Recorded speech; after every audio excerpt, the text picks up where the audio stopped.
without further ado, I would like all of you to put hands together and make some noise for someone who has been the most influential personality in managing personal finance, creating content across the domains of finance and educating people and build a community altogether. Let me have, on a count of maybe 5, we'll have the person of the hour, the day, somebody you all are here for since morning, and someone you should be excited for, Mr. Sharan Hegde. Please put your hands together, guys.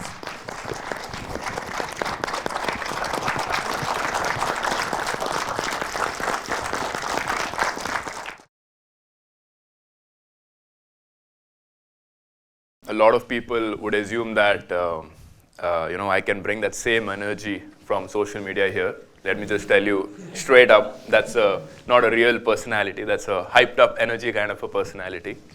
I'll have to speak for almost 6 to 8 hours over here. So I'm going to speak in a much more mellow tone. I hope that's okay. Also, did not expect Gurgaon to be this cold. I already have. Check. You guys can hear me? Yeah, also did not expect Gurgaon to be this cold. I flew in from a city called Mangalore, where the temperature is almost 30 degrees. So from 30 to 11, it's a big shock over here. All right. So this is sort of like, I'm here to conduct like a classroom. So I remember back in my school and college days, when the teacher comes or the lecturer comes, first thing they do is ask everybody to introduce themselves. So I'm going to start off with that from you. Maybe you can stand up and tell me who you are, what you've been doing in like a minute, quick introduction, so that I know who you guys are.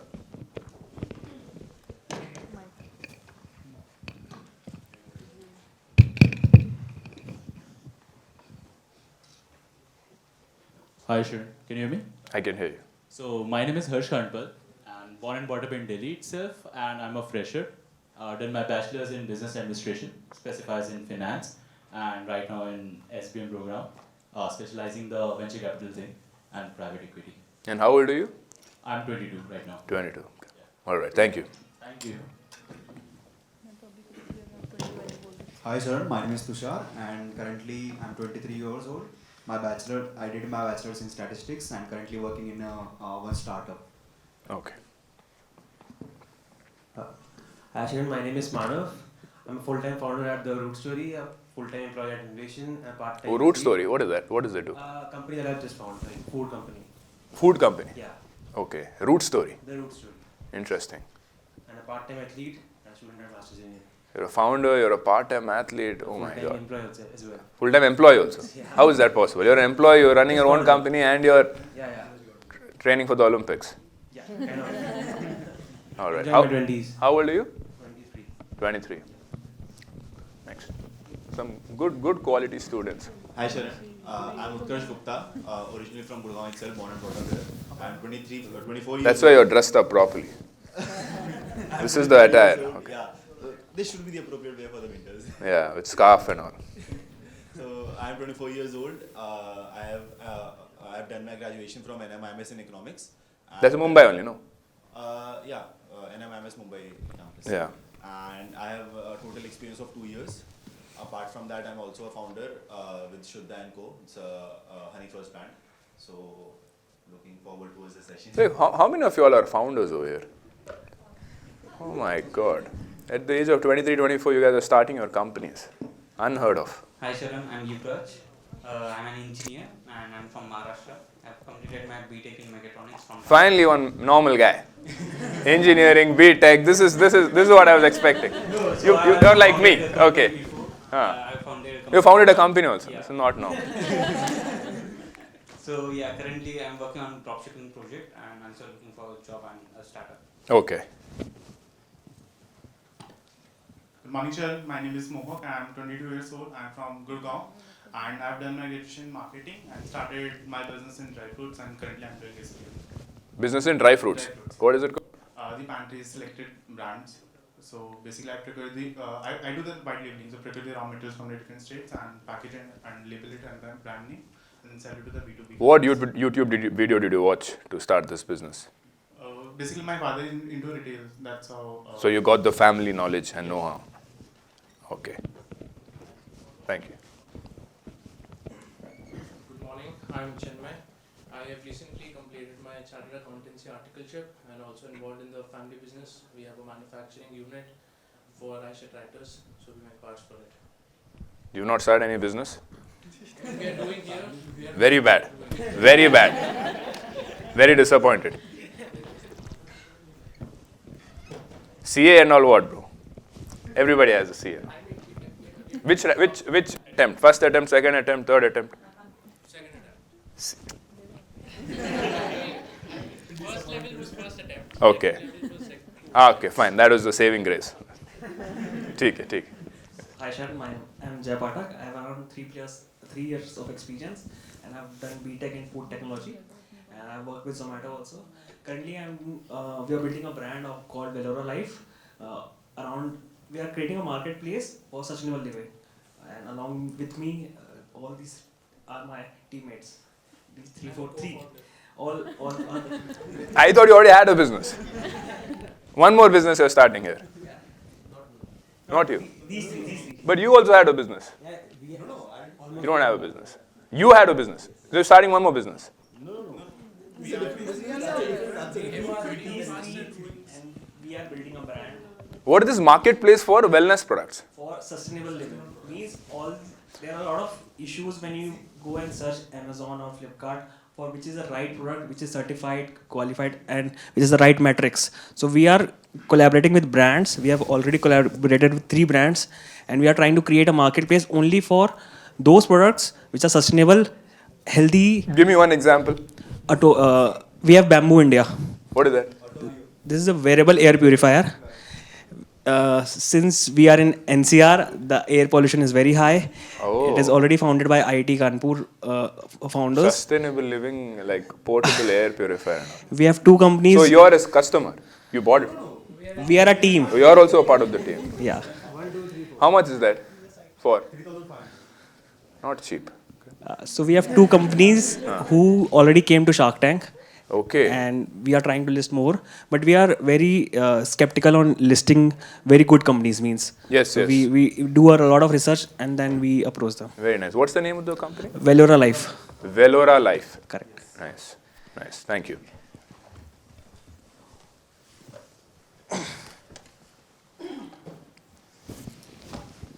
Hi Sharan, Arman this side. I'm from Gujarat.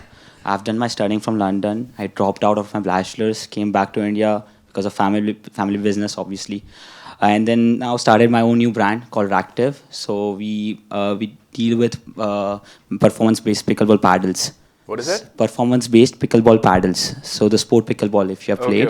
Okay. So you manufacture these? We do, yeah. Okay. In China, but yeah, and all the accessories related to pickleball. Got it. Thank you. Why did you drop out? Because of Family business. Okay. We were starting a new plant, so my father wanted me to handle it. So from London, you came back and then back to Gujarat, and now I'm here because I wanted to continue my learning. So that's the reason I joined Masters Union. Got it. And also, I've been a lifetime member of 1% Club.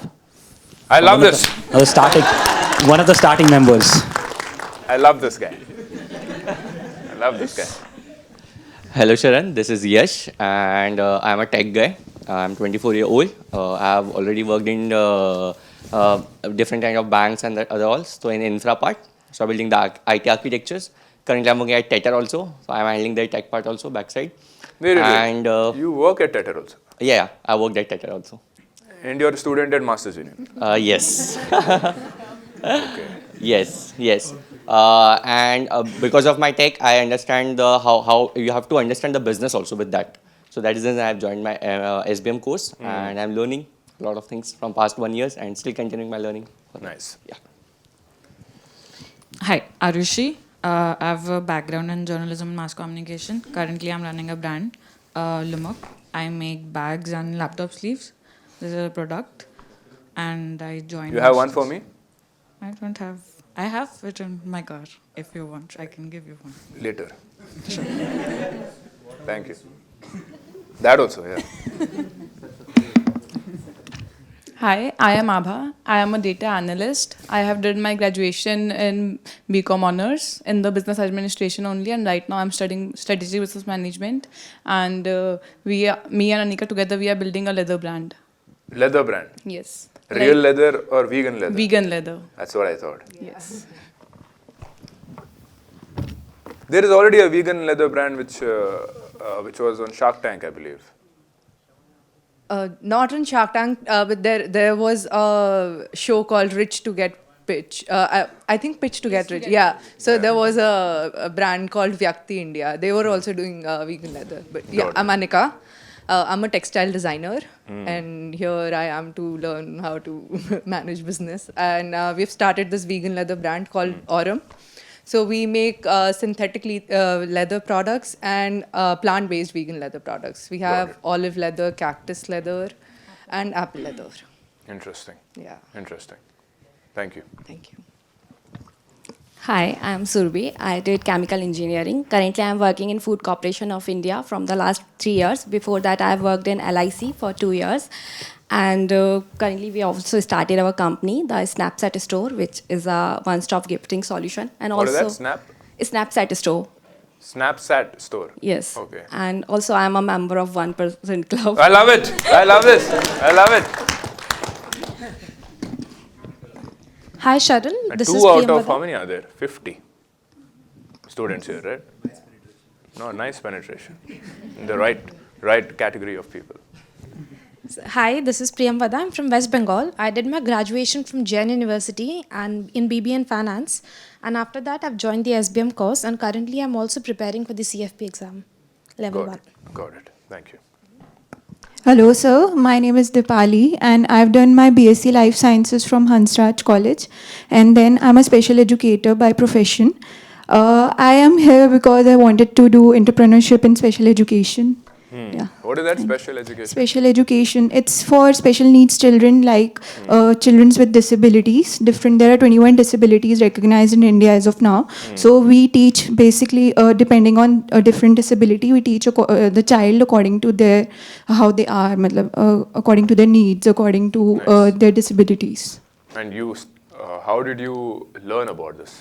We learn about disabilities, like specific disabilities. Suppose a child is VI. How to teach disabled kids? That's a separate. Yeah, there are specializations. Like for doctors, there are specializations for disabilities. Also for VI, visual impairment, there is different. For hearing impairment, different. For So you autism. studied that? Yeah, I am specialized in visual impairment for blind students. Very nice. Yeah. Thank you. Hi Sharan, my name is Taru Singh. I am an engineer by profession and currently I'm working as an analyst in Accenture and also trying to learn how to manage business here, and I'll be a part of 1% Club very soon. Oh, very soon she said. After this session. Hi Sharan, this is Vipin. Hi. I've done my BTech engineering, and after that, right now I'm building a SaaS product, a gym CRM called Flexoric, a marketplace for the gym owner, where we will connect gym owners and gym chains across the India. Nice. Thanks. So hey Sharan, Dev here, born and brought up from Jaipur. I'm a business and product analyst. I'm having 3 years of experience. I am building 2 products. One is in HR tech related for the job seekers, and another one is for can we solve a content retention through hyper personalizing the education. It is again the AI part, and I'm also doing drop shipping too, which is into spiritual wellness. That's the project here, right? Yeah. But it's a business too. You launched it? Yeah, we have launched it. How much money you made? Yeah, right now, like he will tell that. He will tell. I'm not. You're not the numbers guy. He's my co-founder. I'm not aware of their like. At least number you should know, bro. Revenue you should know. 50. 50 crores. 50K. 50K. 50 rupees. 50K. 50 what? 50,000. 50,000. Yeah. You launched it. It's been only 1 month. 1 month. Yeah. It's not bad. So you guys learned how to do performance marketing, development of websites. All of that you guys learned. What is your OS? What is it? Huh? ROAS of 10? What? 10 ROAS? For every 1 rupee you spend, you only spent 5,000 rupees in marketing. And you made 50,000 rupees. Again, sorry. Something is wrong. If that is the number, I will hire you right now. Yes, sir. Right now we are running Meta ads. 10 ROAS? Yeah. Are you sure? Because even boat doesn't have 10 ROAS. So, but it's into spiritual wellness. So, like, I can't reveal how we are sourcing the material. Oh, proprietary stuff. Very interesting. It's Anybody here, like most of you all have done this drop shipping thing, right? Yeah. What are your ROAS like? Anybody has reached more than 5 years? The thing is, we recently started the running ad. That's the thing. It's just been 5-6 days since we started. But nobody has that 10 number here. Did you know he had 10? So it's not a big deal. We haven't even calculated. So hey, hi Sharan. Like 1 year ke baad we'll see. Hi Sharan, I am Premraj. I am from Maharashtra. I done my BBA from Savitribai Phule University. I am founder of the Open Identity company, and right now we are focusing on content retention part in education. And I'm doing with Dev, and we are also doing the spiritual wellness product in dropshipping. We are selling bead bracelets like amethyst, rose quartz, and all. And yeah, that's it. Give me an example of a product that you guys are selling. So, like we can say that the stones like rose quartz, amethyst, money magnet, tiger rose. Okay. Apart from that, the pyrite stone, the real pyrite stone, Rudraksh, that's the product. He's also an astrologer. Oh, So nice. That's why we have ROAS. Nice. You're only in the videos, ads. Yes, I did a little bit about it. You guys, in ads, who are your, what do you guys use? AI avatars, you are only speaking in the ad, what do you guys usually? You're only making ads, nice. Yes, and I'm also doing content creation. I have a YouTube channel, the OG People, so we are doing that also. Tell me an ad script that you have written. So right now, I just recently... Because one of the projects later on. Yes. So today, you guys know what are the activities we're doing today? Yeah, this is a very fun activity towards the end. Would love to see your creative talent, because today it's not just about numbers. It's about telling your creative story the best way on a platform like Instagram. Yes. But I would love to know this, let's say pyrite stone I want to buy. Okay. Tell me how the ad will look. So I will keep it in Hindi because it will be sure. like Panji. So full energy, like whatever that energy is. Okay, I have to script it, right? Because the pirate ad is not out. We created it, but I have to think right now. But what I uploaded in 2 days before in my content, I can say that. Like, tell me. So I made a video on financial, like so all the finance influencers, like all they say that you have to keep what is emergency fund. You have to keep the 6-month fund in your bank so you can survive the emergency. But according to me, one more major part is that are you able to raise money on call within 1 hour or like at that moment? So because sometime in a financial like you have an emergency, you can't access the amount from the bank or like you can access the cash. So if you are able to raise that money from your friends, your colleagues, like how credible you are. So that's also a part of emergency fund.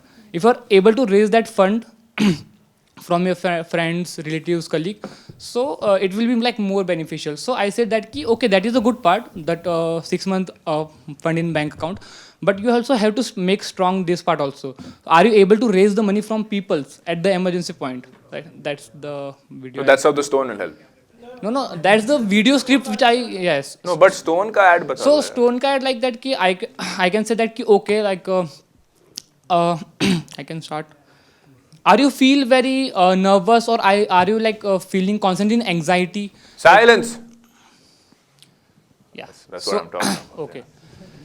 I will like perform it. So क्या आप भी बार-बार anxiety में रहते हो, क्या आपको भी confusion है, क्या आपको भी clear नहीं हो पा रहा है कि आप क्या कर रहे हो? So इसलिए एक बहुत better solution है मेरे पास में. This is a pyrite stone. ये जितना bright है ना, इतना bright आपका career भी करेगा और आपका life भी करेगा. So you have to like आप इसको रखो अपने पास में, आप इसको रखोगे, इसकी जो energy, इसकी जो shyness है, इसकी जो brightness है, आपके life को enlighten करेगी and उतना ही bright करेगी, जितना ही चमकेगा उतना ही आप चमकोगे. So this is a script. Click the link below. Yeah. To buy it. Yes. 10x ROAS, bro. Not bad. Not bad. Thank you. So, hi Sharan. I'm Deepak Gawari. I'm from Pune. Currently, I'm working in IT as a SAP functional consultant. I also done MBA in finance, and I'm also part of 1% club from 3 years. Wow. Wow. I love it. So almost 10% of the audience here. 4 people already said yes. You are a... Who was that? You are a fake person. But 3 out of 50. Nice. Thank you. Hi, this is Yash, and I have done my bachelor's in mass media and journalism, but then I transitioned my career into sales, and I've been doing that since. That's it, bro. Business is nothing. No, not really. Now you'll start. Yeah. We dropshipping project, what did you do? We have done. You didn't even talk about it. We did like some blankets, but. In the real world, no one's going to ask you. You have to tell. Yeah, so we bought some blankets and we sold it, but we couldn't create a brand around it, so there's no product as such. How long did you do it?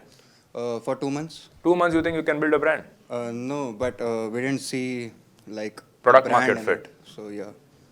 ठीक है. You are with him. Hi Sharan, I'm Sohail. You are with him. Yeah. In this project. I was. Oh, yeah. Okay. So, I'm born and brought up in Gurgaon. So, I did my bachelor's in commerce. I, along my father, helped e-commerce stores to build up their stores. What store? What to make the stores? E-commerce dark stores. Dark stores? Yeah. Okay, okay. Build dark stores. So, hi Sharan, I am Priyanshu and I am a pharmacist. I also did dropshipping with these guys. And right now I am working in a startup, Anvesham. What is that? Pharmacist? What is that? A pharmacist. I did my bachelor's in pharmacy. So basically you know about all the medicines and drugs and all of that. And now what are you doing? What are you working? I'm working in a startup. I'm taking care of the part GT and modern trade. Of what? Of? Anvesham. It is a dairy brand. The Dairy ghee, brand? A to ghee. Okay, okay. Hi Sharan, my name is Sachin and I am from Karnataka. So I did my bachelor's. That I understood. From the vibe only I understood. Okay, okay. Cool. Energy and vibe I understood. Yeah, I'm a digital marketer. Ah. So currently like learning business in SPM. Digital marketer means what now? I do run ads and I do SEO. So who and are you content working marketing. with? What business did you So launch? I was in dropshipping. I was doing for remote. We were selling remote cars.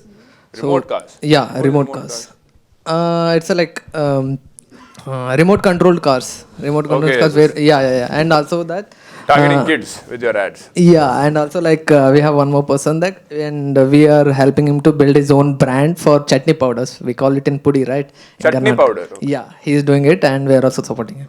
Wait, what do you think of his 10x ROAS? No, they're still starting. Probably they're like the budget might be like they're investing less amount, so the that ratio is not matching at the moment. But when they invest more, the ratio might Tell me the ad you ran for selling these remote control cars to No, for that we didn't run ads. Yet. Didn't start yet? No. We have run. How are you start thinking of running ads? For that, like we are building the website as of now, so that's why we didn't start it yet. So once we start, like we are focusing on Instagram primarily. Okay. Thank you. She has, bro. Hi Sharan, my name is Saina and I am a first year undergrad student at Masters Union. And currently I'm interning at a startup as a go-to-market strategist and also building my dropshipping business named Cerebral. So basically we are selling sustainable rice husk made drinkware products and we are trying to build a brand around it. It's just been 2 months approximately since we have started and we have generated a revenue of around 2 lakhs. Oh, wow. What is this? Rice husk? Rice husk drinkware products. Wow, 2 lakhs in 2 months. Yeah. What is the ROAS? So currently we are spending around 400 per day on meta ads. So in 2 months you spent 24,000 rupees. No, we started meta ads around 1 month ago. So you spent 12,000 rupees. Approximately. And you made 2 lakhs. Yeah. Because we are also doing offline stalls. How are you doing offline stalls? So we put up stalls in different areas of Gurgaon, in societies, in... Wow. Yeah. Are you like the topper? No. For this, somebody made more money than 2 lakhs. Yeah, people are generating a revenue of around 7 to 8 lakhs. Who is that? They are from our UG batch. I am from the undergrad batch. Oh, you're not from... No, this session was meant for the PGP people, but I somehow convinced and entered because... Oh. Yeah. So she's not a part of this? I am a part... Yeah. Because I've been following 1% Club from last 3-4 years. That is the reason? Yeah. Okay, fine. Yeah. Thank you. But nice. How old are you? 18. Wow. That's very good. Very good. Thank you. So, ಎಂತ ತಲ ಮಂಡೆ ಬಿಸಿ ಮಾಡ್ತೀರಿ ಮಾರ್ಯಾರೆ. Hi Sharan, this is Ambrish. Anybody understood? You're the only Kannada guy here. No, me and Sachin. Translate, no, they don't know. So like ಎಂತ ತಲೆ ಮಂಡೆ ಬಿಸಿ ಮಾಡ್ತೀರಿ means like how much you are heating our head. It's in Very in English. Bold is. Anyway, continue. So hi Sharan, this is I think it Ambrish. didn't come out land properly in English. So I was born in Bagalkot and grown up in Bangalore. Currently, I'm starting my own brand, which is called Hegde and Sons, which is a gunpowder. Basically, we'll get all these things in South India, which is very famous, like groundnut powder, flax seeds, naga seeds. Many people doesn't know about this, so I'm starting that own brand. Nice. And yeah, that's it. Which I'm currently working on it. You started selling? Yeah, I started selling. How much have you sold? Currently, I made a revenue of 10,000, just by putting up one stall. Recently launched in the last week itself.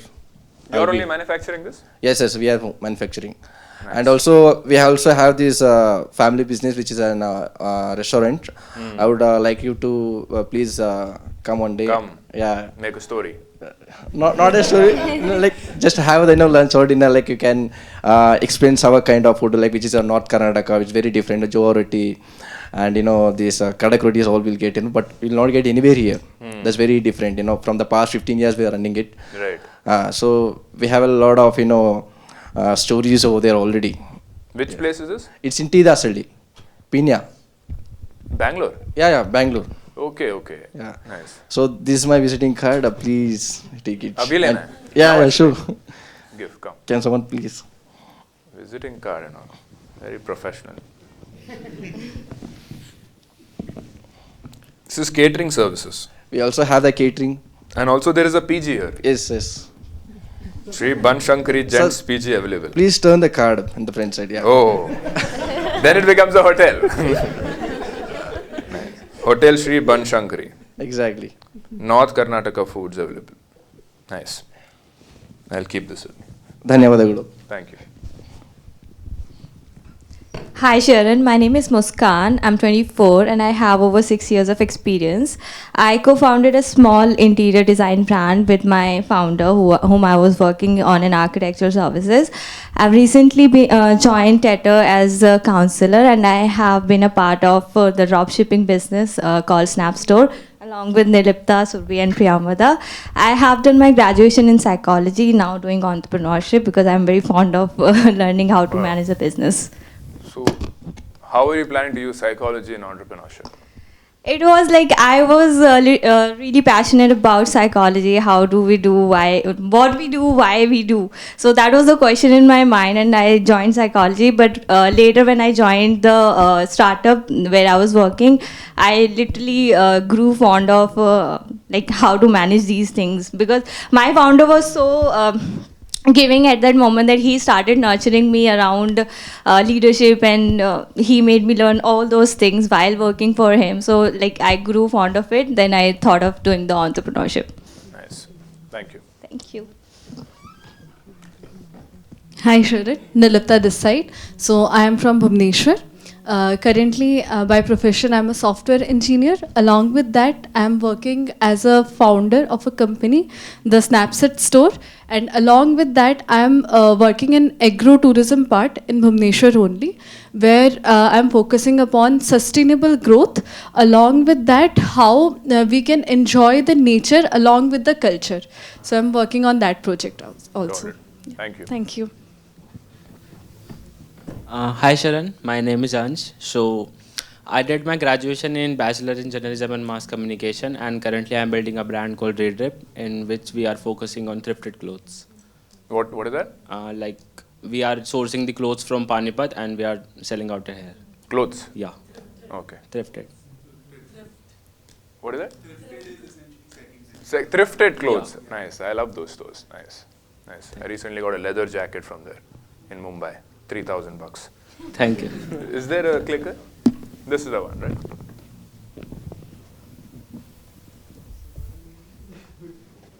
All right. So before I begin, guys, firstly, I did not expect you guys to be this smart. So I think I'm underprepared. I was told that I'm going to be teaching 21 to 22-year-old kids, but these are not kids. You guys are really, really smart. So I want to ask you guys, how much would you guys rate your financial literacy, right? Like anybody who think is more than 9 on 10, raise your hands. Every time people just look at each other. They don't, instead of looking within, am I 9 on 10? Who is 9 on 10? Anybody who feels like they are under 5 on 10? Under 5 on 10. Around 5. Why do you think so? I have not been into finance a lot. I don't understand financial numbers very well. However, it's analytics-based numbers, that is a different scenario. Guys, let me tell you one thing.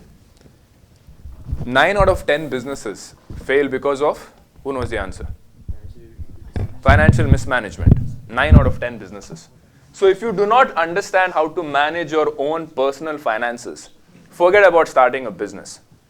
Because running a business is 10 times harder than managing your own money. There are a lot more numbers to deal with, a lot more metrics to look at. So if you are telling me that you're not good with your own personal finances, then I would be very, very careful when you run your business. Because at a smaller scale, when you're spending, she said 400 rupees a day, it's fine. But once you start scaling the business, and all of a sudden you are having 5 employees, 10 employees, a lot of things can break. Business is not going to go in a straight line ever. Businesses can always go up and down. And the downs will always happen. And it's not going to be like a stock market ka 10%, 20% drop. There could be a 50% drop, 70% drop, very much possible in the first 3 years of running your business. So when there is such a big drop in your business, and if you do not understand how money is flowing into your business and out of your business, you can run out of money and then the business is shut, right? If you don't have fundraise, which is very difficult to do in the early stages of your business. So knowing how to manage your own finances is extremely important if you're going to be successful in your business. Now I want to ask you guys, what do you think it means to be rich? Can somebody lift your hands and answer, what is the definition of being rich for you?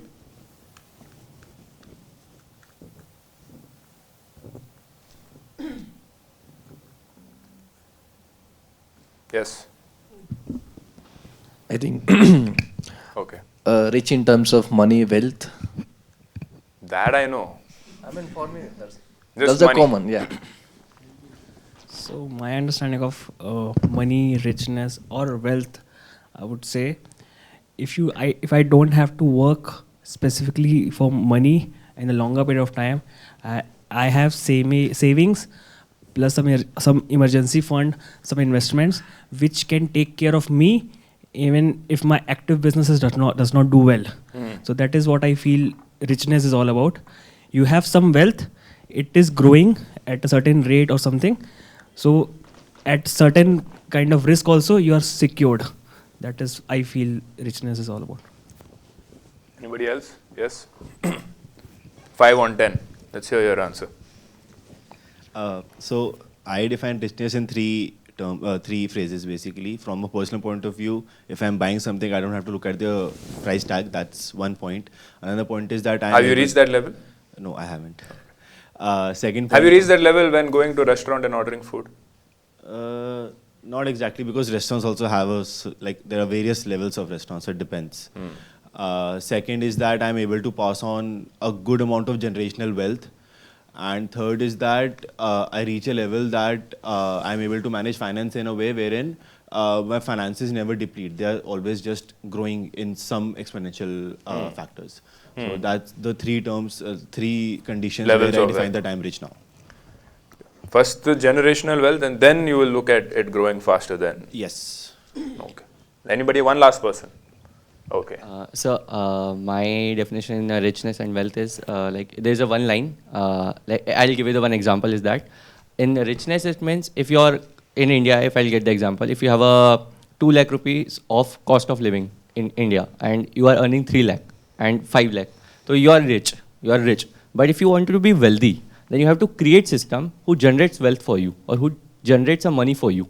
You have to create that system where in longer term you don't need to work for someone, but your money works for you.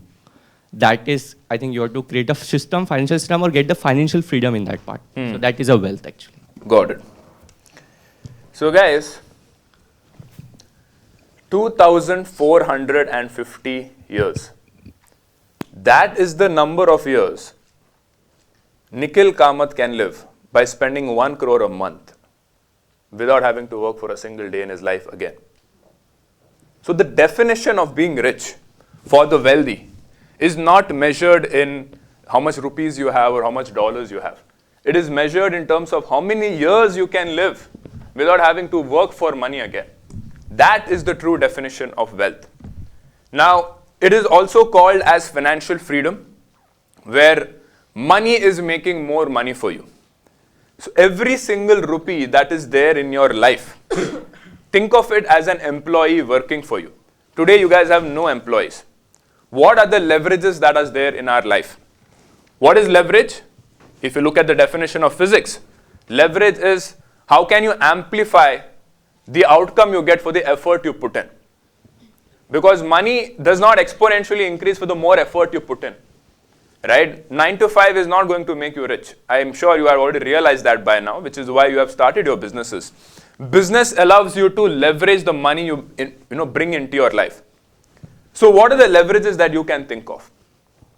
Number one leverage is obviously you putting your own time, but that's not going to amplify exponentially. You'll probably put 8 to 10 hours maximum in your whole day. That's it. Beyond that, you'll get tired, and even if you work, you're not going to have good efficiency. Second is you will hire people. Because you have 8 hours. If you have 10 people, you have 80 hours in a day. And you have to give them money. Right? But you amplify your effort. Third is media. How many people you can reach? A shopkeeper in Gurgaon can only reach his locality, and that's his business.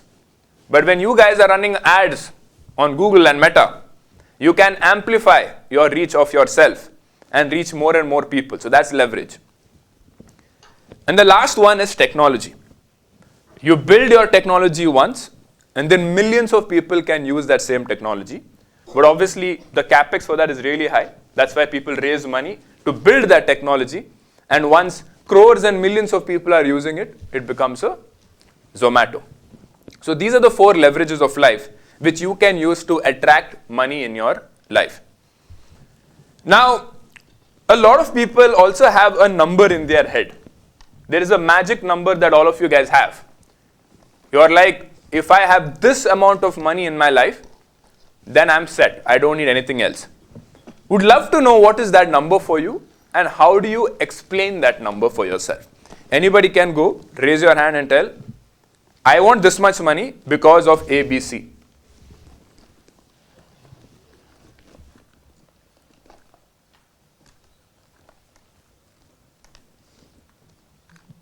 You guys don't want money.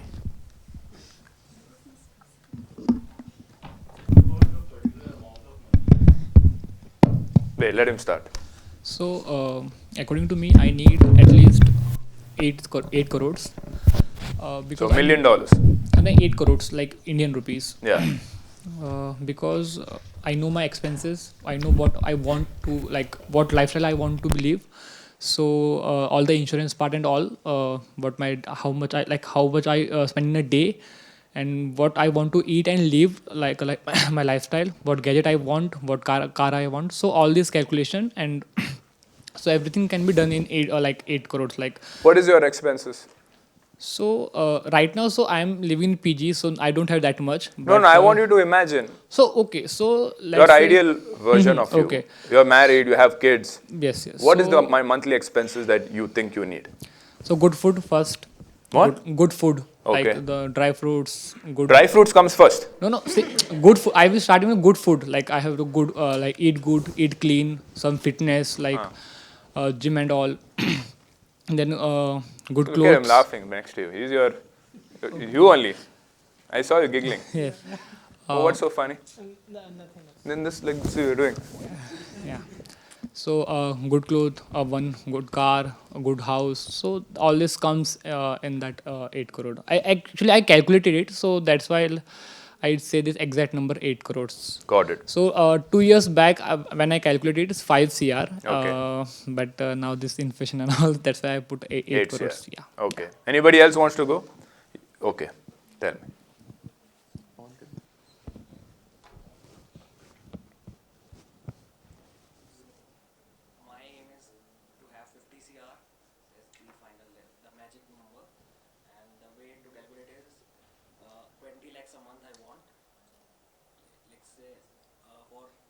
Months, it will be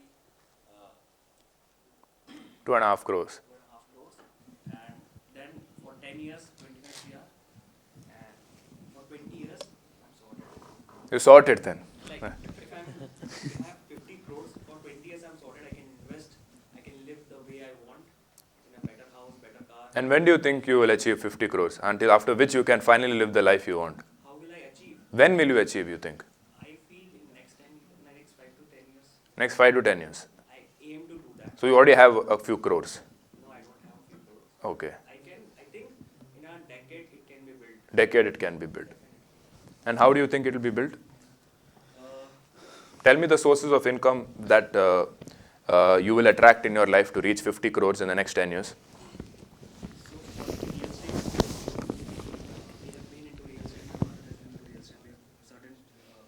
No, you're including your dad's income. No. So anyways, I have some, I'm saying, how will I earn that? By having more investment in real estate. That is what I feel. Okay. It grows, it never depreciates. So that is real estate. Who said it never depreciates? It is my assumption. But if you find it in a better locality, better place, exceptions are already there. I'm saying that. So investing in real estate, investing in some stocks, but finally the means building a active source of business. So that is what I'm trying to do. Building an active source of building maybe 2 to 5 CR, something like that. Build a business, maybe value it at a better rate, maybe sell it or maybe continue it. Then I'll have some funds. So building equity value. Yeah, building equity value, in investing in real estates. That is and also in stocks. Better way of investing in better stocks, better not SIPs, but definitely stocks. That is, in a decade, I think I'll be able to have 50 CR or definitely more than that. See, for you to make 50 CR in the next 10 years, let's do some quick math. Firstly, majority of that money I think will come from a business, a successful business. Now, if I assume that you're not selling that business, you're counting the profits you're generating from that business. What business are you in, you mentioned? We are building a marketplace for sustainable and conscious living. Okay, so I would say even if you are doing a good job, your EBITDA could be 10 to 15%, right, at scale. Right, so for you to have profits of 50 crores in the next 10 years, in the next 10 years you should have made 500 crores of revenue, point number one. Even after that 50-60 crore is left, you'll have to pay taxes also on that, 25% tax. So let's assume 600 crores should be the revenue of your business, which means in the next 3 years, your business should have reached 100 crore ARR. Next 3 to 4 years, you should be making 100 crores of annualized revenue every year. That is the way to reach. That's point number one. If you are thinking of selling the business in a few years, Maybe, I'm not sure if it is valued at the right place, if I want it. Otherwise, the aim is to continue for a decade, value it in get profits in it, have equity, maybe have an IPO, whatever I can do. But building a business is the main goal in the next 5 to 7 years. ठीक है. All right. Next, anybody else? No, I think he had raised before. Yeah. Then I'll come to you. Fine. No? So for me also, the end money goal is 50 CR for Which me. one? 50 CR, the end money goal. End money goal is Yeah, 50 CR. 50 CR. Same as him. Yeah. So the logic behind it is like I live in Mumbai. So for the Mumbai expenses, Which part of Mumbai? That is important. it is actually we are living in Thane before, and now we are shifted to Dadar. South Bombay, that is near. Yeah. Okay. So that's the reason. Like the expenses currently going and the flat prices and all the real estate prices. If I want You to guys live. bought a house or rented a house? No, bought a house. Bought a house in Huh. South Bombay. Okay. Okay. Okay, so that's the reason, because the living expenses, it's quite high in Mumbai if I want to live longer in Mumbai side, and that's the reason behind. If I want to live a good life, the 50 CR is the amount which I'm looking to save. Okay. Anybody else? Yes, you. So honestly, I haven't calculated or I haven't done that math that how much money I require on a monthly basis, on a running basis. But from two people I've heard this concept. One was Anupam Mitra and another was Parul Gulati. 1,000 crores. Yes. So Everybody has seen that reel. exactly. So that's one target that I have in mind. But at the same time, the point that I was making about generational wealth. So when I say that later on in my life, when I have a family, parents currently, and then my own family later on, I would like to have that amount of money for every person in my family. That's the exponential growth that I'm targeting, or that I aspire, basically, so that every person has that kind of value in their life. That's what I look at finance, basically. Obviously, that comes from business, not over a course of 10 years. That requires 25, 30 years of work in various fields. But I also believe that the crux, be it investing, be it business, be it job, whatever it is, the crux of all that, or the base of all that, will come from personal branding. If you have a personal brand, you can probably aim that kind of value in your life in all possible revenue fields. Do you know how many people in India have 1,000 crore net worth? Not exactly. I don't have that number. Total number of people? Any idea? 10 lakh people have more than 1,000 crores. Who said that? It's about 1,000 people. Do you know who they are? Can you name 5 of them? Not the ultra billionaires. That is 100 billion. 1,000 crores is $100 million. Do you know anybody of them? I'm not exactly sure of the No, because you said, values. if I have a personal brand, then I can do it. But we don't know any of these guys. These are all people silently building their wealth quietly. Nobody has heard of them. So that's the belief or thought I have in my mind currently. Of course, it can change. I'm not saying that I'm right or I'm on the right path, but that's what I've come here to learn about your class, Masters Union in general. That even if those assumptions or my ideology about making this kind of money is wrong, it can be corrected and I have a right path to go on about. So guys, this is what I think.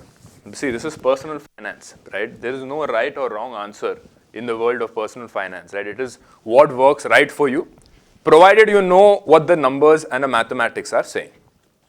Now, what I've noticed, I was where you guys are.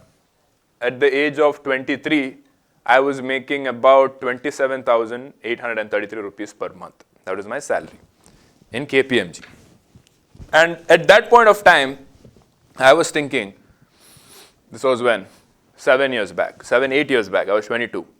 I was thinking, if I make 1 lakh rupees a month, I was in Bangalore. If I make 1 lakh rupees a month, then I will never have to, then I can basically buy anything which I want without looking at the price, you know.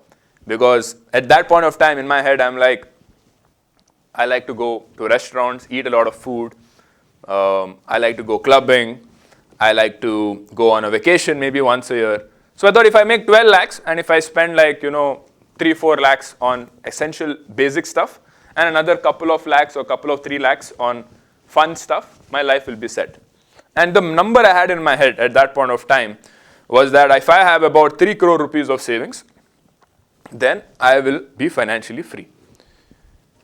But then I eventually hit 1 lakh rupees a month during COVID time. I shifted a couple of jobs and I got 1 lakh rupees a month. And then I realized that my expenses had actually come down because I was staying with my parents. I was not having any expenses. And this entire 1 lakh that I was making was invested into the markets, into the mutual funds and so on and so forth. And because I had a lot of money sitting in my accounts, in my mutual funds and all of that, I started increasing my expenses. And I started justifying that these are important to me. I bought an iPhone. And with that iPhone, I started creating content. And that content eventually helped me make 5 lakhs a month, 10 lakhs a month, 20 lakhs a month, 30 lakhs a month, and today probably about 50, 60 lakhs a month just from content. And as that income increased, I realized that to support that income, I need to increase my expenses to support that income, because that income cannot be sustainable without having people working for you and without having those other expenses to support that income. So the moral of the story, what I'm trying to tell you, is that there is no magic number as such. The game doesn't end. It's a never-ending game. The only thing to know is how to play this game. Because for every level that you reach, for every income that you reach, for every expense level that you reach, all you need to know is how do you play this game of how money is entering your life, how much money is actually staying in you, and how much money is exiting your life. If you understand this game of cash flows, of money entering your life and money exiting your life, that number can be 100 crore, 1,000 crore, $1 billion, $10 billion, it doesn't matter. Here nobody told me a number less than 5 crore. But I can tell you that 1 billion people in India would be happy with 1 crore considering where they're living in India. And they can live a very good life where they can eat 10 times a day also if they want. So there is no such thing as a magic number as to what you need to achieve in your life. And the other interesting thing is that not everybody understands this game, right? It's common sense, right? Spend less than what you make. It's common sense. Parents would have told us growing up every single day, don't spend a lot of money. Money is like God. If you ask them for a lot of money, they'll be like, you go out and earn some money. How many of you all have heard this? You go out and earn money. Let me see how you make 1 rupee. See how hard it is to make 1 rupee. We all heard this. And the problem is that because very few people understand how money works, money follows a power law which is so disproportionate that even the Pareto's principle doesn't apply in the money rule. What is Pareto's principle? Anybody knows? 80-20 rule. Give me an example.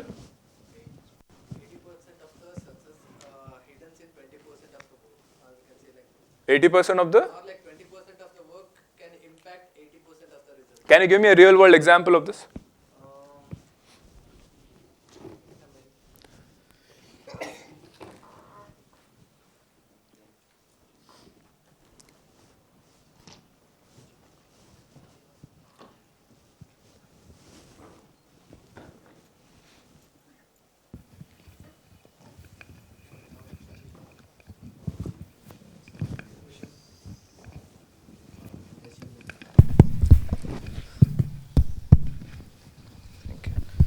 So, for example,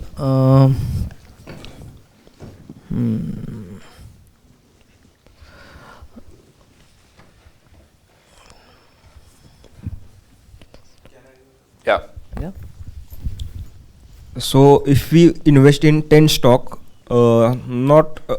it's not the probability that all the 10 stock will work.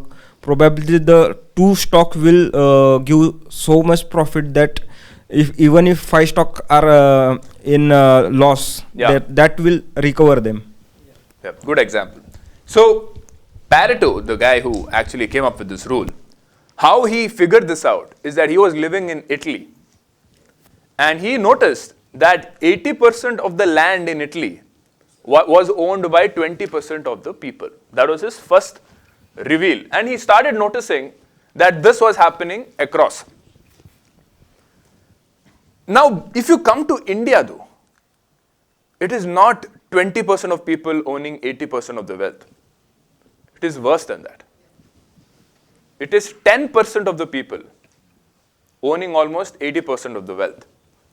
1% of the people owning 40% of the wealth. And the top 0.1% of the people has more money than the bottom 50% of the people. The top 0.1% of people are just 14 lakh people. 14 lakh people in India have more money than 700 million people in India. Let that sink into your head. Now, why does this happen? Why is the equation very off in India? Can anybody answer this question? Why is the mathematics very off in a country like India, where the top 0.1% have more money than the bottom 50%? Who can answer?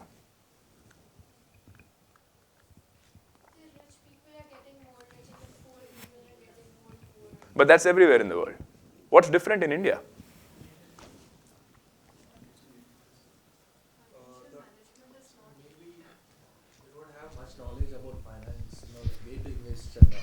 That is one good explanation, because if I compare us with United States, which is the default comparison, about 50% of people over there invest in the markets. Here it's less than 5%. And I will show you some data points to support that. Anybody else? Sir? Yeah, you had a mic. You So the top people have assets generating wealth for them. They Right. know the money game, how to invest. They pay less taxes. They do not have income from their businesses. They have trusts built that will support their. No, but this is true in lifestyle. other countries also, no? Yes, yes. Rich people in other countries also have assets. You need to understand, give me an explanation which makes India very unique from Europe or United States, because of which our Gini coefficient, which is the measure of inequality in India, is one of the highest in the world. Yeah. In US, majority of people start businesses or try to build a system which is trying to have multiple layers of wealth. In India, it's more of a salary driven or employment driven one, or people trying to have some gig work or something like that. They don't want to build something as a system to have build wealth. But in US, comparatively, more and more people, more entrepreneurs, percentage difference is there. Okay. Yeah, tell me.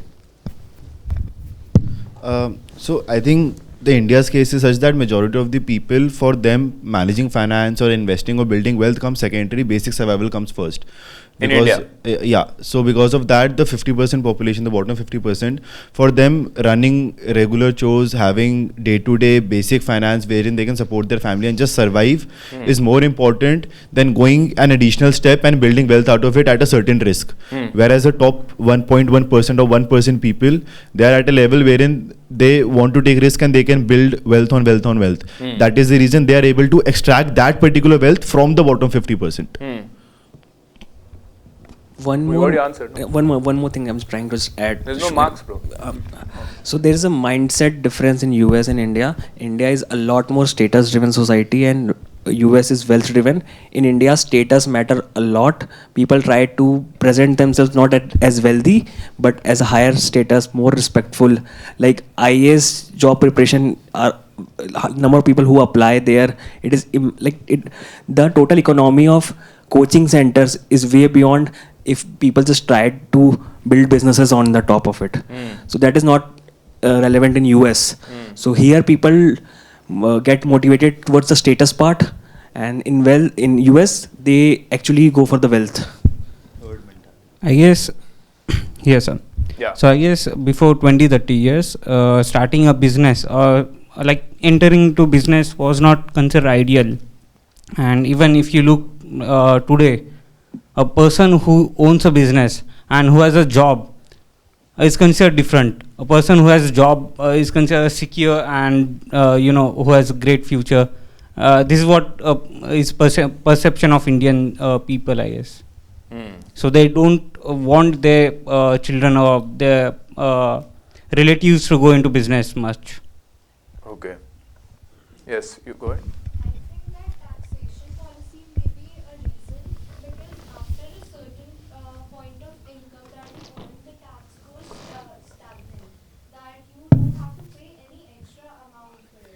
But that's not true. India, comparatively, compared to other countries, taxes is low. Plus, we don't have inheritance tax also, where countries like US and Europe, let's say you have to transfer, let's say you made 100 crores in your life and you pass it on to your daughter, she'll have to pay tax before she gets the money. That's not there in India. So that's how they take control of wealth inequality. What return on tax? You mean from the government?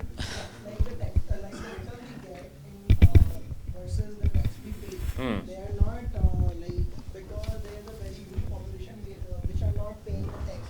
Hmm.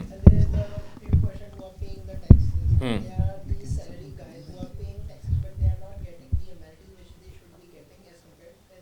Hmm.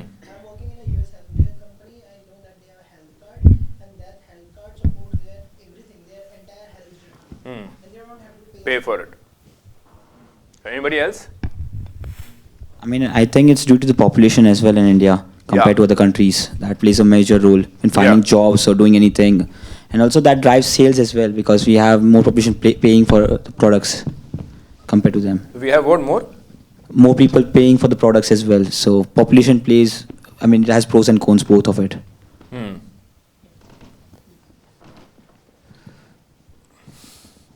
All are right answers. There is obviously a lack of, you have an answer? Yeah.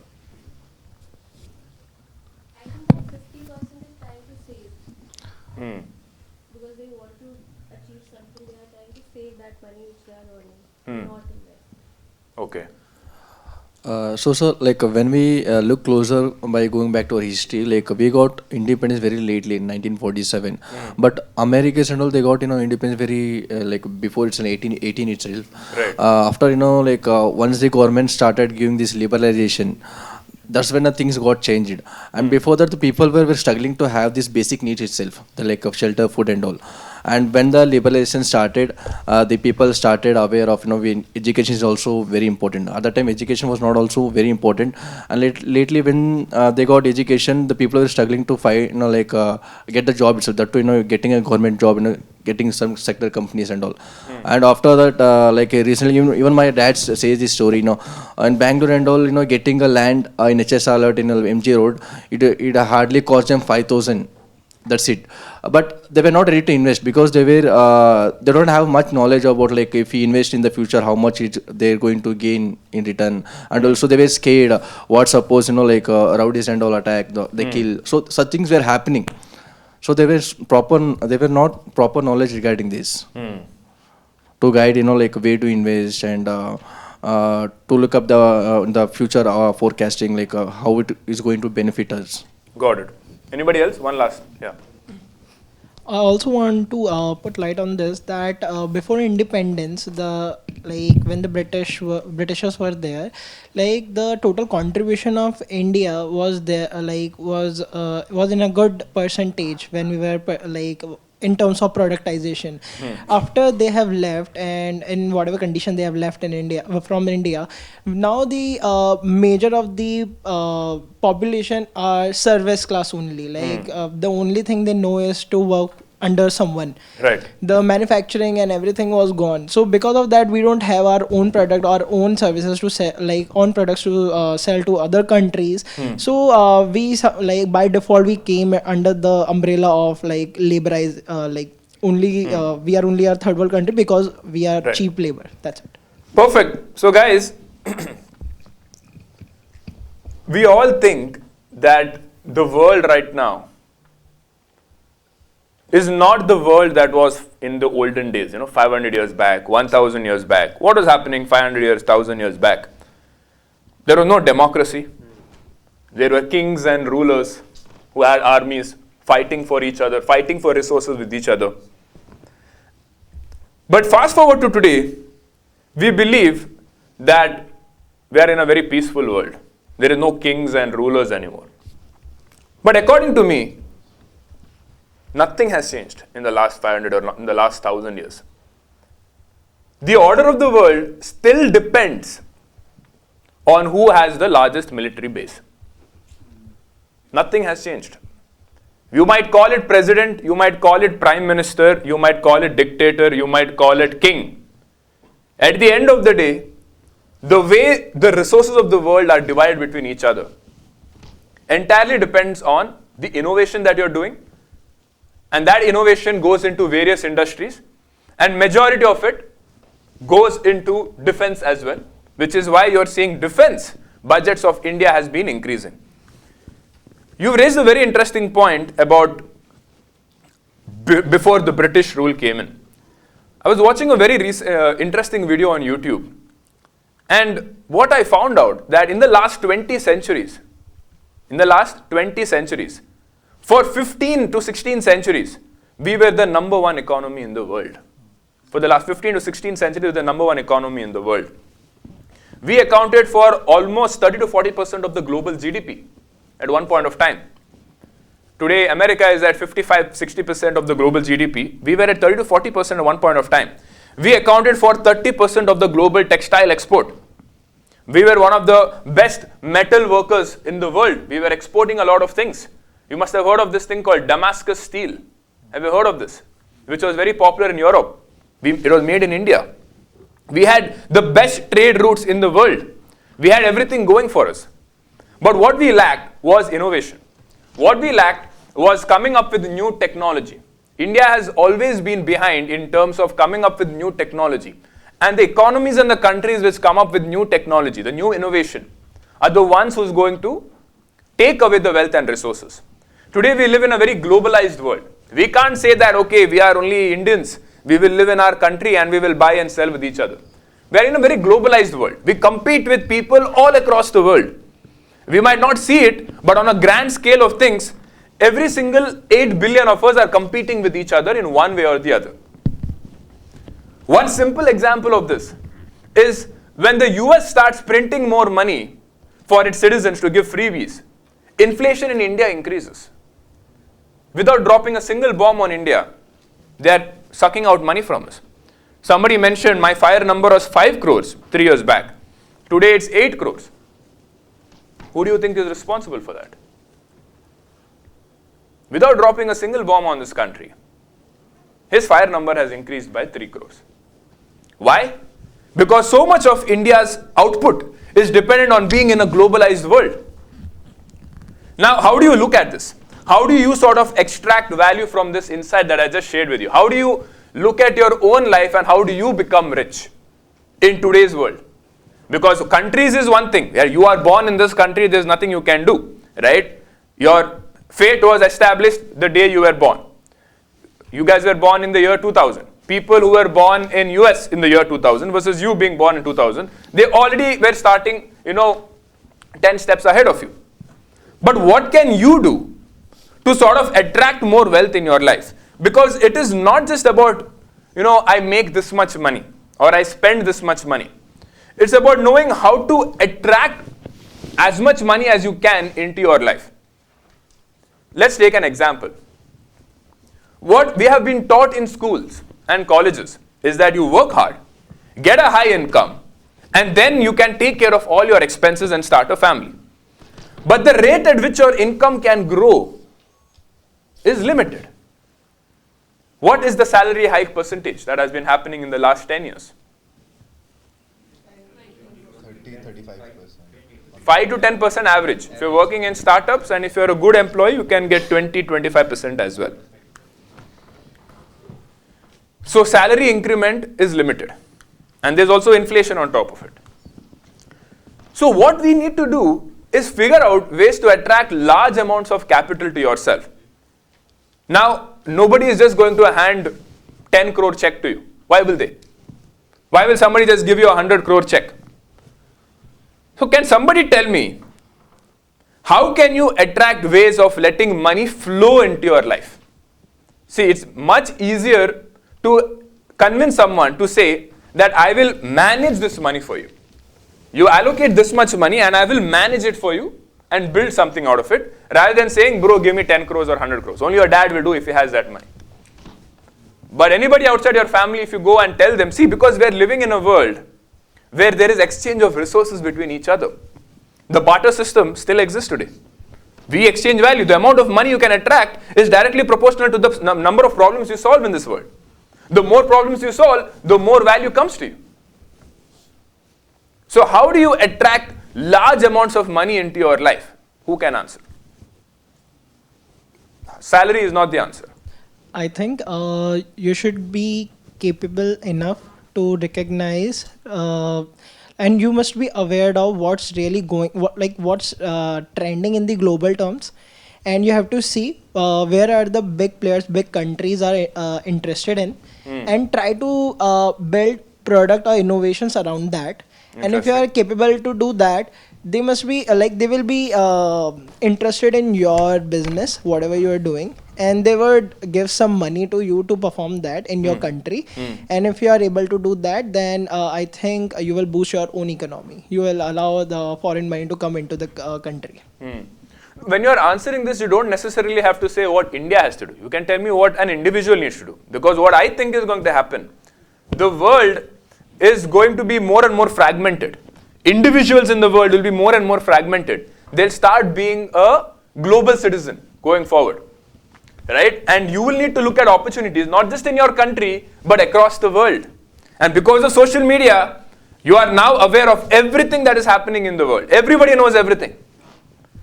Right? So the possibility of being more fragmented is going to be more. So it's not about, okay, I'm going to be in India and do something for India. I'm saying, what will you do for yourself? As an individual, you tell me, what can you do for your own self to attract large amounts of capital? Yes?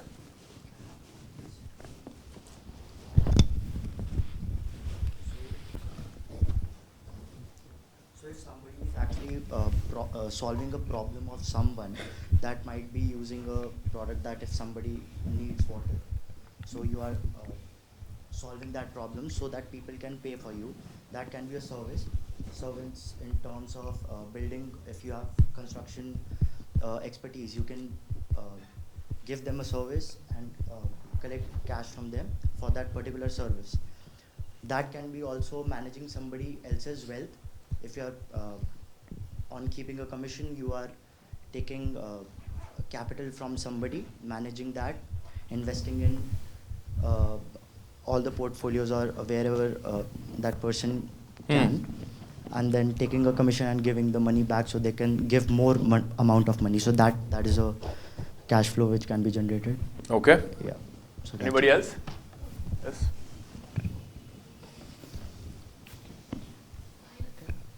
I believe I will split this up into two parts. Okay. First of all, first thing that we can do is, yes, of course, technology or the advancement that is coming into, like any new things, innovations coming into, we can invest or work on it so that that will help to attract money. And the second part is, if we have the money or the income that we are getting right now, we can again invest that in different forms, let it be stocks or anything that we are seeing, or commodities where we can see the chances of increments or rapid growth.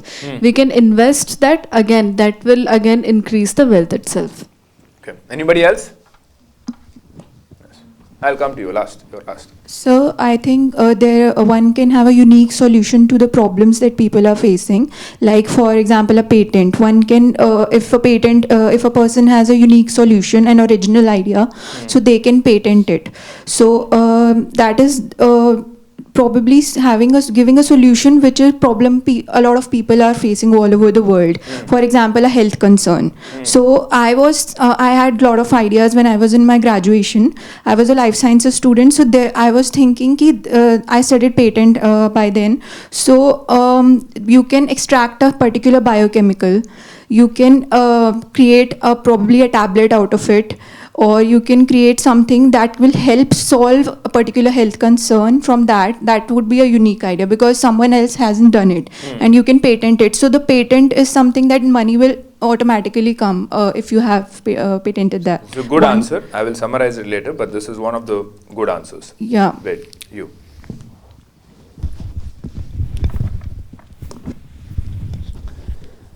So for me is that I'll give in two parts. One is the country basis and one is the individual basis. So country basis, like if you solve the bigger problems and the necessary problems, those were actually real world problems in that. Like if I'll give the example, earlier dollars dominate all over the world, but right now as we give us the UPI, and we already sell the different countries also. Earlier when you make the payment or you use a card or some charges on that part. Right now in UPI, we are giving, as an Indian, we are giving the economy to use that leverage to UPI to sudden payment within a second or within a micro millisecond in that part. So these kind of solutions you have to build in your country if you wanted to accelerate and hold the power in your country and in economy and the global level. Second, the individual basis. On individual basis, the more you focus on assets and solving the problem for the world, that will help you a lot.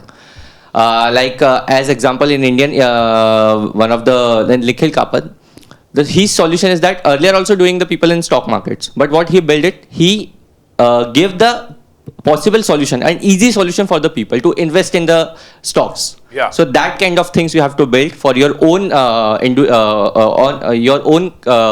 people, those who can take part in increase the economy of your own country. So these kind of solution you can build it. So you all right. Last one. Who wanted? Yeah, last. So I believe there are three aspects to it. One is that you have to stay evolutionarily relevant. Evolution is the key, and you have to be relevant with the world, whatever the changes are coming. Secondly, innovation is not solely dependent on requirement. I'll give this with an example later on, but you can also create the requirement or create the need. For example, let's say a bottle of water. Earlier, everyone was like, I generally look at this way that bottling of water and then selling water as the most basic commodity was something very extraordinary. But it did not stop there. Then people came up with mineral water, which was chargeable, and the regular bottled water kind of became free as a service in restaurants. Now the black water came in, which made mineral water look like a very basic commodity. You never know, tomorrow black water might become very basic and some another kind of water comes up as a premium water bottle. So you can always create that gap, and while you create that gap or you create that requirement, you have to stay relevant in terms of being the owner of the product and being the very unique holder of that product, so that nobody can compete with you at least for some time. Just the example of what she gave, one example is patent, or through some other sources, legal or socio-economic sources. You have to make sure that you are the sole holder of that particular technology or innovation that you're bringing into the world. You drink black water? No, I don't. I don't believe in that concept. It's kind of a alkaline water. Yeah, I mean it's kind of a hoax that I don't believe in. Okay. Perfect. All good answers, guys. Very, very good answers. Now, when I asked all of you guys, what business that you guys are running, right? What are you guys actually building? I personally felt that most of you guys are doing something which is cool and trendy, right? What would make me look cool in my friends circle? I mean, I'm not saying you actually picked it like that, okay, what will my friends consider cool and I'll start that. But inherently, the natural tendency of a human being is to do things for social validation. I'm not saying you guys are doing it, but somebody said India is a status-driven society. It's inherently a part of us. We really care about what other people think about us. You do not want to do something which you wouldn't do it yourself, right? So that is why a lot of people end up doing merchandise or anything that is cool in the world. The problem with doing something cool is that a lot of people have that same idea. And when a lot of people have that same idea, you attract competition. So the first thing you need to do to attract wealth in your life is to be in something which has the least amount of competition. Let me give you an example. So in the healthcare industry, you must have heard of this company called Dr. Lalpat Labs. It's a diagnostics company. It's a B2C diagnostics company. Now, firstly, I'm sure none of you guys would have that as the first idea. I will do some diagnostics thing as a startup. But there is this company which started a diagnostics company where what they interestingly did is that they go to the government and say, boss, 90% of hospitals in India are government hospitals. And the diagnostic center in these hospitals are shit.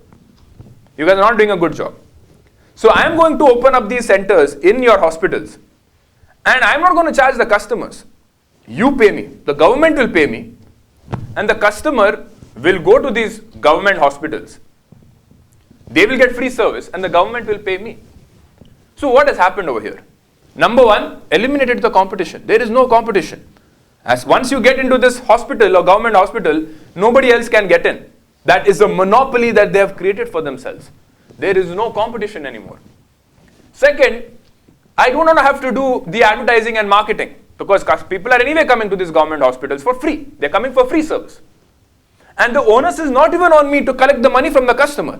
The government is paying me the money. So this is just one example of a non-sexy, non-trendy business which has captured the largest market share in an unconventional way and eliminated all the risks. So for you to capture wealth, you need to first look at places which is not that sexy and has very little competition. You might not be the first mover, but you are probably the fourth or the fifth mover in that space. And identifying that and timing it properly, this is called luck. This is what people say. You need to be lucky to be rich. And if somebody becomes successful, we just say it's luck. They were in the right place and the right time. But it is not luck. Because people have identified this as one of the fundamental rules of attracting wealth in their life. And they're doing this time and time again. Probably the first 3 ventures failed, but the fourth one succeeded and we call it as luck. This is the first thing to do. Second thing is to have a proprietary technology which cannot be easily copied. Everybody I've heard today, what you guys are doing, can be copied. You might be the first mover, but the fifth mover will come and take away your market share by undercutting your price. And then it becomes a price war to the bottom. There's no profits left and everybody exits the business. It finally becomes a commodity.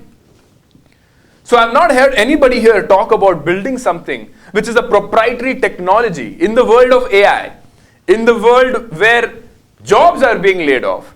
I've not heard a single person here talk about building something proprietary which cannot be easily copied. Now you might say that I do not understand tech, I'm not a coder, so on and so forth. But that is not an excuse anymore in today's world. You cannot say that I do not know how to code, I do not know how to build technology, because that is the world of 2020. The world of 2026 is very different for you to make such statements. So if you crack these two things, half of the job is done. Getting into things where there is less competition and doing something which is very difficult to replicate. I'll give you an example. In the early 2000s, Google and Microsoft were the largest tech companies in the world. Each of them had a market capitalization of probably $100-200 billion back in those days. Already big. And they were both doing very different things. One of them was focusing on software and the other one was focusing on hardware. But then, because they were threatened of each other, they started fighting with each other. They started looking at what the other company is doing, and they start copying each other. Whatever they are launching, this guy is also launching. So on and so forth. And they start looking at that competition so closely that eventually Apple comes in and becomes so big that they're now bigger than both Google and Microsoft combined within 5 years' time. So within 5 years, Apple became worth $500 billion, which was more than the total combined market capitalization of Google and Microsoft at that point of time. Moral of the story is that if you start getting into things where there is already a big player and you start competing with them, and you think that I will launch something better which is going to be cheaper than that competitor, it's not going to end well. It is not going to be a sustainable business for which you will have a monopoly for decades and centuries to come. So that is one of the fundamental rules of attracting wealth in your life. Yes. Yes. So, although I kind of agree with you what you said, but I also have my doubts that the technology that we have right now in today's world, although it can be a boon for us wherein we can build something that is proprietary, as you said, but at the same time that same technology can be used to easily replicate as well. It's almost next to impossible to find something that is not replicable, especially by big companies and big firms. And at the same time, even if you build something of that sort, which is absolutely proprietary or absolutely unique, the consumption factor of people adopting to that particular technology is not very huge with competition. Yeah. So don't you think that having a proprietary technology or product is not that beneficial as having a proprietary way of executing that product into a business? Because traditional products have also made big in today's world if they're executed properly. Take example of boat, a very basic example. It's not something boat. They did not do something which was extraordinary different in terms of product. Right. The way they capture the market is something that is different. Or no offense, let's take you as a content creator. You entered into the content creation industry. There are lakhs of people doing content creation. What made you unique was that you brought up the finance as a topic. Now there are lakhs of people who are doing finance content creation. Right. But then you brought in something, you already have a brand. At the same time, you brought in some aspects which made you different from them. So it's not always about the proprietary technology that you have, it's also about how you execute it, right? That's a good question. That's why I said these two things is half the job done. Because there is one more missing piece. But before I talk about the missing piece, I will tell you how your technology still can be proprietary based on the user stickiness. I'll give you an example. You gave the example of boat, great example. There is no stickiness to a product in boat because there is no ecosystem as such. I can easily switch from one boat product to another company altogether. But if I look at, let's say, a very different piece of technology, let's say, for example, social media, for example. Today, even you could build the next Instagram, right? You can take the code base and build it. But it will not work. Because there is a certain amount of user effort which has gone into that product, which is the user's own asset that they have created within your product, which will make them very sticky into that product. So when I mean technology as your unique IP, it needs to be a technology which cannot be easily switched. Yes, somebody can build the same replica of that product, but because you launched before them, and because a certain amount of user effort has gone into it, getting used to the idea of using that product. Like for example, let's take classic examples, Swiggy and Zomato. There are certain people who are Zomato lovers, certain people are Swiggy lovers, and they don't want to switch. Because they've gotten used to that UI of that product, and these guys have gotten used to the UI of that product. It's not that one is better than the other, or it's not that they are drastically different. They're exactly the same. But because a certain amount of user effort has gone into it, they are likely to stick to that.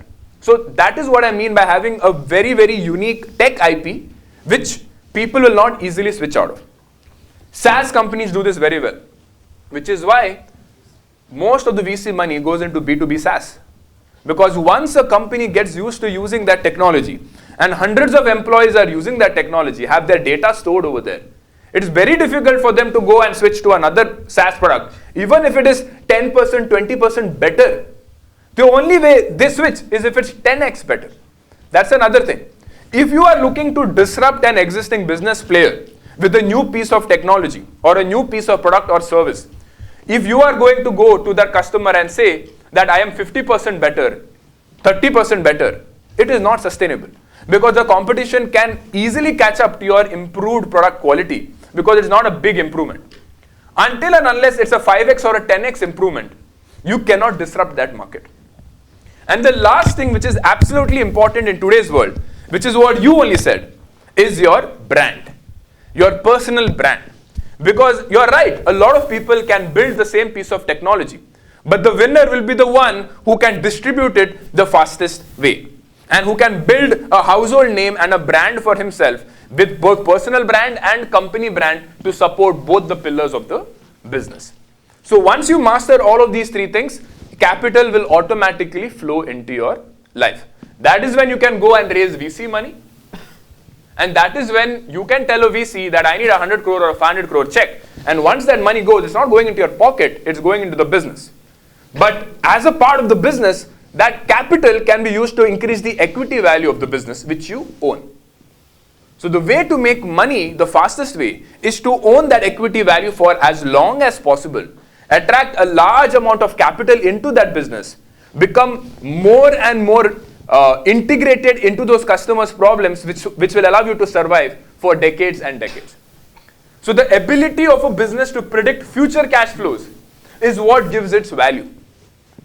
Let me give you an example. So you must have heard of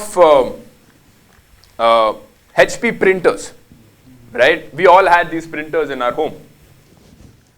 But there was a time in the 1990s where in the late 1990s or so, they were valued at around, in the early 1990s, they were valued at around $10 billion. Then they innovated a lot into technology, a lot. And then they launched some very good, they launched the most affordable color printer in the world, and they became very, very viral. And in the early 2000s, they were valued at $50 billion. But after that, innovation in that company stopped. And then new players started coming in. Because of which, another 10 years later, in 2010, the value of HB from 50 billion came down, it also reached 100 billion, and then it came down to $20 billion.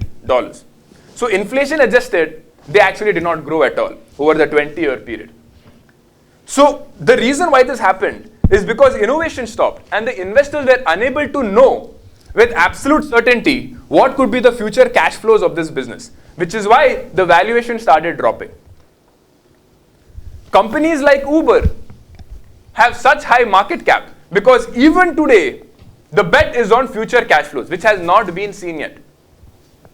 Companies like PayPal, which made Elon Musk a billionaire, did not start making money until 2020. Yes, they made profits, but those enormous amounts of future cash flows started coming from 2020 onwards, not in the early 1990s when they began. That is how far they started thinking in terms of future cash flows. So the more predictable your business is in terms of seeing, okay, in 2050, my business will still exist and make this much amount of money. If you can convince an investor to see that far ahead, that is when you can sell a very high market valuation for your company. Perfect. So on that note, guys, let us now get into a quick activity. I want all of you guys to write down on your notebook or on a piece of paper, where would you invest your money in the next 10 years? And there is no right or wrong answer.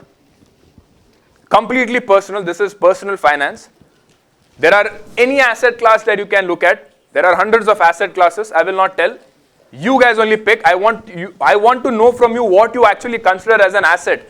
So I'm not going to restrict your options to only 5 or 6. So write down any assets that you want and put the percentage of that asset where you will invest your money. Because at the end of the day, your wealth is determined by how you think about allocating the capital that you have today.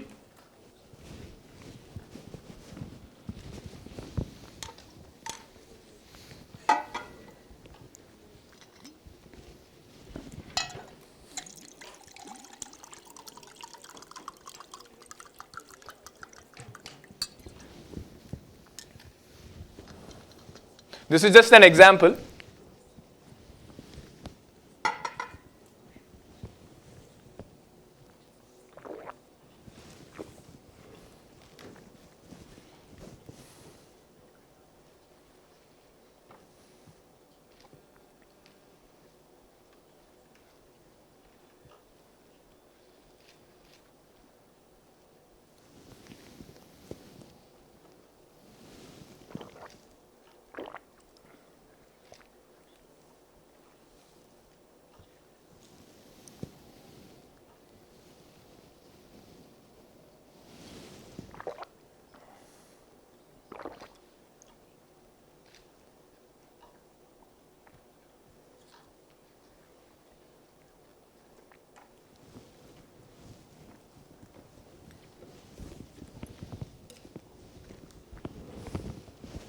You can take 5 more minutes and then we will continue.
And you can exclude the money that you will allocate for your business. That's separate. That's not personal finance.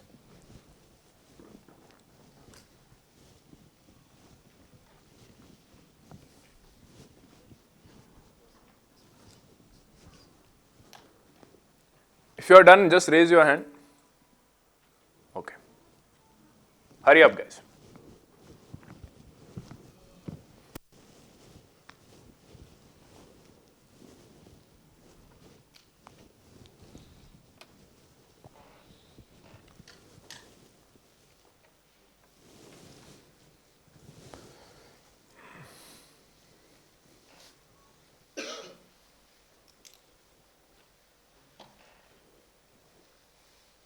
What you're seeing is answer.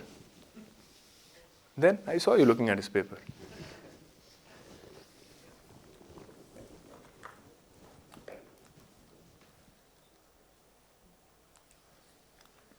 How many of y'all are still doing it?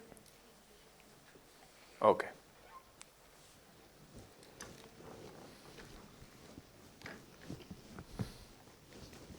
What happened?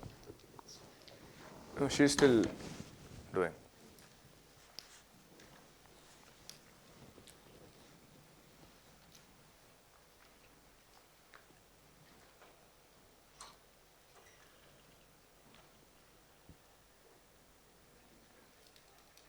All right. Now, I want you guys to split yourself into groups, group A, B, and C. Everybody who has invested more than 80% of money in equity, meaning stock market, raise your hand. More than 80%. No? Nobody? If you have invested under 50% in equity and rest in debt, real estate, gold, raise your hand. How much? The 100, that's fine. Around 50, no, it should be around 50%. 40 to 50%. Okay, so you guys are group B. And if you have invested at least 5 to 10% in crypto or any other risky assets, raise your hand. Okay, you guys are automatically in group C, not group A or B. All right.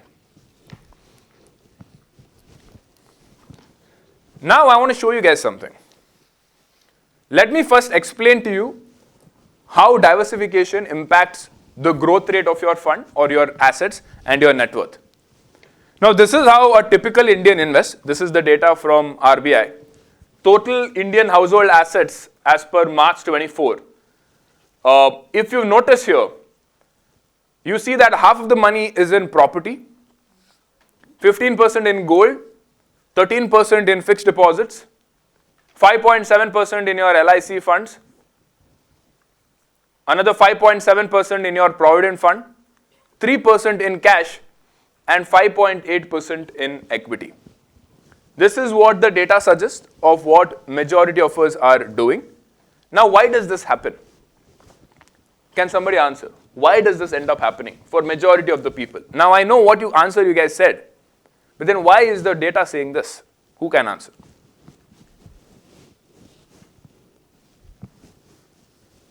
Yes?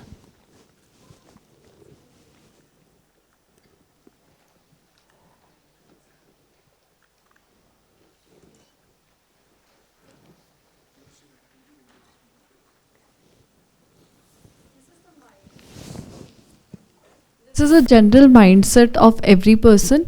Like, first of all, what we focus on is to make property. First thing, like the basic thing, roti, kapda or makan. So the basic thing that comes up is property. So maybe that's why it's 51.3% people are investing on the property. And again, bank deposit, because of the like they want to make sure that for the emergency fund or something, bank deposits are important. So they are also getting a recurrent interest over that. So that's the reason why we are keeping it as showing as 13.3%. Then again, gold. Gold is something that always intend to increase, and people invest in it, and it is again the mindset only which permits, like if we are investing today in gold, so it is probably that within some years it will increase. So generally in Indian families we invest in gold, so that's why it shows 15.2%. And rather than that, nowadays people are for the insurance fund, people are becoming more aware about the insurance thing, because emergency comes anytime and insurance is something that can protect. I believe in some time it will increase also. Right now it's showing 5.7%. And again, pension and provident fund for the safety one only. So that's why this is the chart. How many of you all think this is good? I don't support that. Like, I don't. How much would you rate this on a scale of 1 to 10? Anybody who is rating this above 6 or 7? Anybody who is rating it below 5?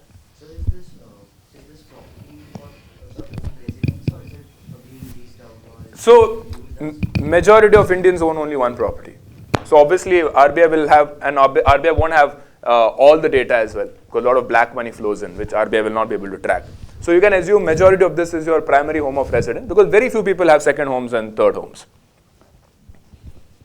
All right. Anybody else wants to take a jab at this? Yes.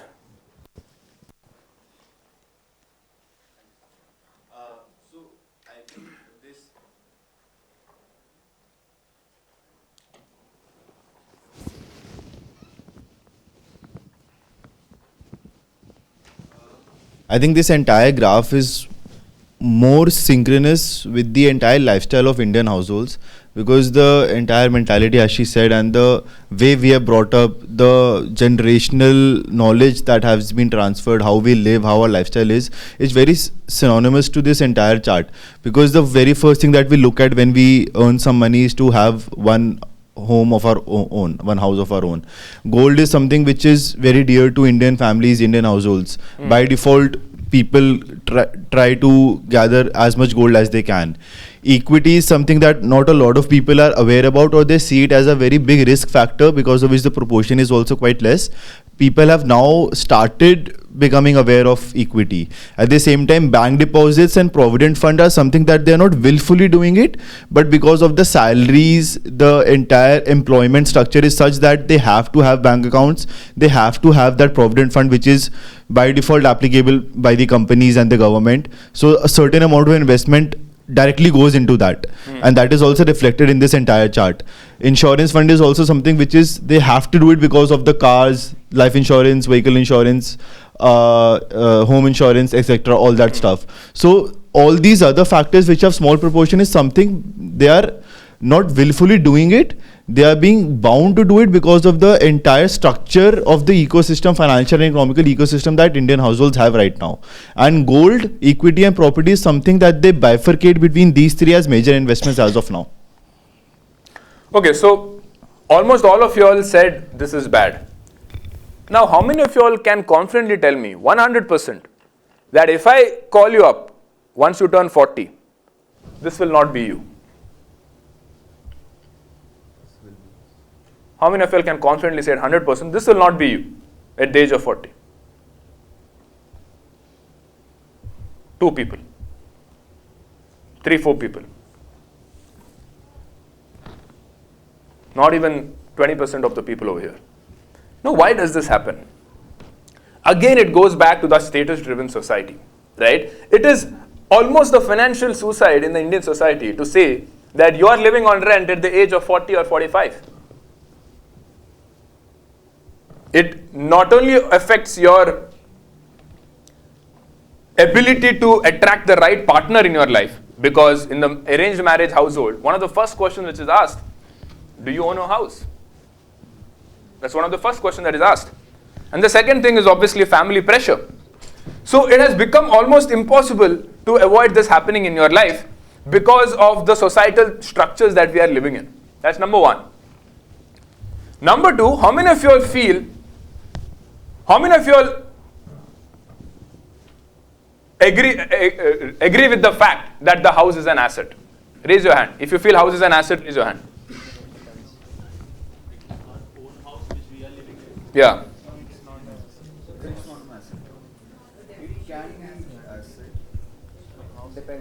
Let me just ask the question. How many of you guys are living in your homes right now? How many of you all believe that your home is an asset? Like if I draw the balance sheet of your life, you will put the house as an asset. How many of you all will do that?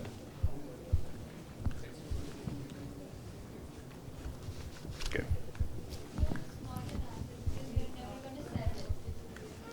You attended my masterclass. That's good. So for something to qualify as an asset, it needs to be something that firstly grows in value, which the house does. It does grow in value.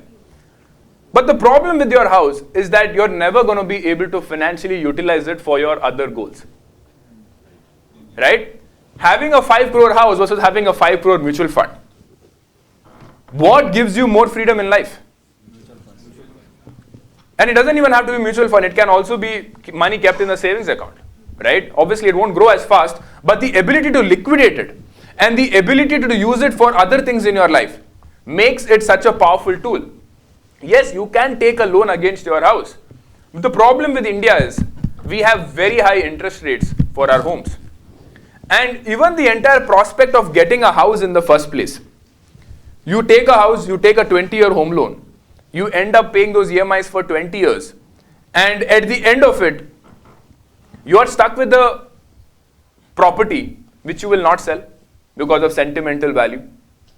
You are not able to use it for building more wealth also. And even you will probably only sell it when you are in financial ruin, which happens to some of them where they are in ultra financial ruin, and that is when they will sell their house, and that is also seen as a big disgrace. It's the last resort. Like, we will never ever think of selling the house. Only if you are in absolute financial disgrace and the bank is forcing you to sell the house, that is when you sell the house. And even then, half of our money is kept over here, which is at best growing at 7 or 8%. Now you might tell me, Sharan, but my dad invested in something which has now become 5 crores. You have heard of that story which your dad tells? I think it's his favorite story. Right? Now, why can't you do that today? Let us look at real estate as a D2C product. Okay? At what stage of a D2C product is that product at its cheapest? Like, let's say, for example, you want to buy a table, a wooden table.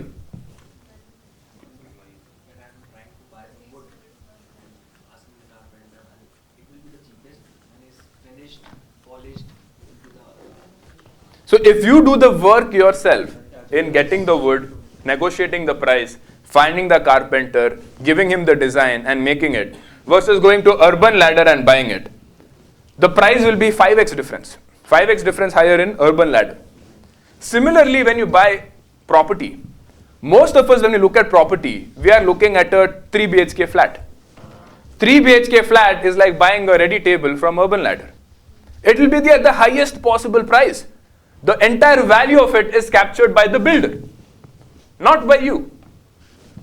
Now, one step below that is to buy an under construction property. But the risk over there is completion times. If the completion time is more, then your return on equity is very bad. You lose money. You end up losing money. A lot of incidents like that in India. One step below that is that you are actually buying that land yourself and you do a JV with the builder. And as you can see, the further down you go in that process, the risk increases. So when people say that insane amounts of money can be made in real estate, it's by taking risk, which may or may not play. Just like investing in a stock. You could very well go and buy a small stock, which is not even having a 1,000 crore market cap, probably 2,000th rank in the Indian stock market, and 20 years later, it would have given you 200x returns as well. But how many of y'all are willing to invest in that stock? You might probably invest 10,000 bucks. But if you had 1 crore, how many of y'all are willing to put 20 lakhs in one stock, which is not even big yet today? Same story with real estate.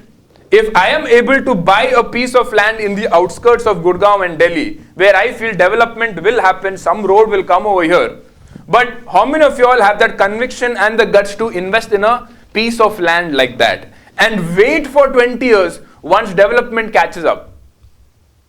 That is how money is made in real estate. So a lot of people confuse real estate with buying a house. Yes, you can make a lot of money in real estate, but not by buying a 3-bedroom apartment in the heart of the city. That is not going to give you that upside returns. And yes, real estate can make you a lot of money, even more than stock market, because of something known as return on equity. Now, what is return on equity? When you invest in a mutual fund or a stock, if you have 10 lakh rupees, you are investing 10 lakh rupees. If that mutual fund gives you 10% returns, you made 1 lakh rupee profit, 1 lakh divided by 10 lakh, 10% returns. But in real estate, you can easily leverage. You can buy a 1 crore property with a 20 lakh down payment. And if that property becomes from 1 crore to 1.1 crore next year, you made 10 lakhs. And if you are able to sell it in the next year, 10 lakhs divided by 20 lakhs is a 50% return on equity. That is the power of real estate. But how many of you all are doing that? How many of these people who have 51.3% in property are actually doing this in India? Because that requires effort. Real estate money is only made in any asset class actually. The only money you make is if you take that risk and you put in that effort to do the research. And there have been people who make insane amounts of money in real estate as well. I'll give you an example. Somebody will have, let's say, 5 crores. They buy a commercial ready property as well, right? So once you have money, then you can take lesser risk. That's another thing. When you have less money, you have no option but to take risk. Because without taking risk, you are not going to make that wealth and capital. Nobody has become rich without taking risk. Impossible. Same with personal finance as well. Business is the biggest risk you can take, which is what you guys are doing. You're giving up, going for a 9-to-5 job, the opportunity cost of a salary, putting it in your business. It's the biggest risk you can take. 5 years later, you might end up zero, nothing. Similarly with personal finance as well. Without taking risk, you cannot build wealth in the beginning. But once you have, let's say, a corpus of 5 crores, that is when the game gets easier and much, much better. That is why we see that Pareto's principle, which we saw earlier, where the top 1% control 40% of India's wealth. I will give you a quick example of how does this work. Let us say I have 5 crores. I buy a commercial property in Mumbai for 5 crore rupees. Upfront I pay. And now, and firstly, I don't even have to pay this upfront because usually when the project is under construction, I can spread across 3 years. So I can pay in parts. So my return on equity becomes better because my XIRR looks better. You guys have studied the concept of XIRR, extended internal rate of return. So because I'm spreading my investment over time, the return on capital is higher. So let's say I invest 5 crores in a commercial property, which 5 crores probably gets me, let's say, 7% rent, which is what you can get in Mumbai pre-tax, which is about 35 lakhs in rent. This is where most people stop. But the rich don't stop here. What the rich do is that they will collateralize that 5 crore commercial property. I go to the bank and say, hey bank, I have a tenant with a 2-year lock-in period paying me 7% rent on this. It's a 5 crore property. How much money are you willing to give me and at what interest rates? I go to SBI Bank. SBI Bank tells me, Sharan, this is looking like a very beautiful asset. It is not just an asset which is growing in capital value. It is also generating you rental income, which makes it a very safe collateral for me to give you a loan, which I will give you at a lower interest rate also. So the bank tells me, Sharan, I will give you 3.5 crores of fresh capital at probably 9 to 10% interest rate. That's what SBI Bank will tell me. And I'm like, wow, that's fantastic. 3.5 crores. And I don't even have to pay tax for this because this is a loan. I don't have to pay tax on loan. So I take this 3.5 crore and I go to another builder and tell, give me a property worth 3.5 crore, here is the money. And I can negotiate also with him saying that I'll give you 3.5 crores upfront. I have upfront money, 3.5 crores. I don't even have to work for it. It's an equity release from my older property. 3.5 crores of upfront capital. Give me a discount also. He'll probably give me a 10% discount also because builders suddenly get money from me. And the property is ready also. So let's say I'm negotiating well and I get that 3.5 crore property for 3.2 crores. Now you might be thinking, but Sharan, loan ka you have to pay the EMIs. But I have a rent coming in from the first property of 35 lakhs. That 35 lakhs is going to pay the EMI of the second property. So I didn't have to take a single rupee from my pocket to pay this loan. because that first property is paying the EMIs of the second property. And the second property is worth 3.5 crores. So now, and the second property can also generate another additional rent for me of maybe 15 to 20 lakhs of rent. So what has happened? From a 5 crore initial investment, I am now sitting on an 8.5 crore of asset value, generating a passive income of 1 lakh per month. This 8.5 crore is also increasing in value. And I started with just 5 crore rupees as the asset. No risk also here, because I have lease periods locked in for a couple of years. Prime real estate assets. So this kind of game you cannot do it in the stock market. So real estate can be a very powerful way of making money, but how many of them are doing this? And now you can see, the more you start doing this, the more the rich people start doing this, their wealth compounds significantly because of their ability to take capital from banks, collateralize it, and release more capital. Remember what I told you earlier. Every rupee you have in your life is an employee working for you. So from 5 crore, I have made it 8.5 crores without having to work for it. I have created additional 3.5 crores of employees working for me. Do not have to pay for it, and in turn, I'm making cash flows from it. And once this loan is paid off, I entirely repeat this process again and again. Which is why today in Mumbai, you have a lot of people sitting on 50 properties by doing this. I don't know about Delhi, but in Mumbai, there's a lot of people that I meet having 50 to 60 properties playing the same game. And you won't even recognize them by the way they dress. They look very simple, very normal. I dress fancier than them.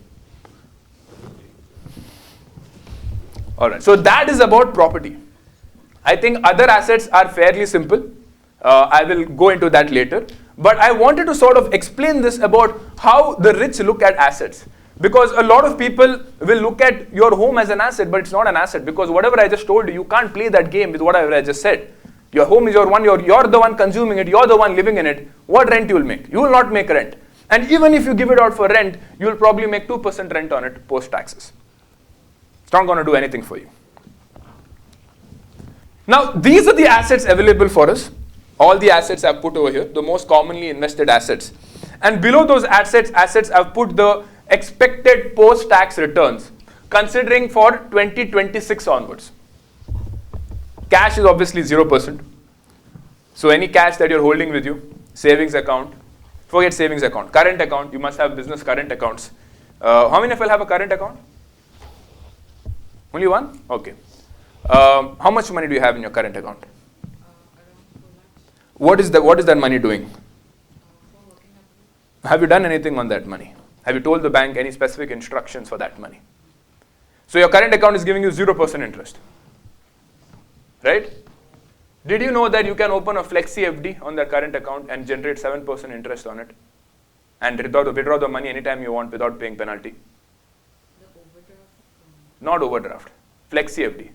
Let's say you said 4 lakhs, right? Which bank? I call HDFC branch manager and I tell him, hey, I have 4 lakhs in this current account. Open a flexi FD of this 4 lakhs. What is the interest rate you'll give me? They'll say 6.9%. Cool, 6.9%. Interest starts getting credited to your account. If you have to withdraw the money, you don't have to even break that FD, because whatever money you can withdraw, only for that amount of money the interest will be forgiven. The remaining amount continues to generate interest. So right now your current account is in cash generating 0%. It could have easily generated you 3 to 5% returns, but you're not doing it. And as the business grows, you will have 1 crore working capital, 2 crore working capital, all sitting idle, while the bank takes your money and gives it to him as a personal loan for 16% interest rate. Banks will not come and tell you this. Why will they come and tell you to increase the cost of their raw material? You are their raw material. Why will they come and tell you, hey, I will give you more money for your raw material? They'll not tell you that. So that's one of the biggest mistakes that new entrepreneurs do, and not just new. I have met people who have legacy businesses of 30 years old, still keeping money in current account, earning 0% interest rate. Next is fixed income. FDs, fixed deposits.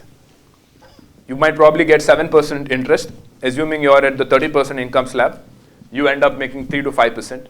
Debt funds, you have arbitrage funds, equity saver funds, you have short-term debt funds, gilt funds. Post-tax, you'll make about 5 to 6%. Crypto, I'm assuming 25 to 30% going forward from here. only the blue chip cryptos. Gold, we've all seen the phenomenal growth, but for the future, I'm still assuming 12 to 15%. Real estate, 8 to 10%. This real estate is not your 3-bedroom apartments. If you buy in the heart of the city, it could be at best 5 to 6% capital appreciation. This is what I'm assuming for commercial property or land. If you are buying in good areas, then over a 10-year period, you can expect 8 to 10% without the rental income. Equity, 15 to 20% if you know how to pick the right mutual funds and the right stocks.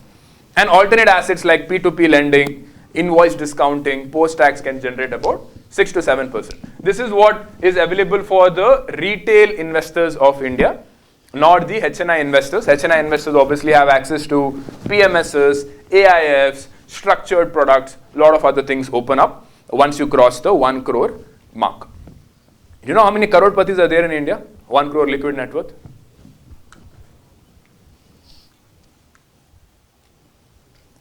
It's about 30 lakh people who have 1 crore of liquid net worth. How many are millionaires in India having 10 crore net worth?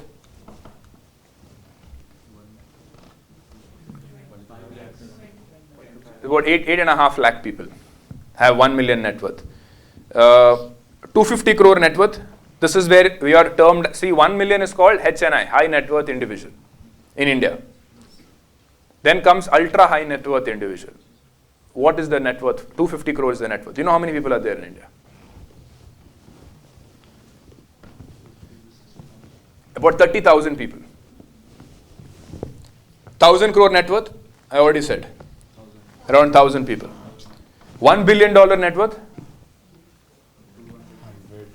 About 300 people. So you see how the power law increases, right? Like the billionaires put together have more money than all the people who have 1,000 crores. People who have 1,000 crores have more money than all the people who have 250 crores combined. So it just accumulates and accumulates at the top, because the kind of financial engineering that they can do at the top is next level. I'll give you one example. Elon Musk has $500 billion net worth. If he has to go buy a company, let's say Twitter, he doesn't use that money, he doesn't touch it. He takes a loan against that company. And the interest rates over there can be as, when you're taking such a big loan of 10 billion, 20 billion, that's another thing. The larger the amount of money loan you are able to take, the more you can negotiate with the bank on the interest rates. So the better will be your arbitrage of making money. And because he's so rich, he can have another negotiation on that. So he can get 2 to 3% interest rate as well.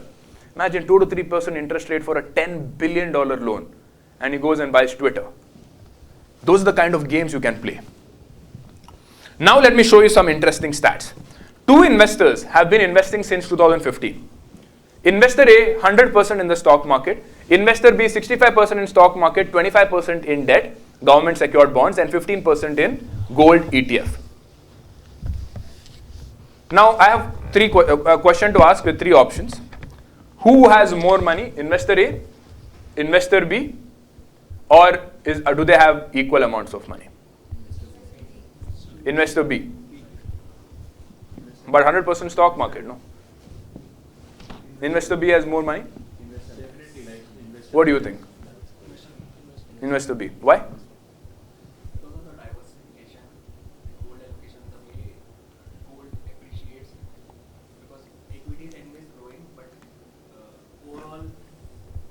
What is the gold CAGR in the last 10 years, do you know?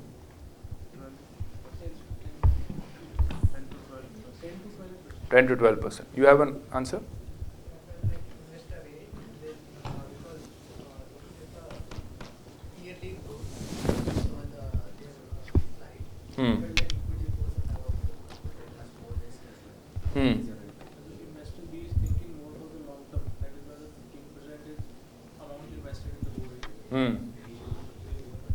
Yes?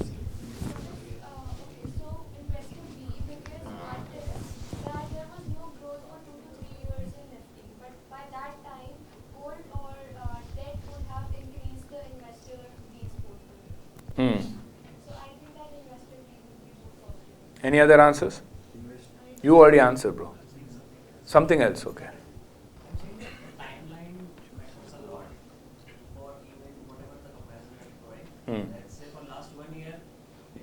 B has a better return.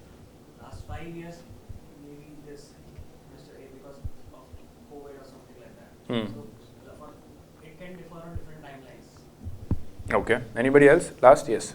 I don't think finance is such a vast topic that you can just decide based on these information. You need to go much more in depth and understand what kind of equity allocation was it. No, this is Nifty 50. Sida. But still at the same time in Nifty 50 also. Point to point you can assume. From the day we are right now, exactly 10 years back. Yeah? Most probably investor, Okay. Is a higher in risk and the investor is trying to reduce the risk by diversifying the portfolio. So higher risk is higher. So you're saying because investor A has taken higher risk, his return should be higher than investor B. Yeah, exactly. And we are saying about the 2015 months. Okay. So during this period, you were right, gold gave about 13% CAGR, Nifty gave 12% returns, and Nifty government bonds gave 6% returns.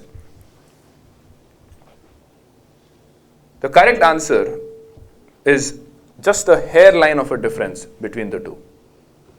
Both of them made the absolute same amount of money, probably about 4 to 5 lakhs ka difference. Exactly the same. So if both of them gave the same amount of returns and investor A, we are saying, has taken more risk, investor A has taken 2 times the amount of risk. So this is called drawdowns. By what is the maximum amount your money is falling in a single year? That is the COVID time, 2020. Were you guys investing during that time? The market crashed by almost 30-35% during that time. Investor A is the red line over here and investor B is the blue line. You can see here that both of them generated the exact same kind of CAGR. But investor B is sitting at half the amount of risk. So it is not true that just because you take more risk, you generate higher returns. What matters is risk-adjusted returns. And one of the best ways of identifying your risk-adjusted returns is by looking at a ratio called the Sortino ratio. So every portfolio that you build, any asset classes that you invest in, you can actually calculate the aggregate Sortino ratio of this particular asset or investments that you've made by combining multiple assets together. So higher the Sortino ratio, the better fund manager you are. Do not blindly invest in a fund which has given the highest amount of returns. Always see what is the Sortino ratio of that fund or that stock. Because risk-adjusted returns is what is the number one driving parameter in the world of wealth management. I'll give you an example. You have heard of Quant Mutual Fund? Yes. Right? Why have you heard of it? How have you heard of it? Yeah, how have you heard of it? It is giving a higher return. That's the reason. It is showing. Where do you read it? In the Grow app. You saw it was in the highest returns. Anybody else? Where do you read it? How did you read it? From YouTube channels. YouTube channels. What did they say? I didn't say. What did they say? From past 5 years, who are the top 5 mutual funds? In terms of returns. Did you invest? Who invested in Quant Mutual Fund? I invested only for 1 year. And then you removed? Wow. Equity investment for 1 year. Exit load also you paid, I think. How much returns you got? Somewhere around 10.5. Which year was this? 2020. 2022. You invested? When did you invest? Same year like 2022. Not much remember because I haven't left it over. Okay. So guys, Quant Mutual Fund, it's a AMC, a mutual fund company. At 1 year, at one point of time, they were the number 1 ranked fund in across all categories. Every category they were number 1. Due to which a lot of people started investing in these funds. From having less than 20,000 crores of assets under management, they all of a sudden went to 1.5 lakh crore of assets under management. So from being the first ranked mutual fund in that year. The following year, they went to the bottom 20% in each of those categories. Moral of the story, don't just look at the highest returns that any fund that has given. Always ask, what is the risk, incremental risk that I'm taking when I'm investing in this fund? When a large amount of money is going into a particular fund, it is going to be riskier to get higher returns. Why? Who can answer? Let's say I'm a fund manager sitting on 1,000 crores. This year I did a fantastic job. I got 30% returns this year. All of you guys give me, let's say all of you guys have 1,000 crores each. All of you guys give me 1,000 crores. From managing 1,000 crores, now I'm managing 50,000 crores. What is the risk? Who can answer?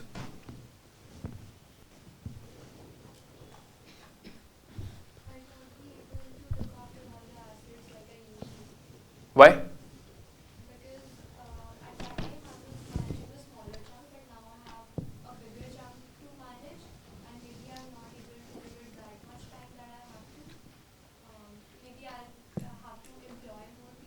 Yeah.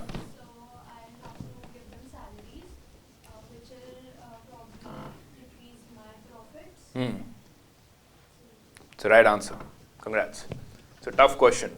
So that's the right answer, guys. So what happens is, when I'm suddenly managing a large amount of capital, I need to ensure that all of this capital is deployed.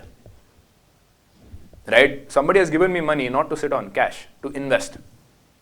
Now, when I was managing 1,000 crores, what is the purpose? What is the job of a fund manager? The job of the fund manager is to find future growing stocks. Now, when I have only 1,000 crore, let's say I just need to identify, for simplicity's sake, 10 stocks to invest in. Now, when I have 50,000 crores, you might think, okay, Sharan, why don't you just put in those same 10 stocks? But then there's a problem. Because the fast growing companies are usually smaller companies. I can't put in a Reliance and Adani and make you happy. You'll be like, Sharan, I only do it. Why am I giving the money to you? My job is to find the small companies which are going to do well in the future. Now, I cannot deploy unlimited money into small companies because there is a rule that I cannot own more than 10% of a company as a mutual fund company. So when I have 50,000 crores, even if I find an amazing company, if I start ending up owning more than 10% of that company, I am stopped. I have to look for a new one and then a new one.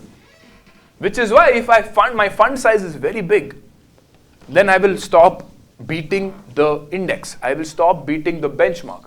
Because the benchmark, I will start matching the benchmark. Meaning, what is the benchmark? Nifty 50. If Nifty 50 has given 12%, my job is then, oh, I have so much money.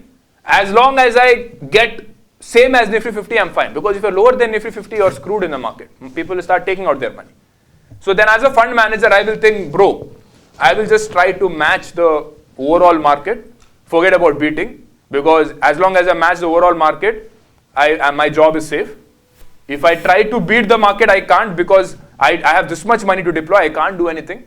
And if I underperform by taking these big risks, I am screwed.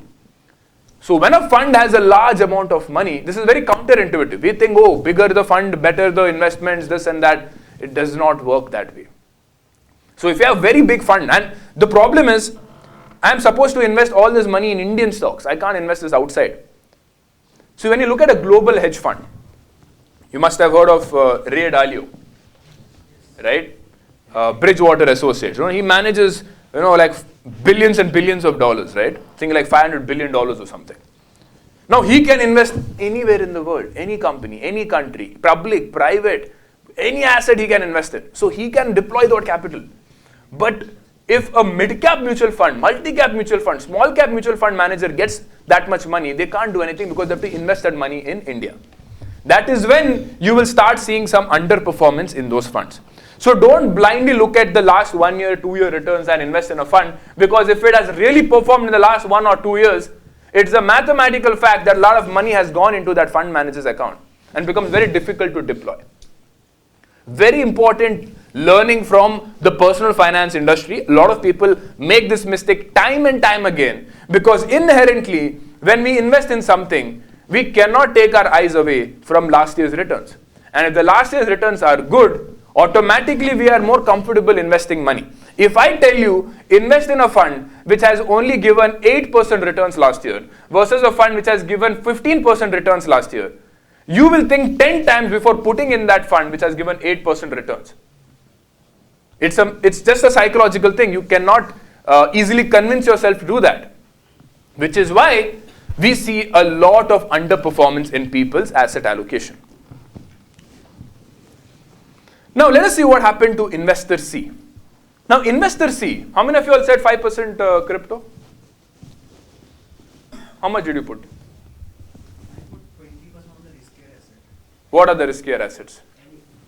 I assume my business or anything which is, I put 20% in the equity, which is the stock market, and 20% anywhere in the risk. Whatever I feel is very high risk. I mean, crypto, and again, even my business also, anything like that. What about you?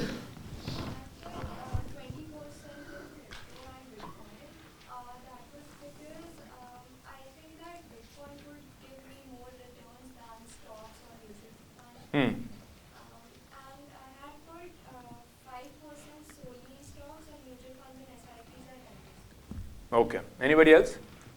Yeah? 5 to 10%. So guys, this investment strategy, which he said, I put majority of my money in safer assets. When I mean safer assets, I don't mean fixed deposit. I mean assets which have huge time horizons, good history, and don't have huge drawdowns. Drawdown meaning it doesn't crash by 70% in a month. Right? So those are safer assets. But if you allocate a small chunk of your capital, let's say 3 to 5%, in extremely risky asset class, where even the possibility of losing half of your money in a month is also possible.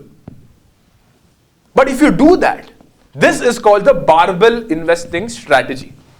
Now you might be thinking, Sharan, how much additional returns can I even get by putting this? Because 5% of my money is still a large amount of money. Why should I just lose 5% of my money just like that? But this is how even a VC works. Venture capital fund. Have you guys tried raising money from VCs? Anybody? Reached out to investors, sent an email to Nikhil Kamath. Anybody tried? Nobody? Why not?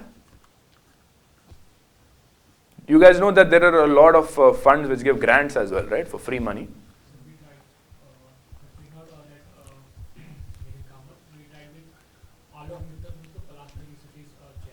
Okay.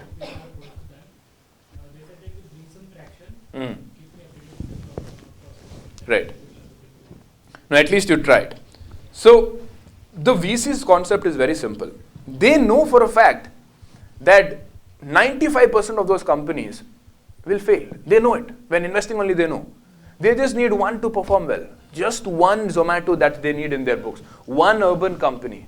One Lenskart. That's all they need. Because that one company will not give them 10x return or 20x return. It will give them a 20,000x return. You have seen stories where one of the early investors of Zomato put like 70 crores. And now that amount is at almost 30,000 crore. 70 crore becoming 30,000 crore. In a span of 15 years. That is called outsized returns by taking next level risk. So VCs do this, right? Where they know that 9 out of 10 companies will fail. Now, as a retail investor, we cannot put all our money into that. So, do you know where do these VCs get money from? It's not their own money. If I am a fund manager at a VC, it's not my own money. Where is this money coming from? UHNIs, ultra high net worth individuals. So if you have a lot of money, you can actually go to a VC and say, hey, take 5 crores. But an ultra HNI also will not put half of their money in a VC, unless of course they are super rich and they are like crazy kind of a investor, like Peter Thiel. But majority of them will not put more than 5-10% of their money, even in a VC. So basically, let's say I'm a billionaire, I have 10,000 crore. I will allocate 500 crores in a VC fund, which I might only start, and I'll call it Hegde Family Office Fund. and I'll take 500 crore stake. I will hire one big VC fund manager and tell, invest in the next level startups of India, which is what Nikhil Kamath is doing. He's exactly doing that. So he has also allocated a small percent of his capital, but if that blows up, it will look something like this. That is investor C, my friends, the green line. See the difference between A, B and C. A and B are sitting on 2.2 crores of net worth, while C is sitting on a whopping 6.6 crores of net worth by just risking 5% of their capital in something extremely risky. It need not always be crypto, it can be anything. But that is the power of the barbell investing strategy. 3x higher money by risking 5% of their capital. It could also be FNO trading if you are interested in that. If you want to learn how to trade your money, it could be that also for you, where you are generating, if the stock market is giving, let's say 12%, but because you know how to trade your money and you can also use leverage to invest in derivative products, you can end up making 35-40% returns. And if you're consistently able to do that year after year, this can also look like your portfolio. But there is risk and there is effort, which is the fundamental of becoming wealthy. You have to take risk and you have to put in that effort. So this is the difference where you just risk 5% of your capital. Now let's look at the risk management. What is the worst case scenario that can happen? Because you also need to know, if all of this money goes, then what happens? If theoretically or hypothetically, Bitcoin goes to 0, the difference between A, B and C is anywhere between 10 to 20 lakhs of money. Meaning if that 5% was given somewhere else, maybe that 5% was put in the normal stock market instead of taking the risk, the difference between A, B and C is not more than 10 to 20 lakh rupees sitting on a 2.2 crore kind of a portfolio. And you need to understand that risk before you do this. Because if you do not understand this risk beforehand, you will pull out the money the minute you see a small drop in your risky portfolio. You'll be like, oh, this is getting too risky. In a couple of years, you'll be like, okay, I'm done with this. Crypto crashed by 70%. I'm never touching crypto again. I'm pulling out my money. Tata, bye-bye. I'm sure a lot of people went through that journey. Not once, but twice.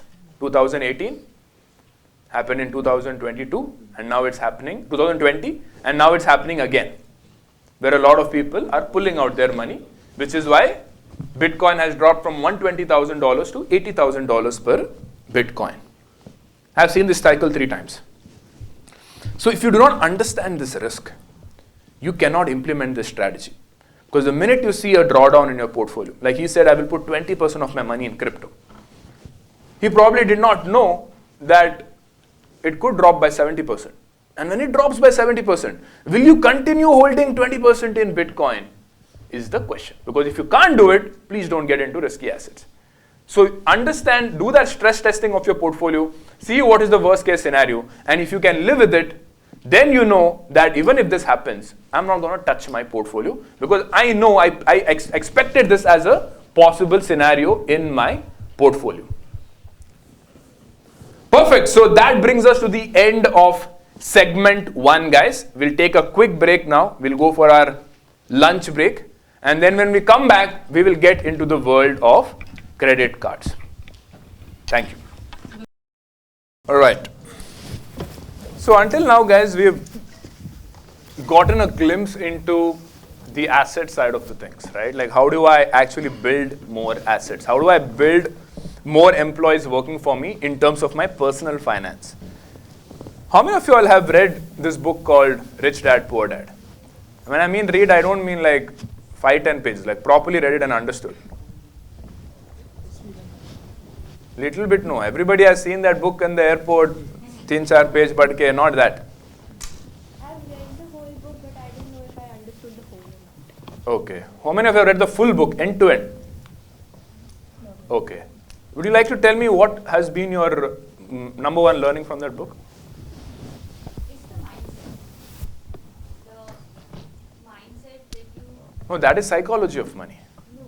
The Rich Dad and Poor Dad as well. When the author is talking about the rich dad, how he Hmm. money, and when he's allocating it, and the way he looks at as in where to spend, how much to spend. So that is way different than the mentality of the poor dad. Hmm. Like there was an example where the house example that you made, that was also in the book as well, where the asset was considered, the house was considered as an asset, but in the rich dad's perspective, it was quite different. So my takeaway was the money mindset, how you look at things when you're spending and when you're earning. Anybody else? Yes?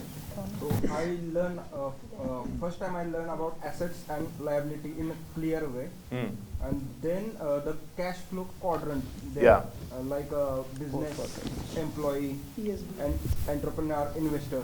That quadrant I understand well from that book, and from that book I get to know about the we have to focus on creating more assets than liabilities.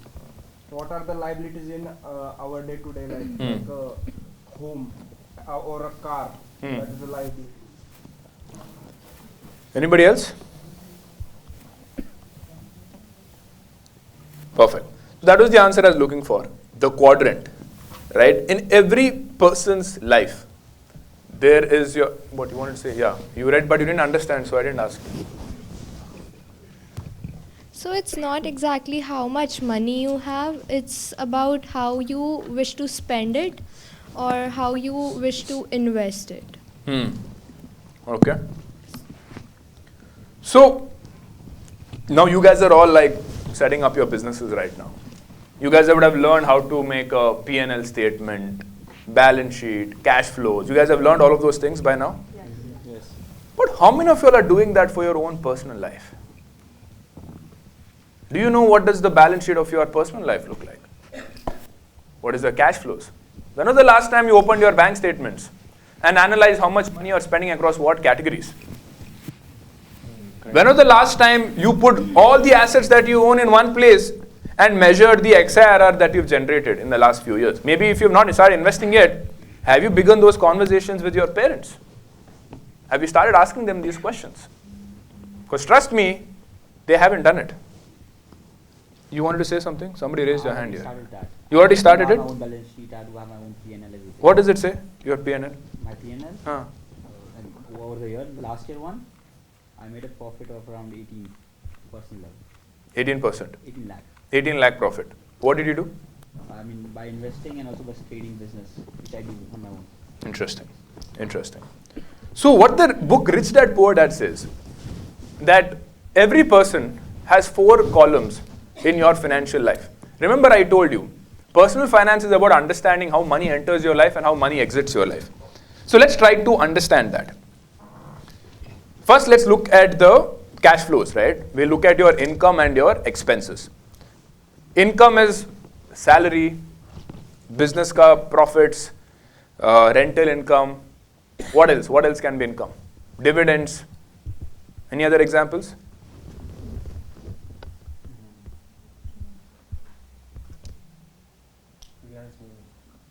Freelance. What? Freelance income. Freelance income. Anything else? Interest income. Correct. What else? Any IPs that you own for which you're getting royalties. That's how singers make money. Friends cast, still making money. Friends TV show? All the actors still make money. What? Trading income, right. So these are all the money, way money enters your life. Now let's talk about the ways money exits your life. Rent, food, clothing, taxes, insurance, anything else? EMIs. Lending and never receiving it back. Okay. Friends, bad friends, defaulting friends. What is it? Is that a common problem where your friends take money from you, don't return back? Is that a very common problem? Because I've never. Once it happened. It happened. 10,000 rupees. I still remember. You still remember that guy, and you're so angry. Okay. Okay. What else? Expenses. Traveling Traveling expenses, this is a new thing, not existed in your parents' time. Vacation expenses didn't exist back then. Where is that? Who said? Entertainment, right. What is entertainment? Going out, watching Netflix subscriptions. What else? Movie nights, date nights.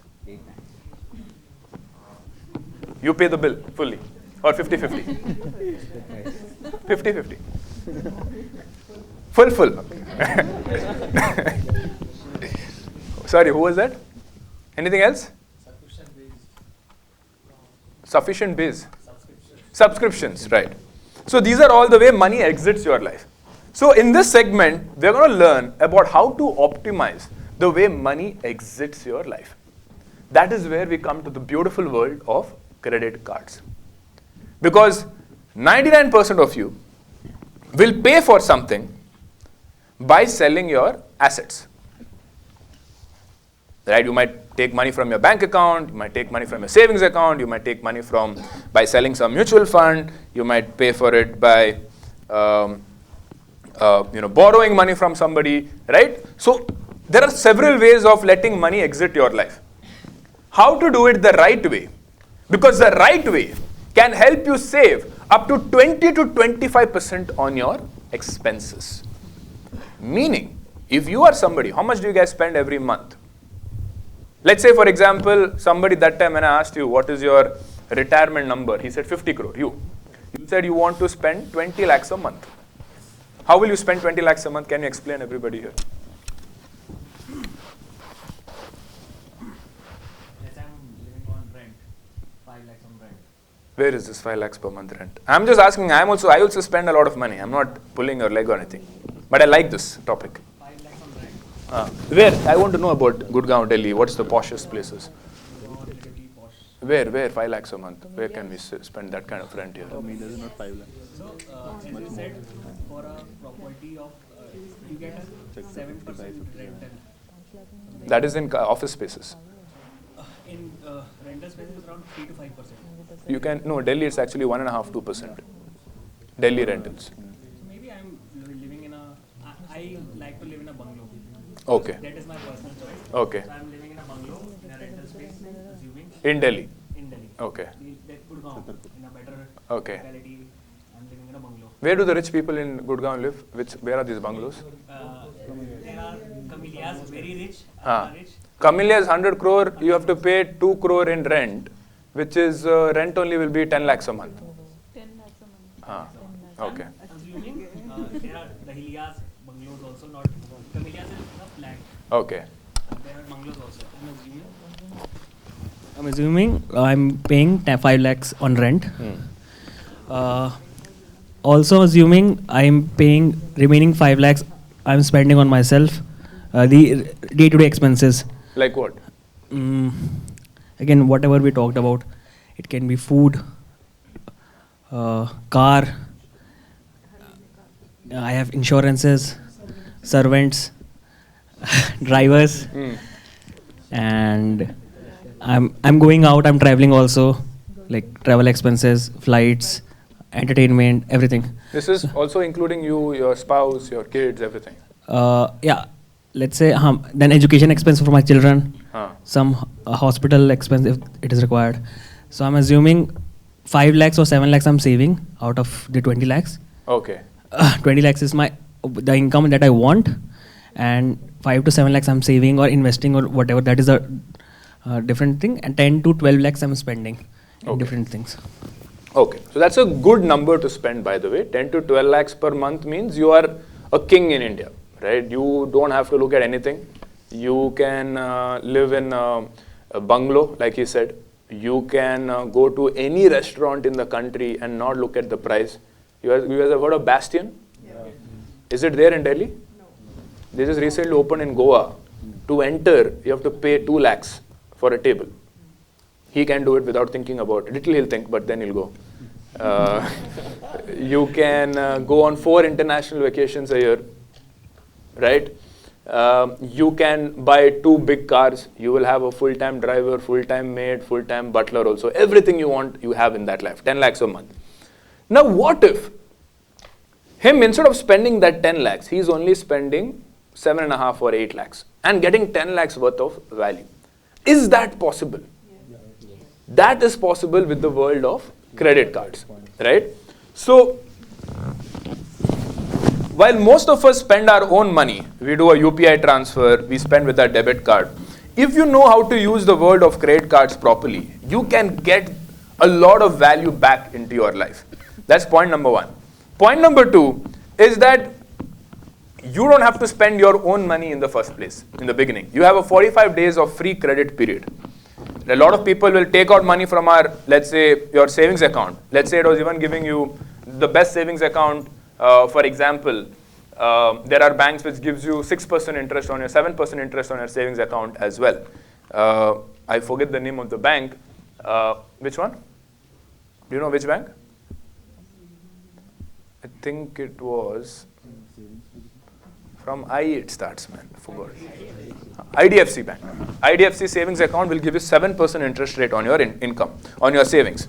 So I don't have to take money from that. So I'm getting 45 days of free credit period every time. So I'm also optimizing my returns on that front. And if there is a big expense, like for example, I bought a car recently. So I put 10 lakhs using my credit card. You know, it was like entire purchase was about 58 lakhs. 10 lakhs I paid using a credit card. So I got 2.5 lakhs immediately back in terms of free flights and hotels, which I'm going to book now when I go to Japan next month. So there are a lot of things you can do when you use the right credit cards in the right manner.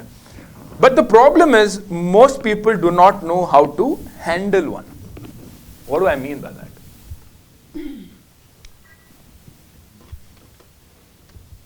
Look at this. This is how a balance sheet of a credit card company looks like. Look at that bar graph over there. Look at the lightest blue line. What does it say? Half of the money which SBI credit card makes is coming from people who do not know how to use a credit card because they default. Because when you default, the interest rate goes to 38%, up to 42%. Now you will say, no, I will not be that one of those people, but half of the people end up doing it. And they want you to do it because half of the money comes from there. And you know what they will do? So for example, I'm using the HDFC Infinia credit card. Last month there was a 12 lakh outstanding balance. I had gone to Dubai, Egypt, spent a lot of money, bought a lot of things for my mom. And this bank guy calls me. Sir, you have 12 lakhs pending. He is like thinking I can't pay it back. You know, he is like trying to, 12 lakhs you are pending, sir. Do you want a personal loan? Only, this much rupees interest per day. Just take it, sir. I'm like, boss, I'll just clear it off. You don't have to give me a personal loan. But this is the thing that they do, right? They're like, they try to get you into these loans because the number one revenue generating machine for banks is not mutual funds, is not your FDs, because that is where they lose money. It is by selling you personal loans, not home loan, not education loan, because that is forced by the government to say that interest rates will not be more than 8.5%, right? You have to limit. Education loan especially, governments have a lot of control on it. Personal loans, they can charge whatever the hell they want. Can go up to 24% also. And banks want you to do it because that is how they make the money. And India is a very credit-hungry nation, and the needs of an average individual has increased. You mentioned entertainment and travel. Your parents didn't have this as a need, but today it's a need. So you will find ways to spend money, and if you do not know how to use credit cards properly, you will end up losing money instead of gaining money. So the number one thing is discipline when it comes to credit card. Now, how do you build the discipline? Go through your bank statements. Right now, not right now, later. Look at the last 3 months. See exactly how much money you're spending on various categories. First, okay, you're like, okay, this is what I've been doing. So for the next 6 months, this is what I'm going to follow. Right? This is the expenditure I will follow for every category. And stick to that once you get a credit card. The minute, every month do an audit and you see that anything that is exceeding. And generally things do start exceeding because of the way we work, right? Greed is a very big emotion that human beings have. We basically function on fear and greed, that's it. Fear of losing money, fear of not having money makes us work hard. And once you get a higher salary, the greed of wanting more things makes you again work hard because you need to have a higher salary to get those great things that you want.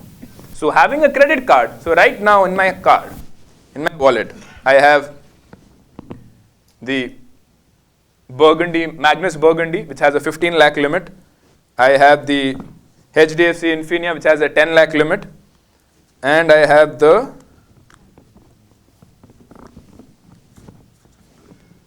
Times Black, which has a 25 lakh limit. So 25 plus 15, 40, 40 plus 10, 50. So if I want, I can buy a 50 lakh car with swiping 3 different credit cards. So if you do not understand how those greed things work, and if you're not able to resist yourself, even I can go into this credit card debt, right? It's very easy for me to go and just keep spending money if I am not able to control my expenses. And my expenses have increased. Earlier I used to think, a couple of years back, I will be very happy if I spend 2 lakhs a month. I'm talking about spending, I'm not talking about earning. 2 lakhs per month spending. Now it has gone to 4 to 5 lakhs a month of spending on the conservative side. So you need to learn how to control those urges. Now, for me, thankfully, my income have increased and all of that. So I've always ensured that 60-70% of my income is, invested. And I always try to maintain that ratio. But the minute I feel like, oh shit, today, this month, I've spent 60% of what I made. Then I'm like, okay, now it's time to look into those credit card statements and try to understand where the hell is this happening. And these are the simplest of things. You won't even know what is happening.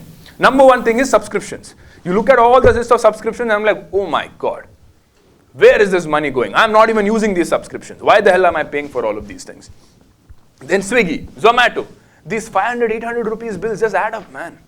They just keep adding up so fast. You have no idea how it adds up. And these are very simple things, but often overlooked by us. Now, imagine doing this for yourself and imagine doing this for 4 people in your family. How much more complicated it gets. You cannot do this in your head. Don't think you can do this in your head. You need to do this on an Excel. You need to track it. Now, if you don't want to do it, if you're too lazy, then get a financial advisor. Because it will really be worth the time and the value. Because you are definitely wasting a lot of money. This is a fact. Every one of us, and it's not your fault. It's because how the world of marketing has evolved in India. FOMO, social media, the easy ways of paying for stuff, the ways of envying our friends, all of those things are sucking out money from us. And social media, somebody said psychology major, they use the psychological biases that we have to make us spend money. They frame sentences in way while marketing to make us spend money. Just think about your life from the moment you wake up to going to office and coming back. Just count the number of brands who are trying to take out money from you. Do this exercise once. The minute you wake up, you got up from your bed, obviously first thing you do is checking your phone, count the number of brands which sold something to you. You go in your traffic, count the number of brands, billboards on the way. You work in office, again coming back, see the number of billboards because you're going in the opposite direction, so different billboards will be shown. And then you go back home, again you see social media. Just count the number of brands being shown to you. That was not the case 10 years back, 20 years back in our parents' time. So we are living in a world which is designed to suck out money from your life and keep you poor. So when you say about inflation, it is not just about the cost of rising goods, it's about the cost, it's about the amount of attention that is being taken from you towards getting these products. So once you start understanding this, you will start keeping a check on your finances and expenses. It is very easy to say this is very normal. Everybody is doing it. But if everybody is doing it, doesn't mean it's right. Right? We always become what our society is doing. And we think it's normal. It's not normal. We have started spending more. Savings rate in India has dropped. And if you start, like right now, India has 10 crore credit cards for a population of 1.4 billion. So 140 crore people have 10 crore credit cards. In the United States, there are 300 million people, 30 crore people. And there is 1.5 billion credit cards in the United States. 5 credit cards on an average for every American. The problems of personal finance in America is very different from the problems of personal finance in India. In America, the average citizen, their number one problem is getting out of credit card debt. Their number one problem is how do I reduce my expenses? Today, that's not a very big problem in India yet, but it is going to become in the next 5 to 10 years. To know why? Just see the number of credit card ads you see. Look at the number of new credit cards being launched every month. Look at the number of companies, which is not even a bank, trying to launch their own credit card. Flipkart, Amazon. Why did they launch credit cards? Because they want to increase the way you increase their ease of access of spending money on those apps. Swiggy launched their own credit card. Why? So the minute you start learning this, you will understand that the world right now is not the world which our parents lived in, and it is going to be easier and easier to go in debt.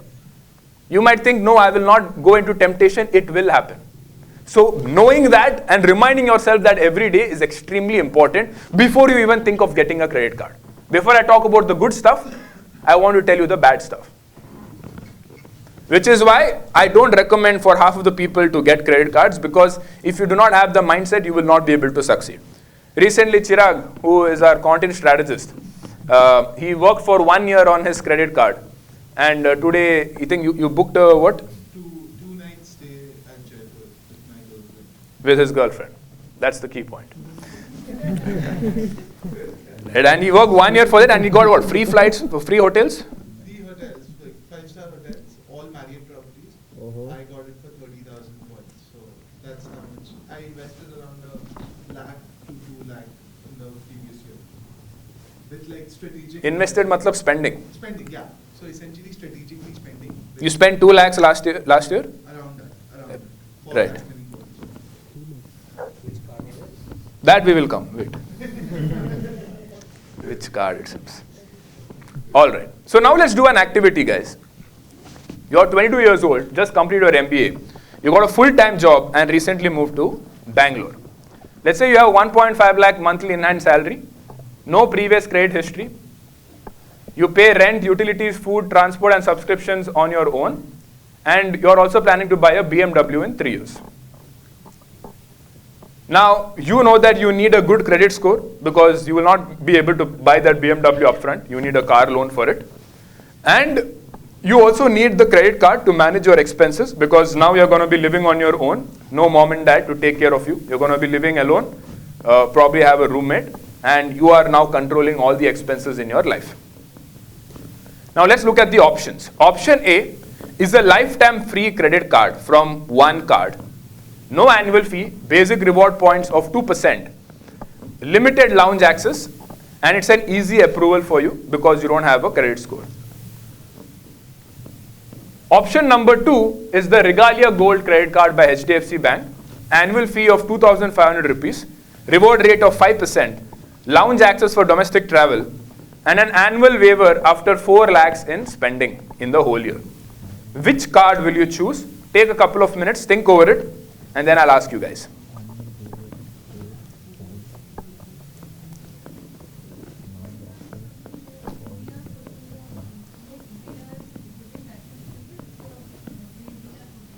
You can assume they give similar limits. Both the cards are giving you similar amounts of, usually they give up to your income. So your monthly income is 1.5 lakh, you'll get a 1 lakh limit, usually. Option A was this.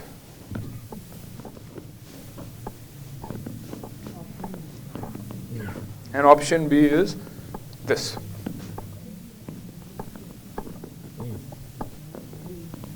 All right. Who wants to start? Yeah. So I think option A, because if you're a first-time credit card holder with no credit history and you're just starting off with your income, you're a first-time earner. You should not be having that pressure on your head that you have to pay an annual fees over a credit card because you're not sure if you're going to spend it using credit cards, and even if you do, you're not sure how you're going to spend it. So the annual fee will kind of become a pressure and a tension over your head. That is the very first thing, that it should be a lifetime fee card. And secondly, the benefits mentioned over here, we are not very sure if we're going to use these benefits to the full access or full authority for a first time user. Hence the benefits offered by the credit, one card which are way less, but at the same time there are no hidden costs as such. It's a much better choice for a first time card user. You can almost be an influencer for one card. Anybody else who wants to choose option B? No, option A ka ho gaya. Anybody who is having a different opinion, who wants to challenge him? You want to challenge him? Just give him the mic. So let's say he has 1.5 lakhs of income, in-hand income. If he just spends 50,000 through credit cards in a month, so it annually accounts for around 6 lakh a year, which is annually more than 4 lakh. So we are getting a waiver, and then higher reward points of 5%, which accounts for around 30,000. So the annual fee, the reward points, and the spending, the disposable income that he has, even he just leaves for 50,000 rupees, I think it will be much lounge access, everything, he will get more out of it because he has that income, and obviously he will spend from 1.5 lakh 50,000 somewhere. So I'm assuming it is a better option. Okay. How many of you all, now we'll do a show of hands. How many of you all, what is your name? Utkarsh. How many of you all agree with Utkarsh? Raise your hands. 1, 2, 3, 4, 5, 6. What's your name? Jay. How many of you all agree with Jay? Okay, the rest of them, obviously. The correct answer is Utkarsh. Because, no claps and all. He's paid. Correct answer is Utkarsh. Because while your answer is sound financially, mathematically, remember I also told you, today, every month, there are new credit cards being launched. So your temptation to switch to the next credit card will be more because the credit card companies are one-upping the other every single month. So that's why I have 3 credit cards with me right now. Because when I got HDFC Infinia was good. Then ICICI came out with their Times Black saying that I will give you free helicopter ride from Bangalore airport. I'm like, oh wow, I want this. Then after that, Axis Burgundy came out saying that anything above 1.5 lakhs spent in a month, I will give you 5x reward points with no limit, which means I can get 30% back on everything that I spend above 1.5 lakhs. So for example, if I spend 5 lakhs in a month, that 3.5 lakhs, I get 30% back, which is almost 1 lakh rupees in free flights and hotels. So because new credit cards are being launched, when I'm getting my first credit card, I want it to be a safe option, which I know I will continue no matter what new credit cards are coming in the future. 2 benefits for this. Benefit number 1, you do not have to pay the annual fee even if you do not like the card. Even if you don't spend that card, you will get that card lifetime free. You don't have to worry about it.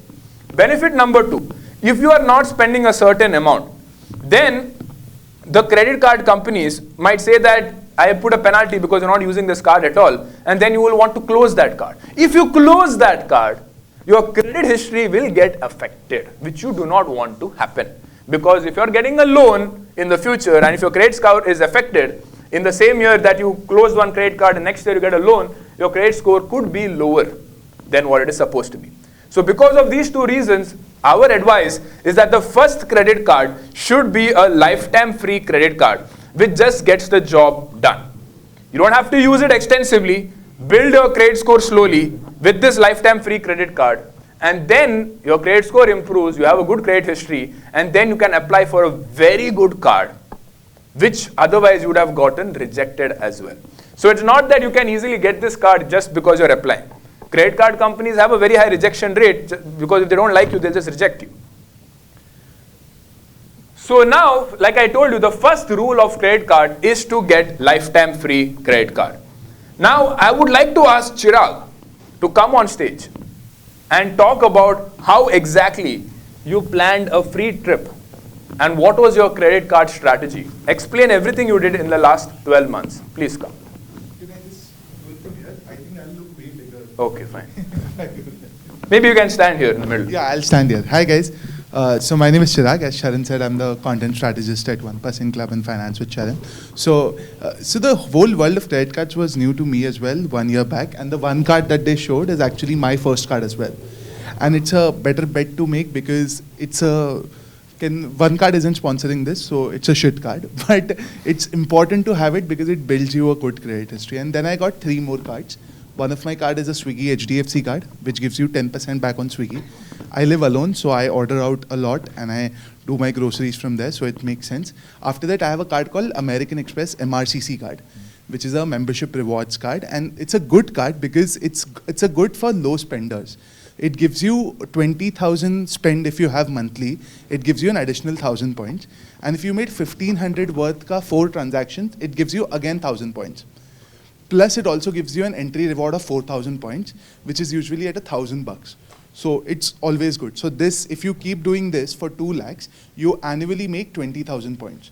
And those 20,000 points are very easily, you can equate them back to a hotel stay, which will be worth around 20 to 21,000 rupees. So that is how you get 1 night of hotel stay free. Then I have a third card called Marriott Bonvoy card, which is especially for hotels.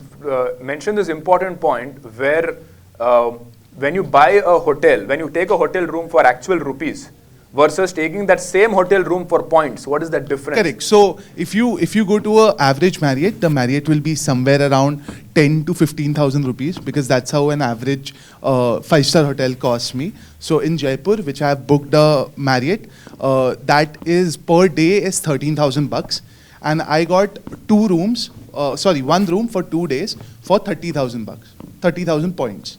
So what it did for me was it essentially eliminated all of my stay cost, which if I had to do it at Marriott would have been 30,000 rupees. But here the 2 lakh rupees spend, which I was any which ways going to do. Like for example, at our company, we have a lot of subscription costs that I incur and then reimburse all of that. So that also became a good way for me to make my points. Even his rent. Yeah, even my rent. So I have a 30,000 rupee rent. There's a platform called Red Giraffe where I go and pay my rent. And these 1,500 rupee transactions, I simply buy Amazon Pay coupons, and that I use for my utility bills. So for example, my electricity bill gets paid through Amazon coupons. So what this does is you don't essentially have to always make spends directly with your card. A lot of times you have to optimize your spends to get these reward points back. So that's the whole idea. So 2 lakh rupee spend is not entirely directly through the card. It's a lot of times bought vouchers, because vouchers give you accelerated rewards. They give you 2x, 3x rewards. So it's a better bet to make. And there are some categories where if you make payments, you get additional points because the card incentivizes those. For example, at Swiggy, if you make Swiggy payments, you get 10% back. So on a 15,000 rupee monthly Swiggy bill, I get 1,500 back, which is not bad if you look at it from a bigger picture perspective. Right. So yeah, that's how it Perfect. works. Thank you so much, Sharan. Please give him a big round of applause, guys. And one more thing, guys, which we forgot to mention, is that once you start building loyalty with these hotel groups, they will start upgrading you for free. I'll give you one example. I had gone to the Taj Lake Palace, which is in Udaipur. That was my first time in Udaipur. And I wanted the suite room, but it's like 1.5 lakhs per night. I'm not going to spend 1.5 lakh rupees per night. Now, I took the base room, which is about 40,000 rupees, paid for it fully with points, free of cost. I go there because of my loyalty to those credit card, with that hotel partner, with that hotel chain.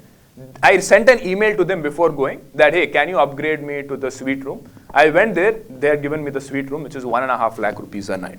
So 2 nights over there was 3 lakh rupees. So 3 lakh rupees of stay. I had to just book the, the normal room, which is 30,000 rupees per stay. And I got it for free of cost. So learning about this, how this entire world of credit card works, how this point redemption system works. Sometimes during certain months, these partners will give you 50% more points when you redeem.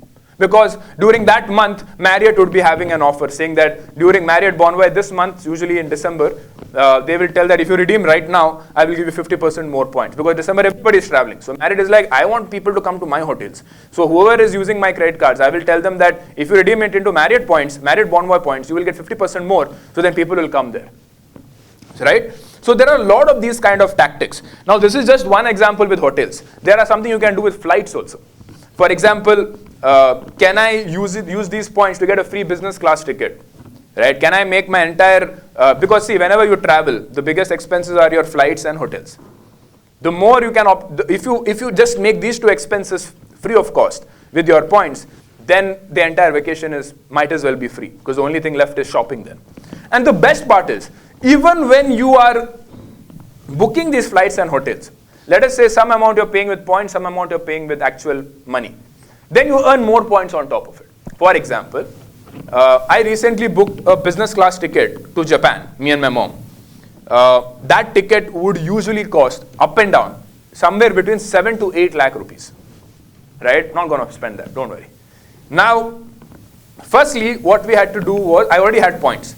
So firstly, my credit card advisor, who is Ali Hajiani, who is somebody who has 8 lakh followers on social media for credit card advice. He's like the #1 guy. So he sort of analyzes which dates and with respect to the points that I have, gets me the biggest value for buck. So he figured out, I told him I want a 10-day trip. So he figured out that right 10 days, you need to be flexible with your dates. With that right 10 days ka gap, he was able to bring down that entire trip for about 3.5 lakh rupees by finding that right date sequence and the right point sequence. Then from that 3.5 lakhs, I'm spending 1.9 lakhs in points because that's what I had left. The remaining 1.56 lakhs I paid with my own money. Now when I pay with my own money on the credit card, I again get 30% back. So that additional 1.5 lakh, 30% is another 50-60,000 rupees cheaper. So net I'm spending like 3 lakh rupees or 2.5-3 lakh rupees for 2 people, business class ticket to Japan, which is a 10-hour direct flight. Right? So that is how you optimize your expenses. So I would never ever take this flight. Business class, no way for this kind of an expense. But because I had points and because I'm able to get it at a fraction of a cost, I'm like, might as well go for it. Right? This is just a very big example where you're spending a lot of money, but just to show you the potential of what credit cards can do. So these are now the best lifetime free credit cards in the market as per us. You can take a screenshot of this. You can take a picture of this. This is what what we recommend in the 1% club. There's Indus, Tiger, Scapia. The reasons are just mentioned over there, self-explanatory. You can take a picture of this for your future.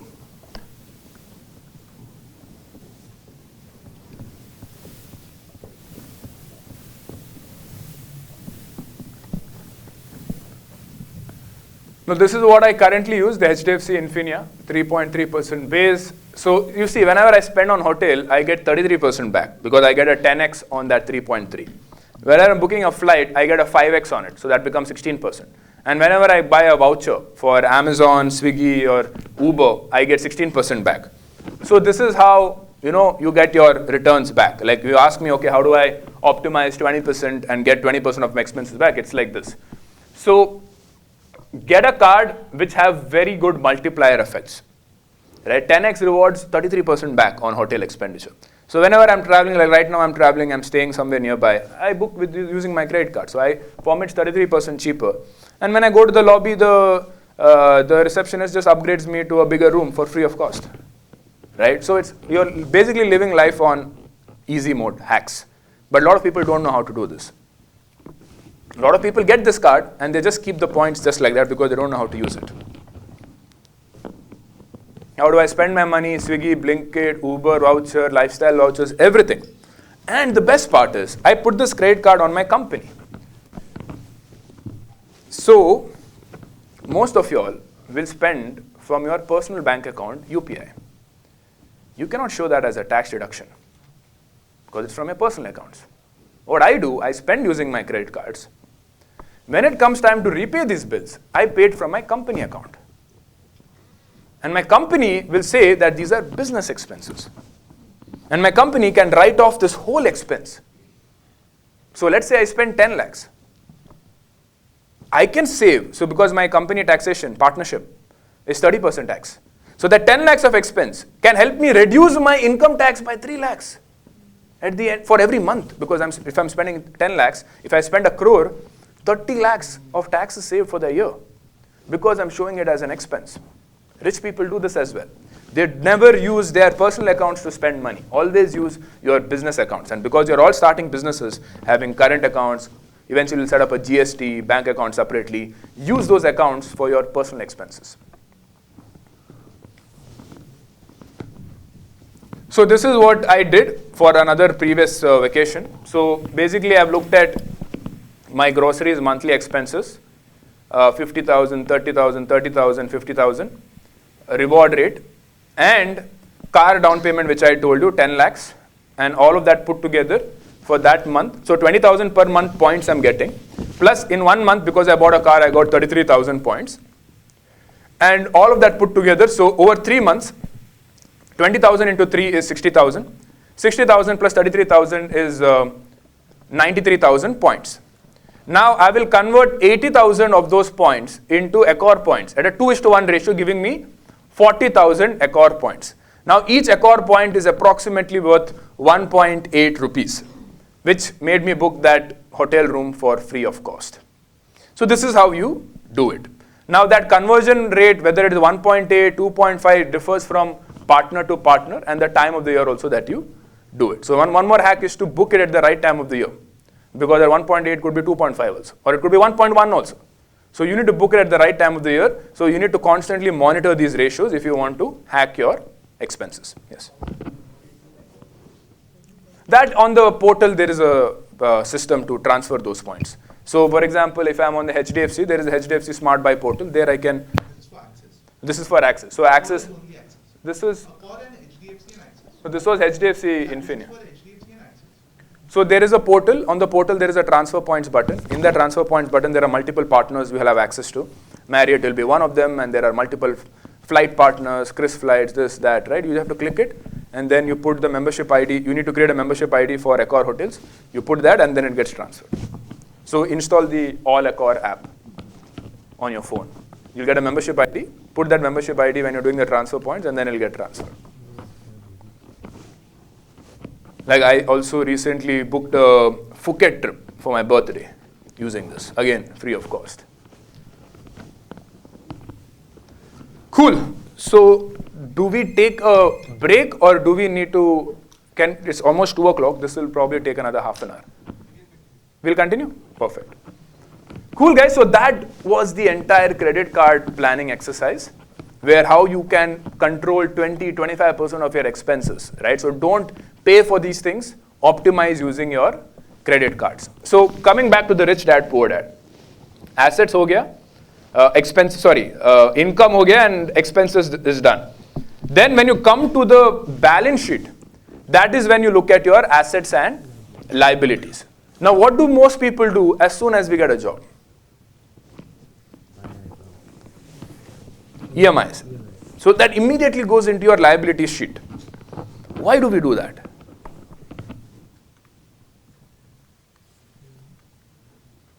Why do we do that? Why do we immediately start filling up the liabilities part? Income is coming, expenses are there. Those are anyway there. Then you have the option. You have two options, assets or liabilities.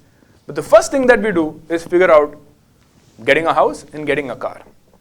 Instead of that, if you think, what assets I can build immediately from day one, it will not change your life immediately, but in the next 10-15 years, once you turn, right now you are 22, 23, let's say you're working for 10 years or 35, 36, your life will be drastically different if you just focus on assets the first 10 years of your life. And the money that is made from assets, that you use to get liabilities. The mistake that people make is to pay for liabilities from your income. If you do that, your next 10 generations will follow the same thing, and they'll all be middle class, even after the 10th generation. If you build your assets first, let those assets pay for your expenses and liabilities, that is when wealth starts compounding from one generation to another generation. Now you guys most of you all belong to business families, so your previous generation had done a good job to build those assets, which is allowing you to take the risk that you can take today. Not all of you all can, not every 22, 23-year-old can think of building a business, because they need predictable income every month to support their family, right? Your families have already done a good job to put you in a good spot. Now the next step is to don't screw it up, because we've also noticed that the third generation usually screws it up, because then they start using the assets to pay for things that they shouldn't buy. That is when you start getting into formation of trust, which puts in the rules for the family that you will not be allowed to touch this. Monthly you will get this much money. Be happy with it. Right? So usually we've noticed that the first generation builds it, second generation does a little bit of good, and the third generation just squanders it. So don't do that mistake. Always protect your assets. Never ever sell your assets. If you need money, take a loan against those assets. Ever. You will never ever sell a mutual fund to buy something which is not an asset. You might sell it to buy another asset, but never sell an asset to buy a liability. Always remember, if you want a liability, take a loan against your asset. Never touch the employees who make you money. It's a machine that you've built. You do not break the machine to buy things which you don't need. You protect the machine. Take money from banks and spend it. You don't spend your own machine. That is how you stay stuck in the middle class. The middle class don't have a machine. They're always dependent on income to support their expenses. The rich have assets to take care of their expenses. So they don't need a job. That is how it works. All right. Now let's come to goal planning. A very important exercise. 25-year-old Ram is married and plans to purchase a house worth 3 crores in 5 years. He currently has the following. Salary 2 lakhs a month, monthly expenses 1 lakh, car loan EMI 45,000, amount in banks for emergencies 3 lakhs, SIP of 55,000 rupees per month in mutual funds. Now pending loan on his car loan is pending loan on his car is 30 lakhs. Ram wants to pay it off in 5 years. Assume his salaries and expenses including EMIs grow by 10% because he wants to pay off the loans also faster, and he earns 12% on his investments. Just read this once again before I go to the next slide, or take a picture because it's important for the next slide.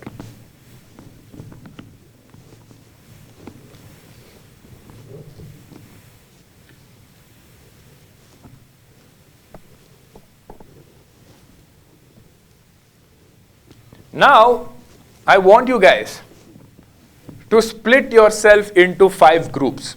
So 1, 2, 3, 4, fine, just 4 groups.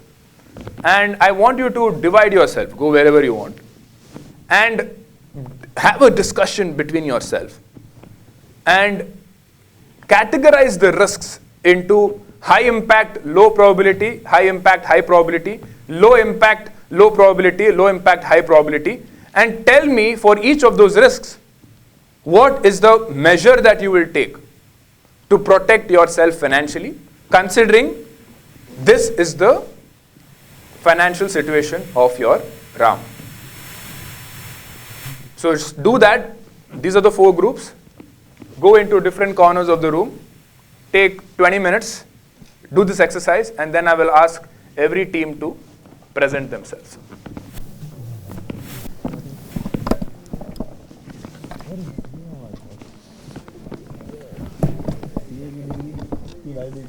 We can probably do this. They'll take for lunch break and come back. Yeah, guys, so what I think, it's already 2 o'clock. So you guys are going to go for lunch, right?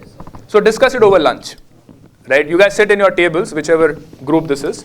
If there is too many extra people in one side because I see the number of seats increasing, you can migrate to the group below you and the group below you.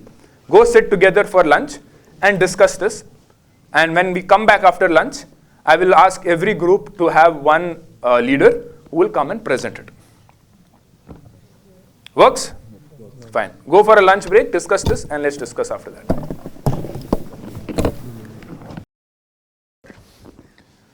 So I'm curious to know, everybody obviously figured out the obvious, which is this is a little bit optimistic goal for him to have. It's very difficult to buy a 3 crore house, not just from the point of saving that kind of money, because see, 20% down payment, he has to have 50 to 60 lakhs. The remaining 2.5 crores, he has to take a home loan, assuming the house value doesn't go up. But house value will go up, so actually it will be a 3 crore loan only because of the inflation of the house. So 3 crore ka home loan, anybody knows what the EMI is? Raise your hands. Yes. EMI asked. Nobody did the EMI calculation? 50 people, nobody did the EMI calculation. Are you a student?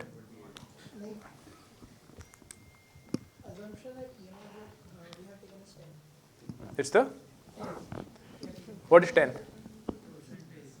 No, not the interest rate. I didn't ask for home loan interest rate. Home loan interest rate, everybody knows, 8.5%, whatever you take. I want to know what is the EMI for that loan. Because everybody knows that he doesn't have 3 crores to pay in 5 years. Impossible.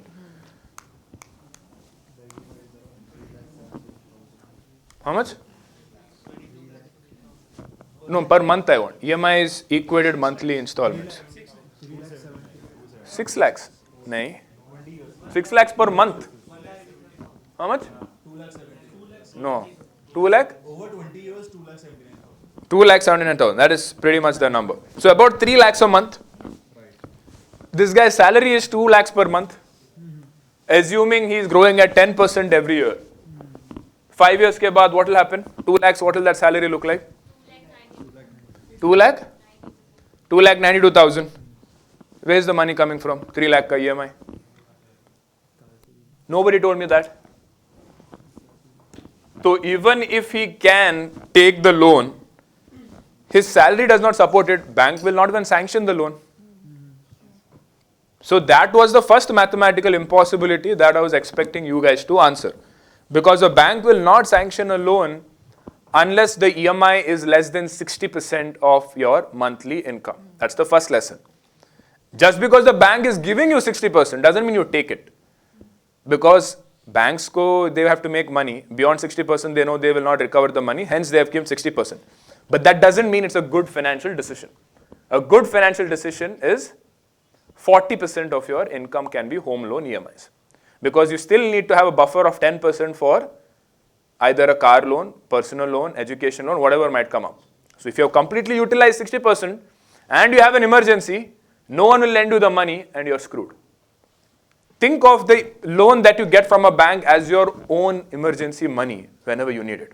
If you have no room for asking money from the bank, who are you going to go to? That is the worst financial situation. So even if I'm ready to pay 24% interest rate loan, no one's going to lend it to me if I've utilized all my loan limit. No financial institution is going to give me. So never do that.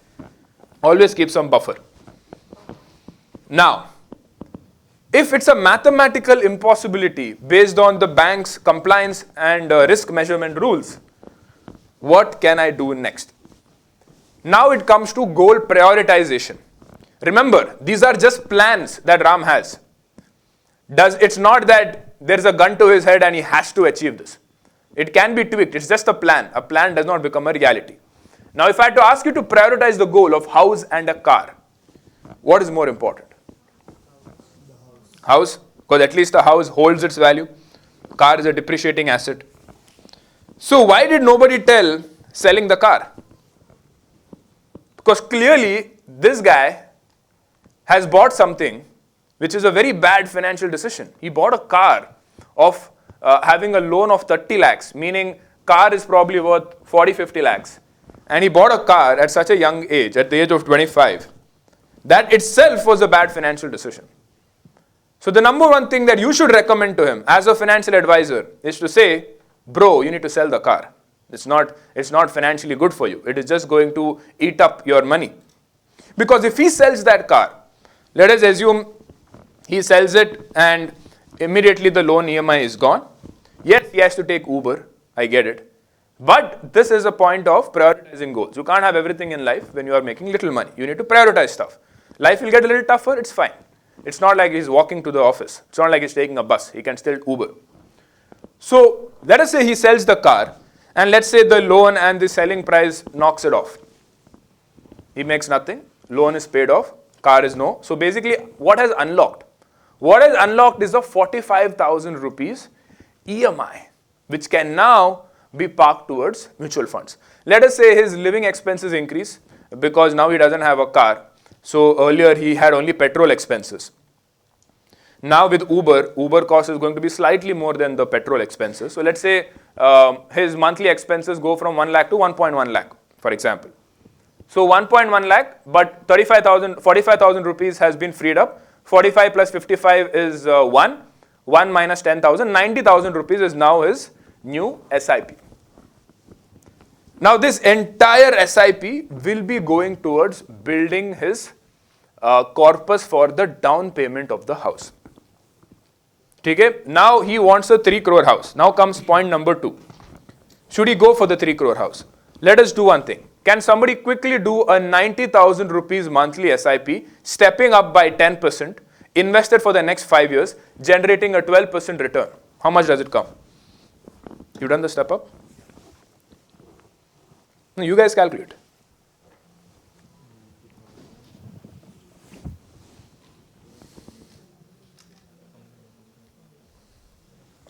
Thank you.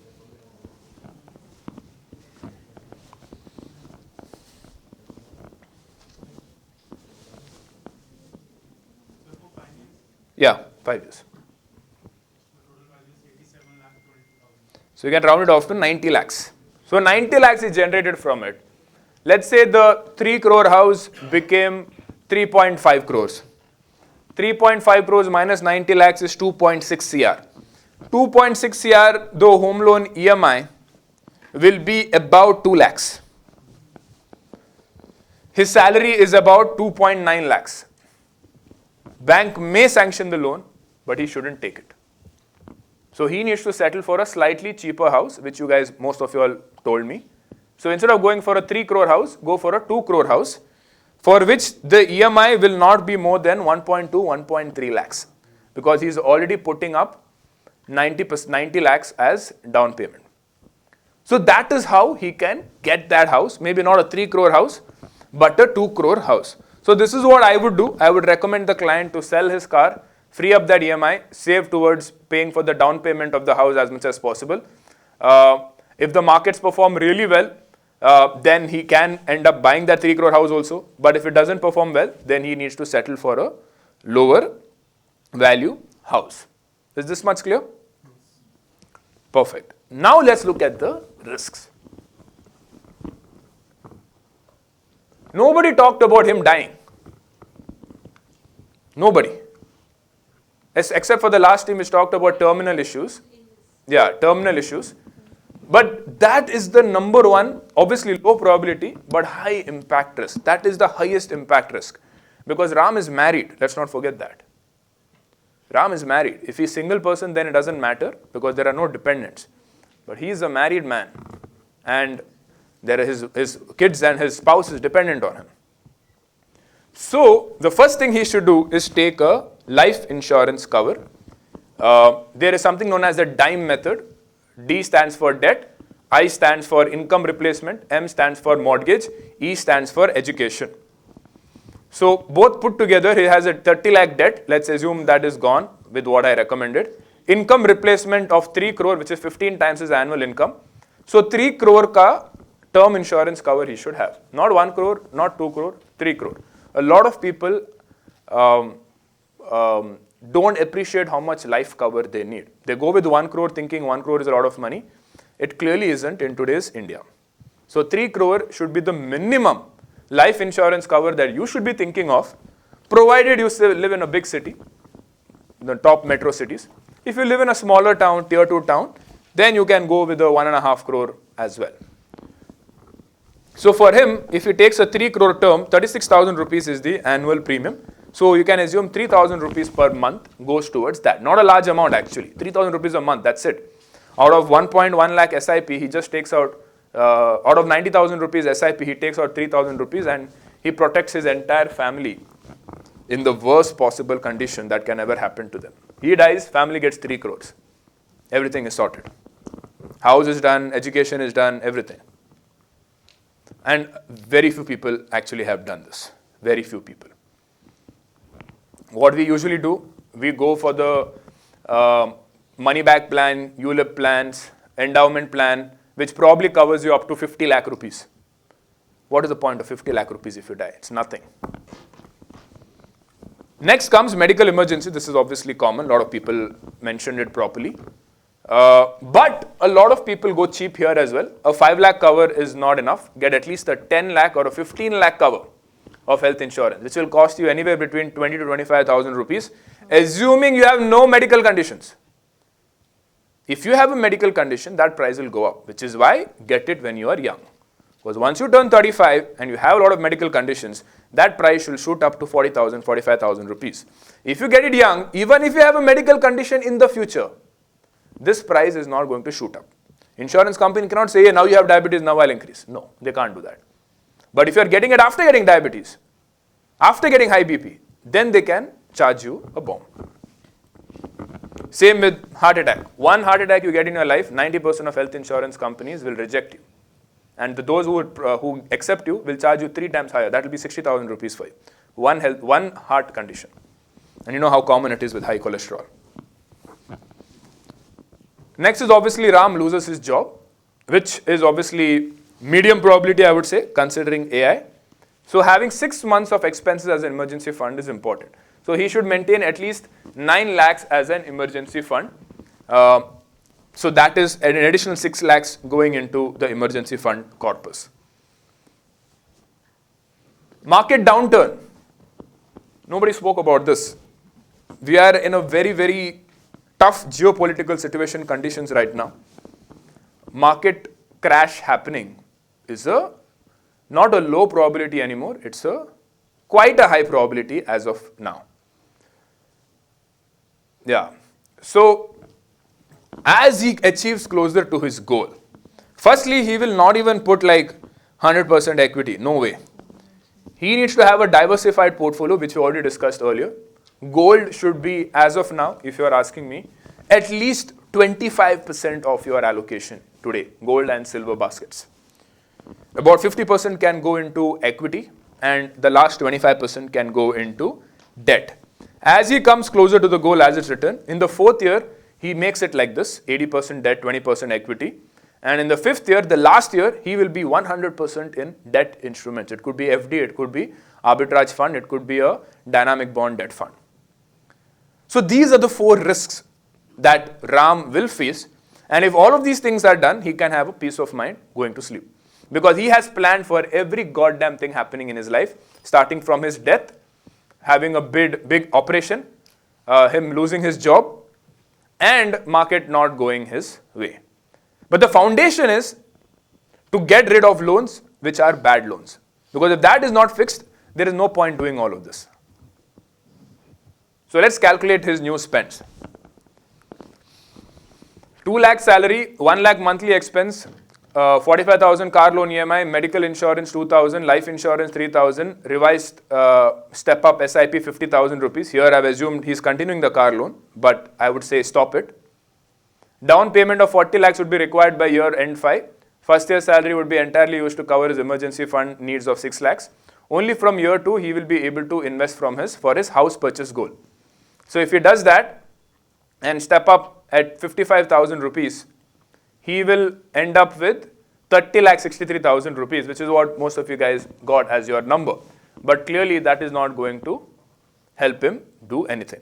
So mathematics says that if he wants to buy that house, he should get rid of the depreciating asset loans, which is what most people end up doing as soon as we start making good money. 2 lakhs a month is good salary, 24 lakh salary, and almost all of them will end up buying a car. But if you are thinking of building assets early on, you will not do it. So now, let's hear the winner. Is there a second place? Just a clear winner. Show me once again, I forgot.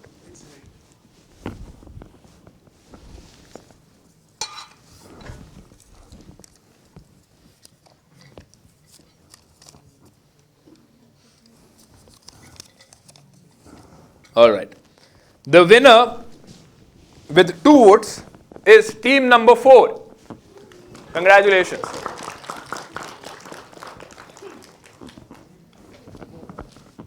All right. Now I have a cool tool to show you, which is the fire calculator tool. But how do I show it? They have already given. Who's going to present it? Oh, they already have that Excel file. Okay, can you guys open the Excel file that we have sent you?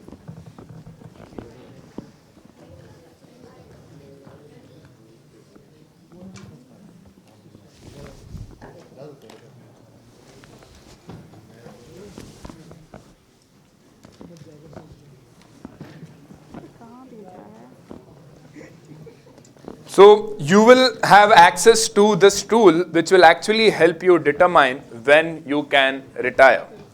We call it the FIRE age tool. FIRE stands for Financial Independence Retire Early.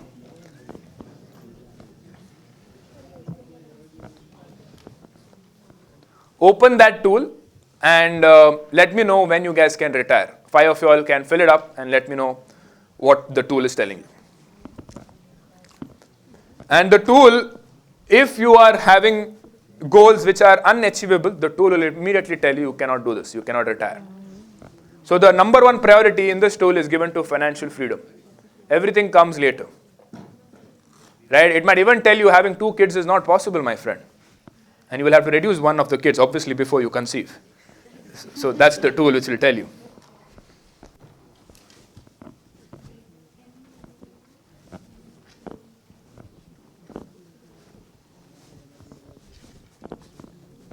You can also play around with your salary on the tool, salary growth rate, savings growth rate. If you feel like you will have a phenomenal career and you will be able to 2x your salary every 3 years, assume a 25% growth in savings every year.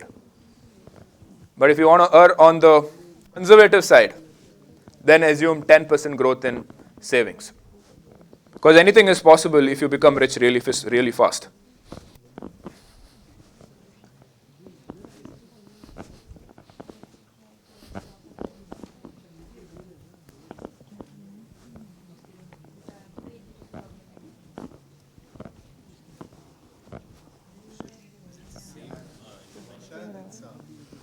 Okay, it's here. Yeah. So age 24. Can you scroll down, please? Yeah, let's stop here. Age 24, inflation 7%. Expected returns on your overall portfolio 15% post-tax. Now I have assumed 15% because that is my target. But if you feel like you want to assume a lower number, feel free to do it. If you want to assume a higher number, feel free to do it. At the end of the day, these are assumptions. So be very careful when you put in assumptions because we are trying to predict the future here.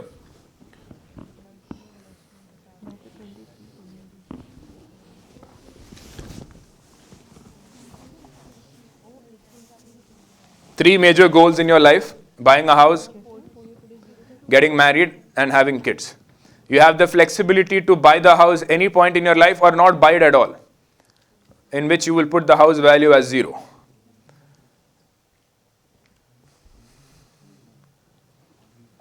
And you will see how fast you can reach financial freedom depending on what parameters you change. And for people who forgot what financial freedom is, it means at that point of life, you can choose to work. You don't need to work.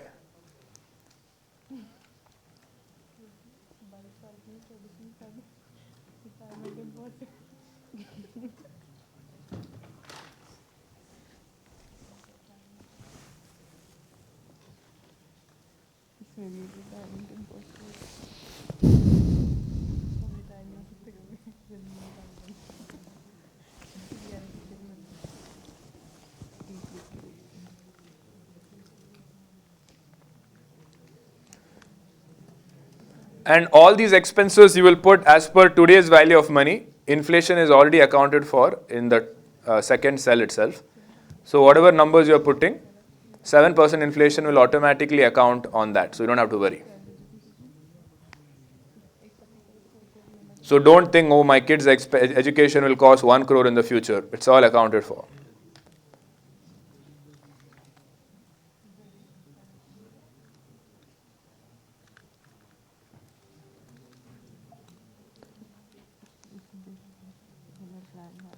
If you are done, just raise your hand.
Chirag, go back to the deck. Yeah. Hi guys, are you done? Not possible to retire. Not possible to do anything. What? Not possible to do anything. So start sacrificing. Now look what sacrifices you need to make, because it should be possible at some certain parameters. Start from leading a life which is absolute basics, where it is absolutely possible, and then start increasing your needs and your wants. Start like that.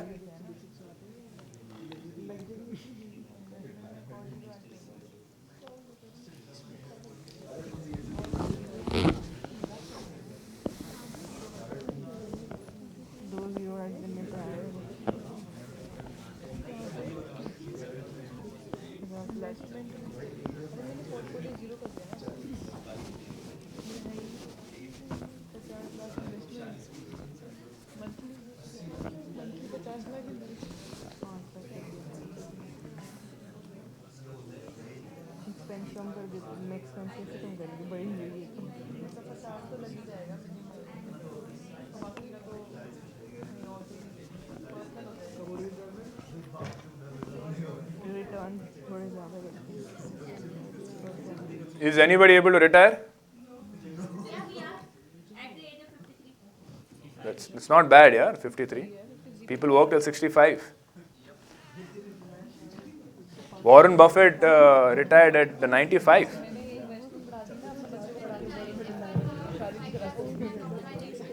$39. Why don't you tell us what you did? She can retire at 39. Let's hear. You're 18, right? So 28, 38, so 21 years. It's the power of starting early. Most people get up at 30. Yeah, can you tell us what assumptions you took? The things which made the difference, which caused the biggest impact.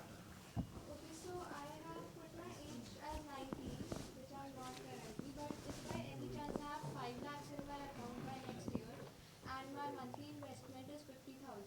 monthly expenses are 45,000, then I can retire by the age of 39. And you included everything. Wedding, kids. How many kids you assumed? No kids?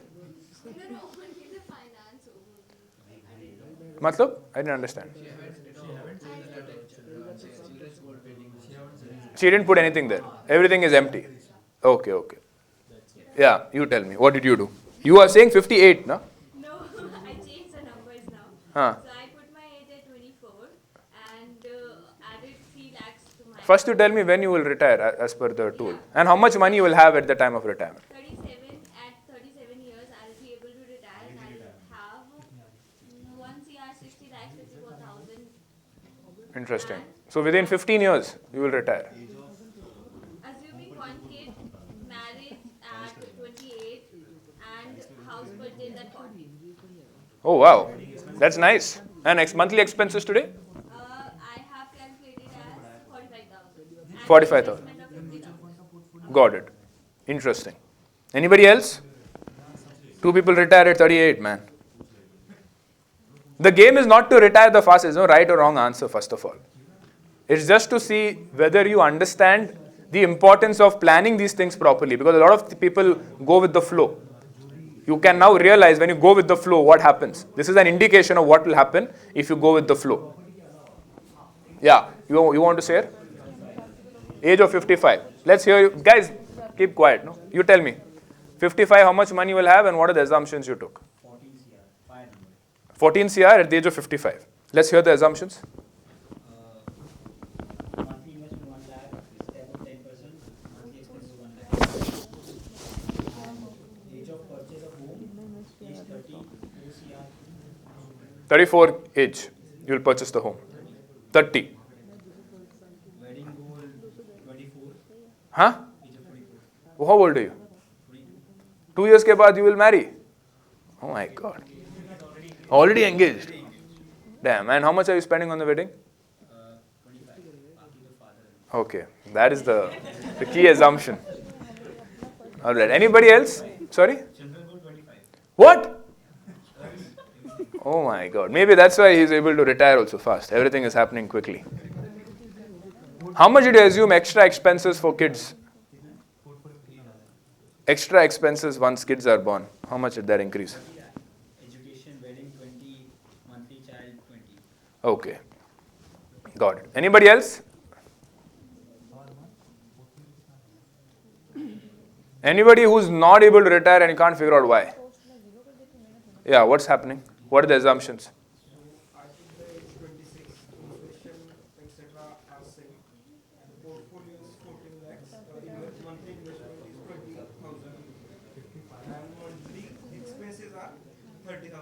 Okay.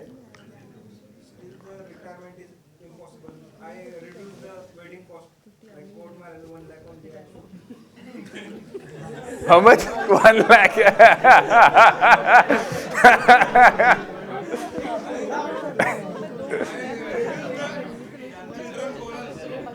Children goal is how much?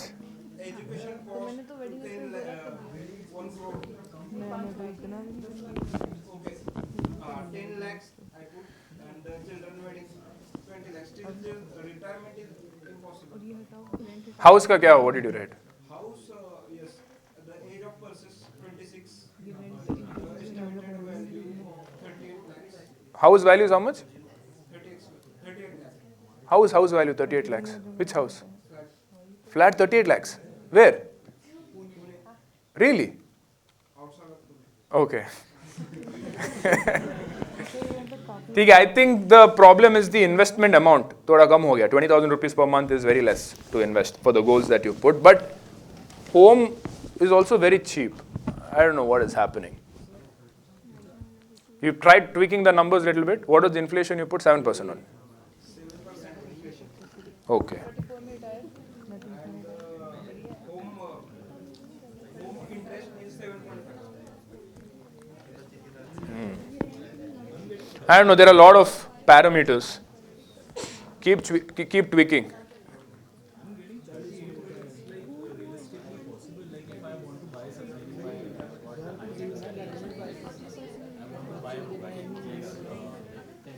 Okay.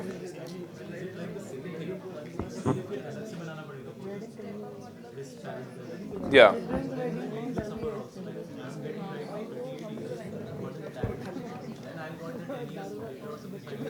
Exactly. So if you have any other goal on top of it, now this tool, what you can do, you can maybe increase your monthly expenses a little bit, because you said you have to take a Bugatti or whatever, right? So if you increase your monthly expenses, correct. Correct. If you earn more, yes. So what earning increase have you taken? Savings increase rate.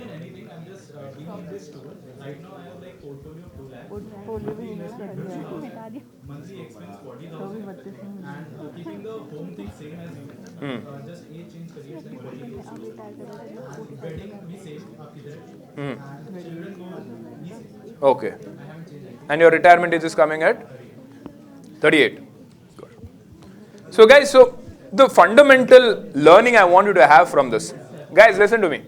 The fundamental learning I want you to have from this is not about how fast you can retire or how much money you will have at retirement. All of that is secondary. The fundamental learning here is, how do you measure the impact of wanting things in life on delaying your financial freedom? If that 1 crore house is a 2 crore house, how much longer do you have to work? If that wedding is, instead of 20 lakhs, a 1 crore wedding, how much longer you need to work? And of course, I know dad is there, but if dad was not there, how much longer you have to work? Because a lot of people take loans also for wedding. Wedding loan is a thing. Vacation loans are a thing. So if you take a very expensive car, how many years of extra work life you need to have? Now, I'm not saying the point of life is to retire early and chill. But the goal is to find a point in life where you can do whatever you want. You're not necessarily doing things because you need to pay the bills. A lot of people live like that for the rest of their life, where they're doing things they don't want to do, but they have EMIs to pay. They have financial responsibilities towards their kids. And that is where it becomes a never-ending game, and at the end of 60, they have saved nothing for themselves and are dependent on their kids to support them. That's the ulta of life. You don't want that to happen to you. So that's the whole point. So the tool is for you to understand, okay, I want all of these things, but is it worth it? How many of you all ask this question in terms of time? Like today, when, let's say for example, back in the day when I was earning 30K per month and I wanted to buy, let's say, an iPhone, for example, worth 1 lakh. In my head, I'm not thinking about EMI will be 6,000 rupees. I can pay for that EMI easily because I make 30K per month and I'll ask my mom also to contribute 3,000 rupees. No, I'm not thinking like that. That's what how most of you all will think. I am thinking, is this iPhone worth 100 days of working in the office? Is it that much adding value to me? Is it worth working 100 days in the office? And let's also not forget that 1/3 of the time that you spend in the office is for the government, where you have to pay the taxes. So at the end of it, what most of us end up doing is that we make 3 people rich. Number 1 is your boss. Number 2 is the bank. And number 3 is the government. These are the 3 people that you make rich. Our goal is to figure out how do we keep as much of it to ourselves, because that's how you achieve financial freedom. Because you are born into this world being an employee to these 3 bosses in your life. The government, your company ka boss, and the bank. These are the bosses when you're born with. How do I free myself from these 3 bosses is the whole point of financial freedom. So when they say money buys happiness, it does as soon as you eliminate these 3 bosses in your life. When the government, your company ka boss, or whoever it is, in some cases it's our parents also because they give us money, so we have to listen to them. And the last thing is the bank. The day we feel like none of these 3 things impact my life, that is when you are financially free. And that truly brings a lot of happiness. But if you keep increasing your expenses and your wants are never ending, these guys will always be your boss. So the point of life is to figure out how do I eliminate these guys as soon as possible. Whether it is 40 or 45, that is up to you guys, depending on how many wants you have in your life. Does that make sense? So how many bosses do you guys have in your life right now? Right now, nobody, I think. Probably your parents. Yeah. Who are the 2 bosses? Who are the 2 bosses? First, my boss. Who's your boss? For your company? Second is back. You have a loan? See, he has 2 bosses. So goal is to have 0 bosses. But the problem is, as soon as we get a job, we get the second boss within 2 years. It's the bank. And the government is anyway there as soon as you get a job itself.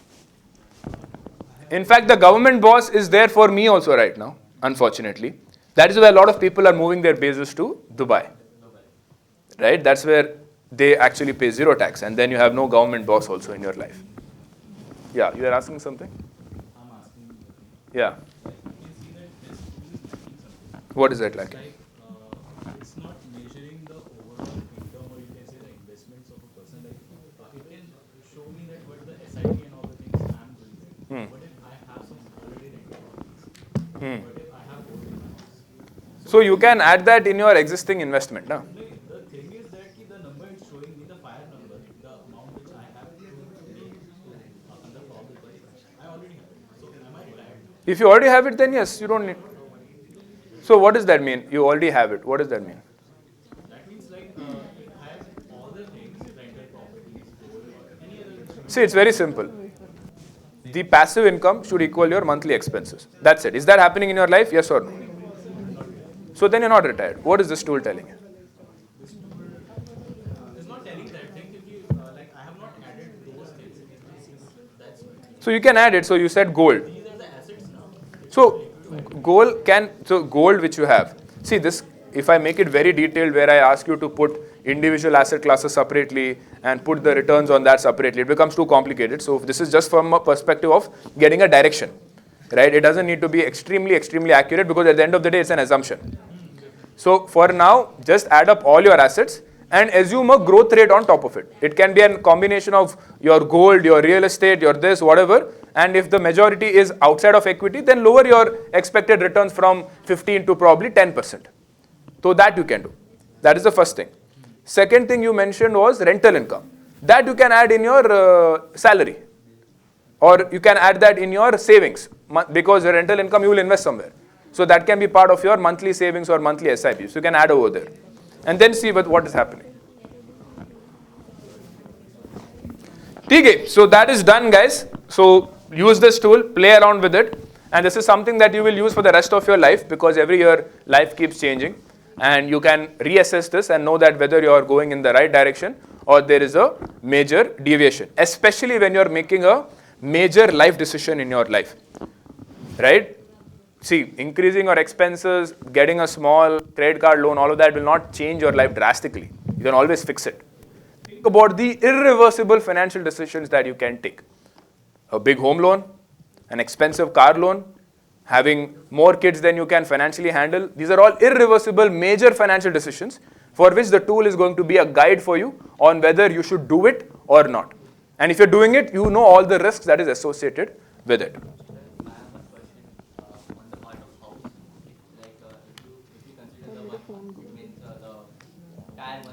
Bombay, Bangalore, Delhi, Gurgaon, these cities. Eventually, if we are purchasing our house at the age of 30 or 35, okay, and the current climate condition in these cities are also good because pollution is also growing. So, is it very feasible for us to invest 3 CR or 5 CR in these kind of cities? If we are not thinking on the commercial basis, not in renting out, for our own home, for residency purpose, for with parents. Well, that is not good for us. Correct. Because that's a parental, because you living with your parents in these kind of polluted cities, and I don't think it will be worth it for you. Right. So eventually, always impact on your health, on your parents' health. Right. And they are also growing at the age of 30, 80 and that all. So, is it feasible for us to how much means we invest in that much amount on these kind of cities? See, that's a personal choice. And I told you also, if you are not happy with any of the goal, because there might be a person who's like, I never want to get married, I never want to have kids, and I'll never buy a house. Right? That is one extreme side of things, and there are a lot of people who do it. A lot of people. Now, I am on the side that, hey, I probably will never buy a house in India because my parents already have a house in a small town. So if I ever need a roof over my head, if I'm on the streets, I can go there. I don't need another house because my parents are happy where they are, and I don't like to be tied down to one place. Today, Delhi might be polluted, Mumbai might be polluted tomorrow, and I want to go to Goa. And then maybe some natural calamity happens in Goa, and I want to go to Bali. So I have multiple flexibility. I am somebody who enjoys location freedom as well. I don't like to be tied, but that's a personal choice. And if your parents have one home, then they have security also. So you Correct. worry about that. Correct. Correct. Second is marriage. Whether you want to get married or not, majority of them will want to get married. But kids, there is something called DINK now, double income, no kids. There's a lot of people who do that. They don't want to have kids. They're like, it takes away all my freedom in my life. So there is no right or wrong answer. But if you ask me personally, as long as I'm in India, I'll never buy a real estate property because I will always look at it from a financial sense. And from a financial sense, a house where I'm going to live will never make sense. If I ever have to live in a certain place, I will book the best places on rent. I will go to the best 5-star hotels. But I don't need to own those properties because of India's real estate market dynamics. Commercial side I will do. And I've done commercial property investments. Yeah, which I explained. Which one? And that the commercial parts, which is most, they don't want to own it, but rent it. Correct. Correct. Perfect. So that was the, yeah, you have a question? Like me, if you were in my age right now, I had to invest in a certain thing. Maybe it could be mutual funds or stocks, maybe it could be gold, silver, real estate. Assuming that you have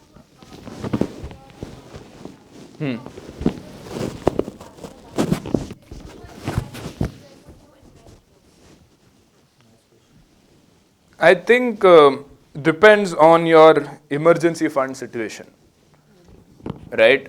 It depends on how well off your family is. Like if your family is not well off, then I would focus on emergency fund and just have a few FDs because you said your corpus is less than 5 lakhs.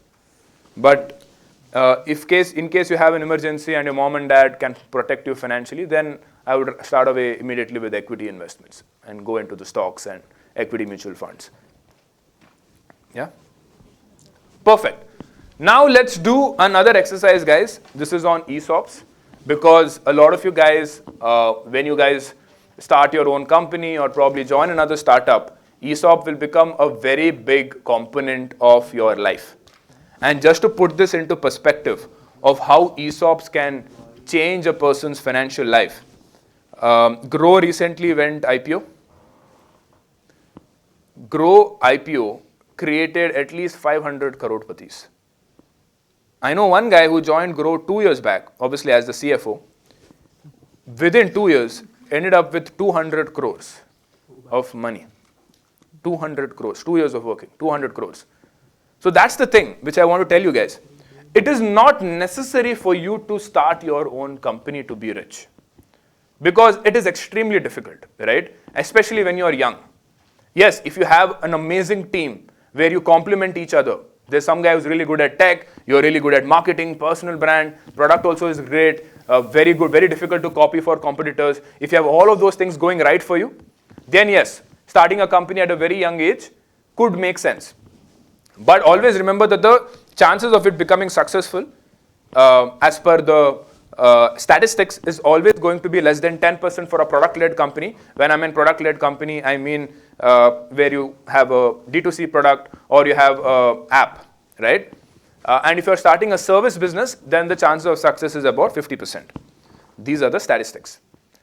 But the other way of doing it is to join a younger company, which you really believe in. Take a lot of ESOPs from the founder, because you're joining a young company. Make enough salary to sustain your monthly expenses and then some. And if you do that for 5-10 years, and if you've really done the research on this company and you really believe in them, in 5-10 years, you can also walk away with 100 crore plus net worth. Obviously, this is also risky, but it is orders of magnitudes less risky than starting your own company, because having 100% of nothing is still nothing if it fails. But owning 0.01% of a very big company like this Grow example that I gave you can still make you walk out with hundreds of crores. So now ESOPs is a very important thing if you are ever offered this in your life. And now ESOPs are not very easy to get. If you are a very junior employee in a company, they will not give you because they don't value you so much. So to be eligible for ESOPs, you need to first bring a lot of value to the company. The founder should feel like this guy is a long-term player. I can trust this guy with an entire department. So usually ex-founders, so you guys are all mostly founders. So even if you guys, let's say you guys work for 5 years, 10 years, if it works out, great. If it doesn't work out, you become something known as an ex-founder. You guys are one of the most valuable people to join a startup, because as a founder, I know that you guys know what it means to be a founder. And I know that you guys know how to get shit done. So you guys will be very, very prioritized when the applications come in, when you guys apply for a job at a startup. And if I feel like you have done, let's say, 3 years of a D2C business, and you've gone through a you have built the business to, let's say, 5 crores a year or 10 crores a year, you become a very, very valuable asset to the company, because you have done things which very few people have done. Even if you failed, it doesn't matter.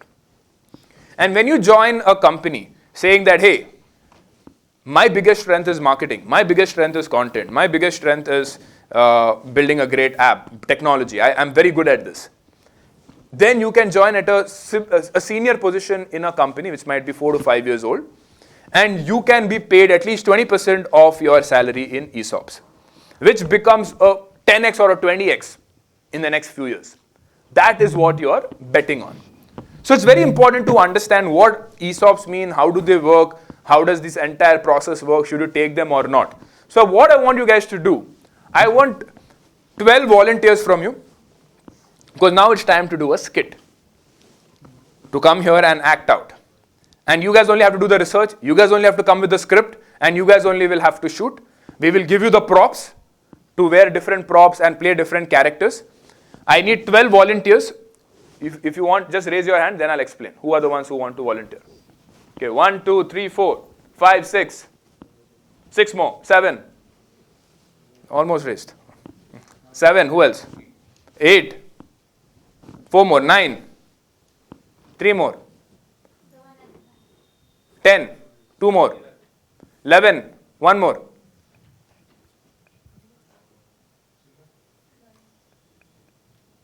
12.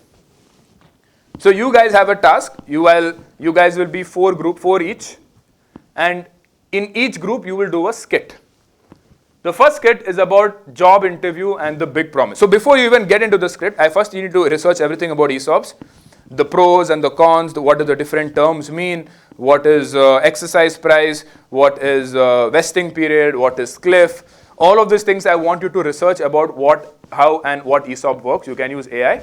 And once you've understood the concept, pick the category of skit you want to work on. The first one is the job interview and big promise. So basically a conversation between a manager and a person who's doing an interview. Second one is 1 year later, how does this vesting and exercise works? And then skit, the last 3 is 10 years later, the company has succeeded or failed, and what exactly happens during that process from a taxation point of view, exercise point of view, and so on and so forth. So do that research, take 10 minutes, and then the 12 of you all will form 3 groups of 4 people each, take the props and act it out. This will take time, probably half an hour.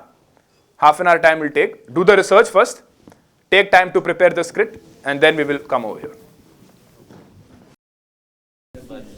Alright guys, are you guys ready? So start off by saying, giving a title to your movie, introducing the various characters, what they are going to play, and then let's start. Okay.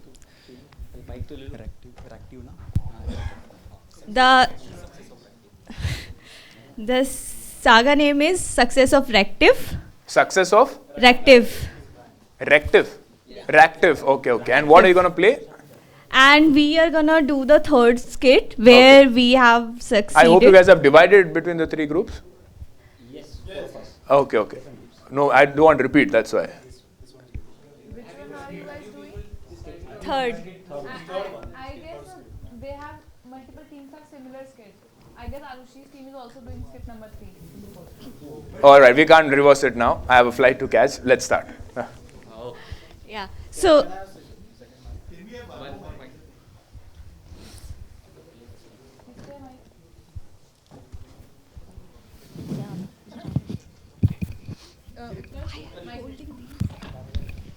Why are we holding these?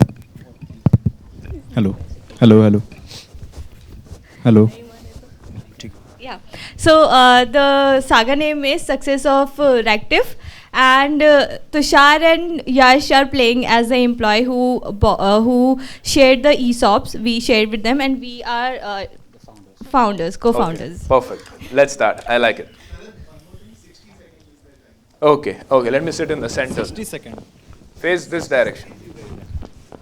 You guys chill. I'll go back. No, you chill.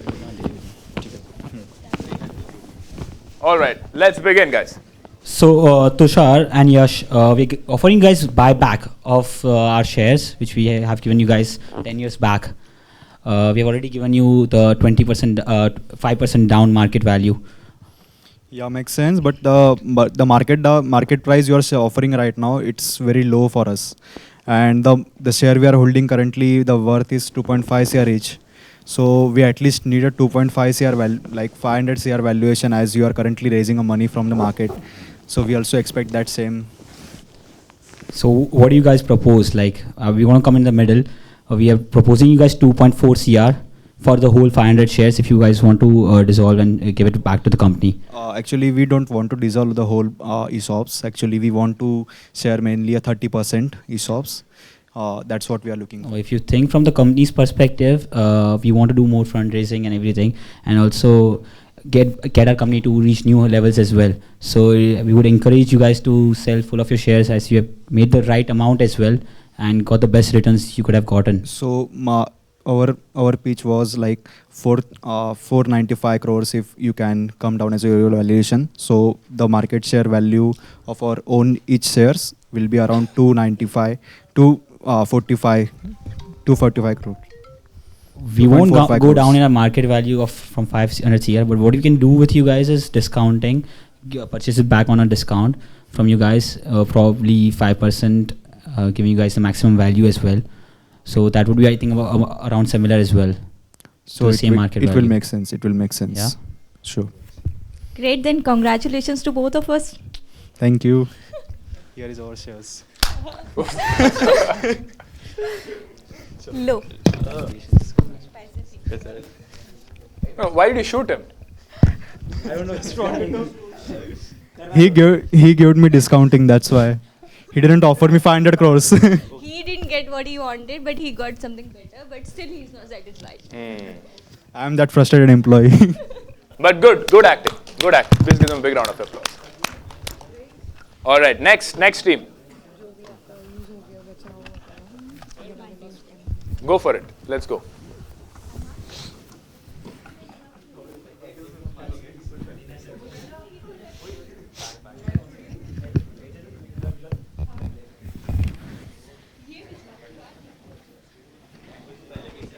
Chirag, is there a cake? They're coming.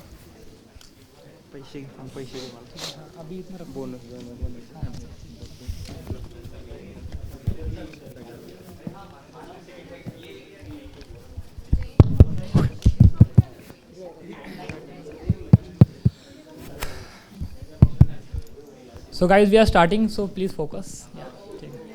So essentially title, what the different actors will do, and then you can start.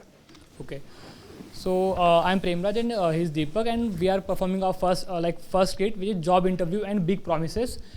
And our skit title is that Badi Badi Baatein in job interview. So yeah, we are starting it. So, only two of you? What? Only two of you? So I am a founder, and he's like. No, I thought there are 4 people, no? So sir, other they are not in that presentation. So okay, we have okay, to it's fine. do it. It's fine. Yeah. Okay. So yeah, what is your name? So my name is Deepak Gawari. Okay. So tell me what values are bringing on the table. Sir, I have 10 years of industry experience, and whatever the job role needs, I have expertise in that, and I am bringing that to the table. Mic higher. We need that. We need that expertise. You know what we are doing? Yes, sir. We are disrupting the education industry. Okay. You love to be part of our company. Can you tell me your last CTC? Okay. I got 12 LPA. 12 LPA. Okay. Yeah. Nice. So Deepak, we are not able to give that. We are giving you 20,000 per month. Oh. But you will be happy because we are giving you e-shops. You know about e-shops? Yes, sir, I know about ESOPs, but 20,000 is quite a less. But you will be the part of the company. You have the share. You will own it. You will own it. You are the owner. Okay. But not now. But not now. When? We have 4 years of vesting period. Okay. Okay. So you have to stay with us for 4 years. Okay. Yes. But don't be sad. Keep the joining bonus and come to the work. Okay. Okay, sir. Okay. Okay. Yeah. I love it.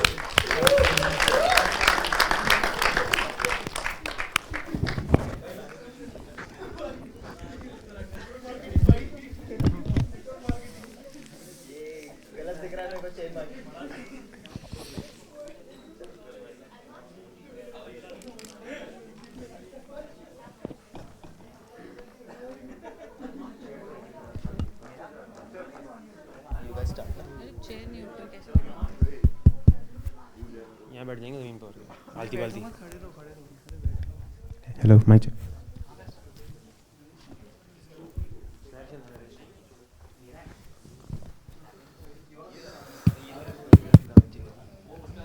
Hi sir, we are doing the third skit 10 years later.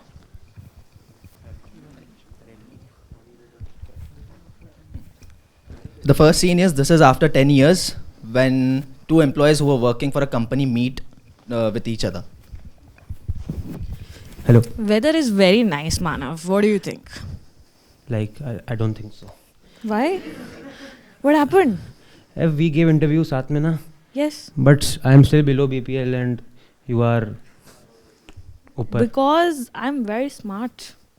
Do you remember that time when our founder came in the office and had that very serious talk with us? Yeah.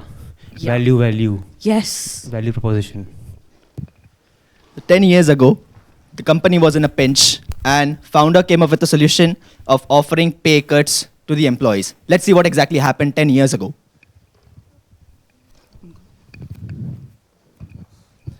Hi guys, as you all morning, know, sir. our company is performing really well, but our finances is like little disturbed.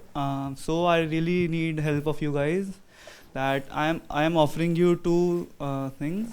So one is you get a 30% pay cut, and the other is you get a 50% pay cut, but instead you will get ESOPs in my company.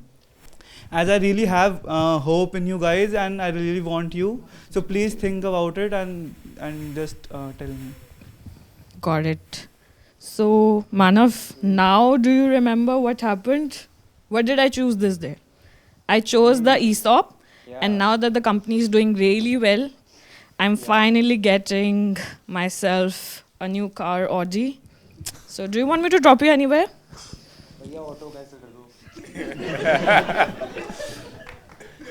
Thank you. Thank you. Good one.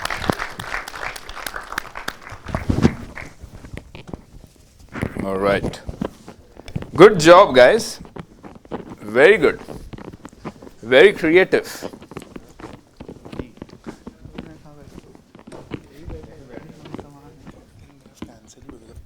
Fine, I'll just say.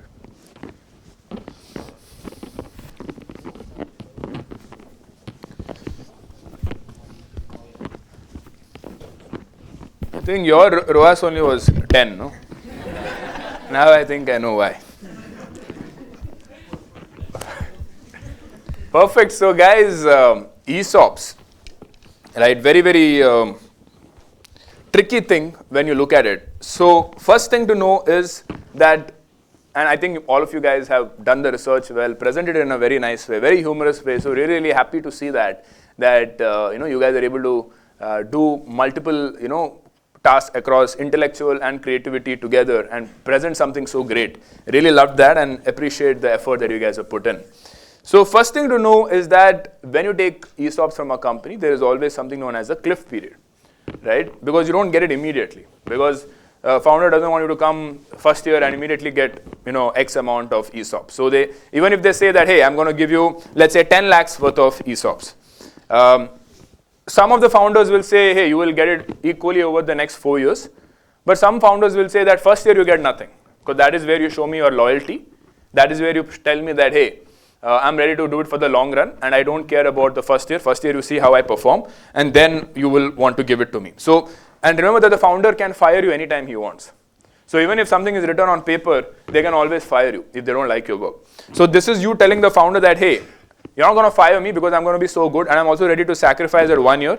So you can put that cliff period of 1 year and then that way you can negotiate a higher ESOP also with the founder saying that, hey, first year is a cliff, so I want a higher ESOP after that first year. Then comes the remaining 3 years, let's say it's 10 lakhs, and then it'll be divided into 3.3 lakhs each over the next 3 years. But in some companies, there will not be any cliff. They will just tell you, hey, this 10 lakhs will be divided into 2.5 lakhs each, right? Which is what I do in my company. You will get equally divided across 4 years. But then you will have to stick for the entire 4 years to get it. You will never get everything in one shot.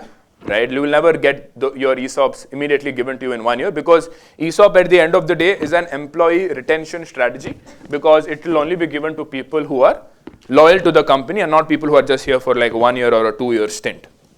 So that's the first thing. Now, when it comes to vesting, every year it vests and then let us say it reaches a point where now you can exercise these ESOPs. Now remember, ESOPs at the end of the day is not equity. Equity is given to you without you having to take an action. ESOP is an option. If you want to take it, if you don't want, you don't take it. Hence it's called ESOP. It's an option at the end of the day. Now, when the vesting period comes and you are about to exercise your ESOP, you first need to pay the taxes. Right? Think of it this way. if it's a publicly listed company, taking ESOP is a no-brainer. I'm sure you have friends who work at Google, Amazon, NVIDIA. You know, NVIDIA employees became millionaires and they started leaving their job. How did that happen? Because NVIDIA is publicly traded. So the ESOPs of NVIDIA, when people started getting it, it was immediately cash in their bank. So when you go to a publicly listed company, taking an ESOP is a no-brainer. Unfortunately, in India, very few public companies will give you ESOPs because their brand value is so strong that they don't really have a problem with employees, good employees joining them, because they might as well give you cash. Right? They'll be like, I'm not going to give you equity, just take the cash, take it or leave it. There are hundreds of other employees. But in the US, it's not like that. Publicly listed companies also give ESOPs.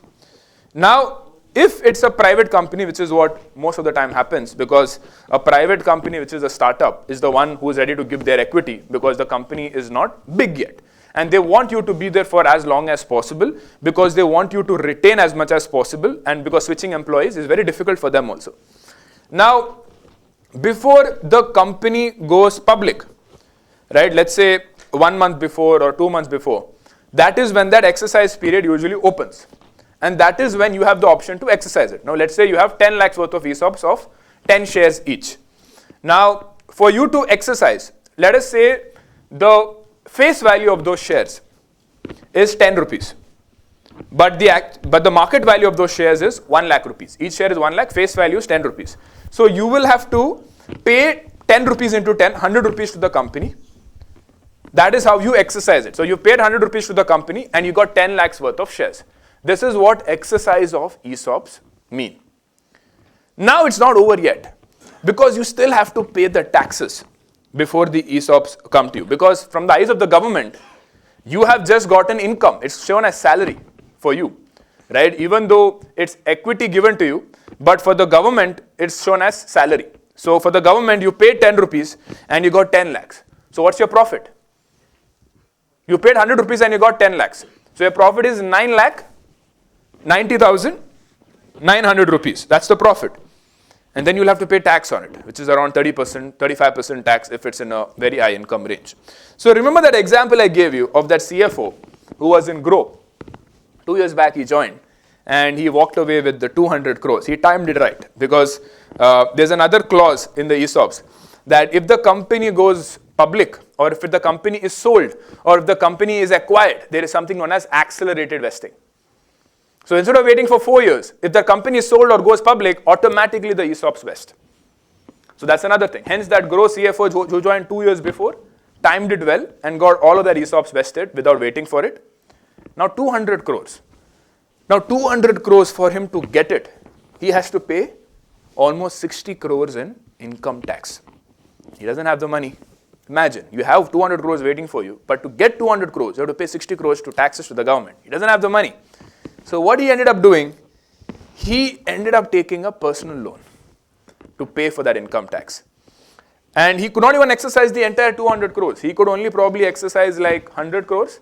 100 crore he has to pay 30 crore tax. So he took 30 crore personal loan, paid the tax, got 100 crores in his account, cleared the personal loan. And now, in order to save as much taxes as possible, the next thing that people do is that they park that money in real estate. Because you get that exemption under some income tax rules that your profits from your ESOPs, if you invest it in real estate, you can save a lot of taxes. Which is why you have seen the real estate boom in Gurgaon. You've seen the real estate boom in Bangalore. It is basically thousands of people becoming crorepati's at once who are forced to put that money in real estate, which is hiking up the price of real estate in those regions. So this is how ESOPs work, guys. And very important, crucial thing, both for you as an entrepreneur to structure ESOPs the right way to attract the right kind of talent in the company, and also for you as an employee to understand exactly how it works so that you don't end up saying yes to the wrong things. Cool, guys. So that brings us to the end, I suppose. Let me see if there's anything else.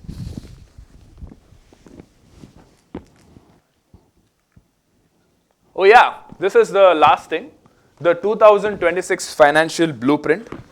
I want you to take a picture of this. So this is something that I personally look at in terms of living a financially free life. This is sort of like my mind map of everything that I look at to be financially free. And it is divided across all the things that we spoke about: money entering your life, money exiting your life, how do you build systems, what skills you have to work on, how to manage risk, how to manage tax. Everything is in one snapshot. So this is like my mind map that I create. So whenever I feel like I'm lost, whenever I feel like something is missing, something is not doing properly, I sort of look into this and see where am I lacking. So this is something that I usually review whenever I have to look at my financial blueprint. So take a picture of this, guys, and maybe we will also send you the presentation. You can maybe take a printout of this and put it in on your wallpaper as well, in your room, to sort of look at this from time to time. It's capturing all these 7 things in life, which is looking at your income, how you should manage your portfolio, looking at tax, health, risk planning, spend management, skill upskilling, and building systems in your life so that you don't end up making mistakes due to emotions. So that brings me to the end of the presentation, guys. End of the master camp. Thank you so much. Thank you so much for being such fantastic students. Really loved coming here and teaching you guys and doing all of these fun sessions and activities with you. I was not sure in the beginning because I've never done something like this, coming and teaching for an entire day. The most I've ever done was like a half-an-hour panel discussion, on a stage. Never actually come and took a class for 50 people for a whole day. So I was really nervous of whether I would even be able to speak for that long. But your energy fed me. And just with the adrak chai, I was able to do this properly. And really love the passion with which you guys have planned out your life. I think you guys are already way ahead of people. Forget other people. I'm just telling me, when I was 22, 23 years old, I was like absolutely clueless as to what I was doing. I got serious in life from the age of 25 only, just 5 years back. And obviously, COVID happened and things moved fast for me. But what I'm trying to tell you is that you guys are already ahead of the curve. Right? You guys are, average is 22, 23, 24 years old. You guys are already thinking of launching your business. And I think you guys are at a fantastic platform to sort of build the rest of your career and your entrepreneurial life. So I wish you guys all the best. I hope you guys are able to scale your businesses well. And always remember, success is not determined by building a unicorn. Success is determined by building a business that you are passionate about, that you like solving those problems. And even if it is generating 10 lakhs a month, 20 lakhs a month, as long as it's generating enough profits for you, which keeps you happy, that is also success. So don't go behind this startup craze of, raising money, becoming a $1 billion company. That is always an option. Right? That is not what determines your success. There are many ways of building a business. There's not just one way of just raising venture capital and doing it. And I believe that achieving that kind of a scale for you to build personal wealth is very achievable in today's India.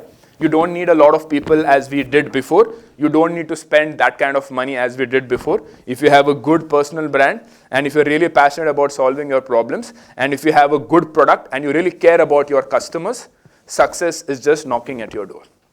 Thank you so much, and I wish you guys all the best. Thank you. Thank you so much, Sharan, and of course, Chirag, for being here. Just one thing, Sharan, there are a couple of students who wish to offer their products to you as a token of gratitude and love. So in case if any one of you wishes to, one by one member of the team should come and just offer. And Did I go on stage? You want to take a picture or something? Yeah, that would be great. Yeah, come. Wait a second, one by one.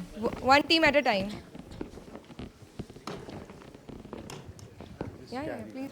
Also, guys, I know you guys wanted to talk to me, but guys, I one have team a at a flight time, to sit catch, down. so I'll have to leave, unfortunately, in the next 5-10 minutes. Yeah. So I'm happy to take pictures, but I can't miss my flight.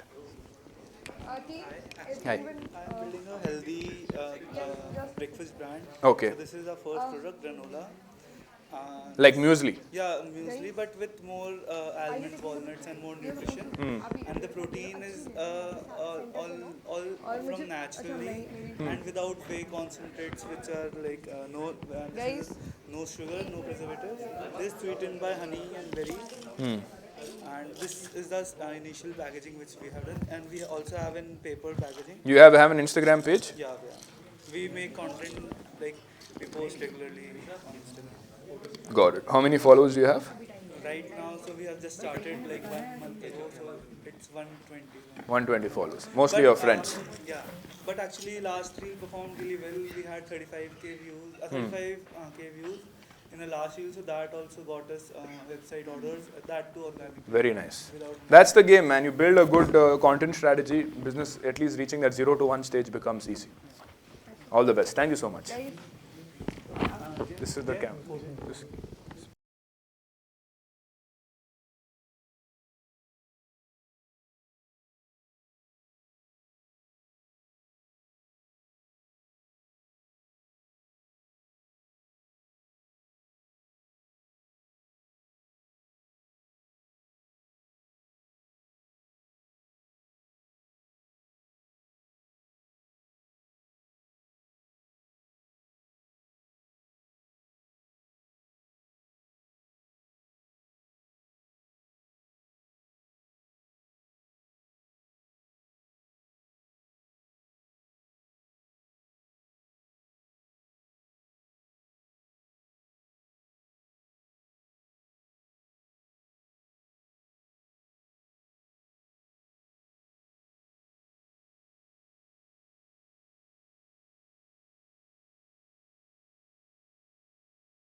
Who is representing? This is team number 1?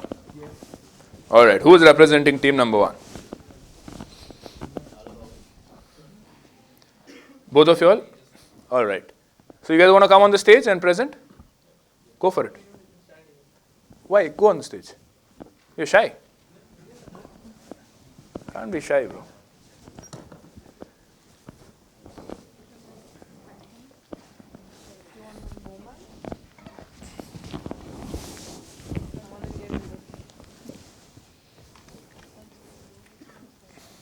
Keep it short, not more than 10 minutes.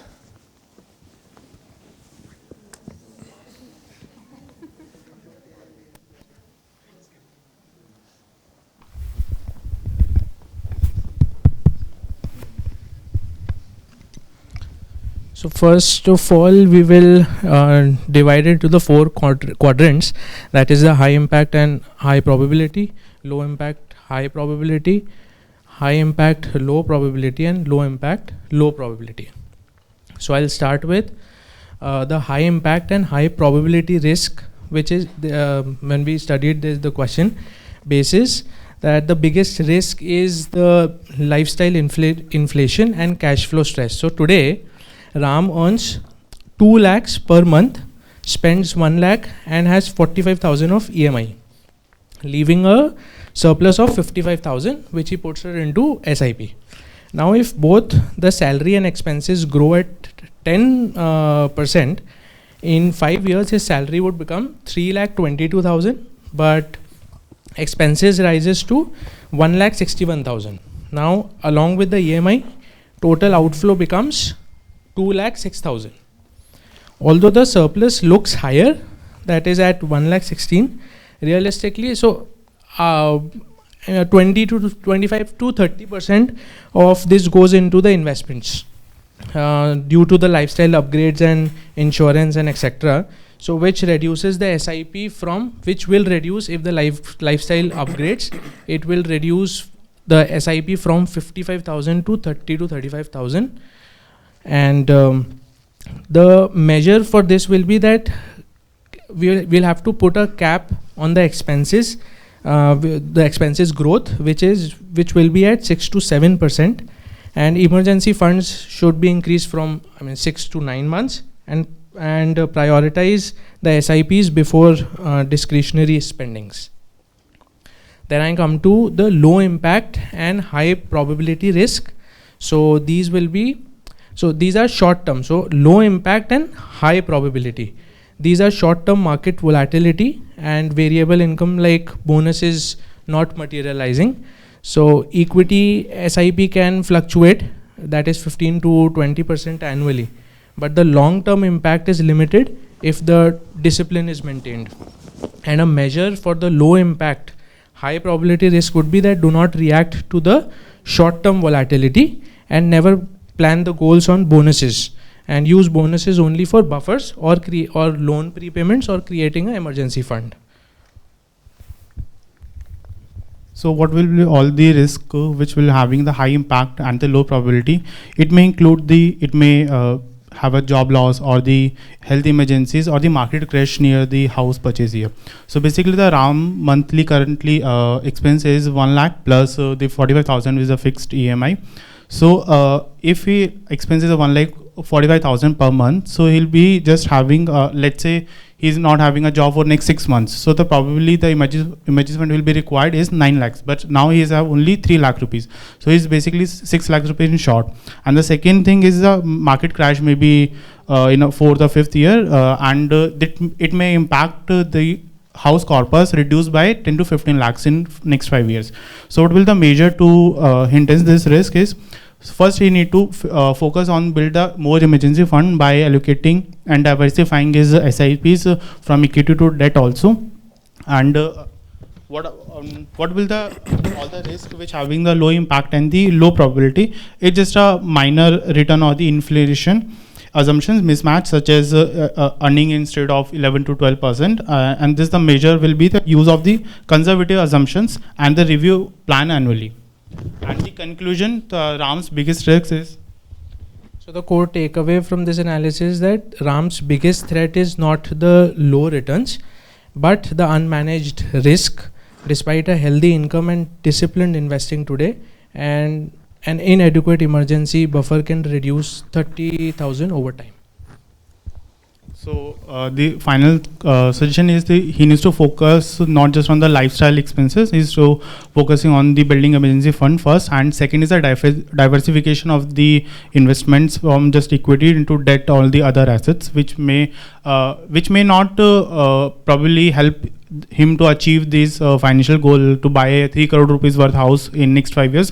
Because if we consider all the investment like 55,000 rupees per month, and if we had step of 10% rupees per month of SIP, so he'll be end up collecting a corpus around 53 lakh rupees with the investment of 40 lakhs, with just a 13 lakhs in surplus. So anyways, it's an unrealistic goal. So he might ensure to have a first health insurance and the term insurance, which might required to help with the emergency funds, and second, the diversification of the investments. That's our suggestion. Thank you. Perfect. Please give them a big round of applause, guys. Good job. That's good. Good job. All right. Next team, I think you only want to come. You want to present your Excel model also? No, I'm just kidding. Just come. I can tell. Yeah, that's fine. All the best.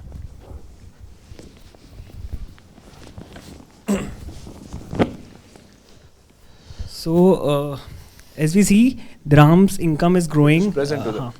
So, his income currently is around 2 lakhs. And guys, the winner will be decided by you guys only. At the end of it, each team will have to select their best team, which is not them, obviously. And whoever wins will win.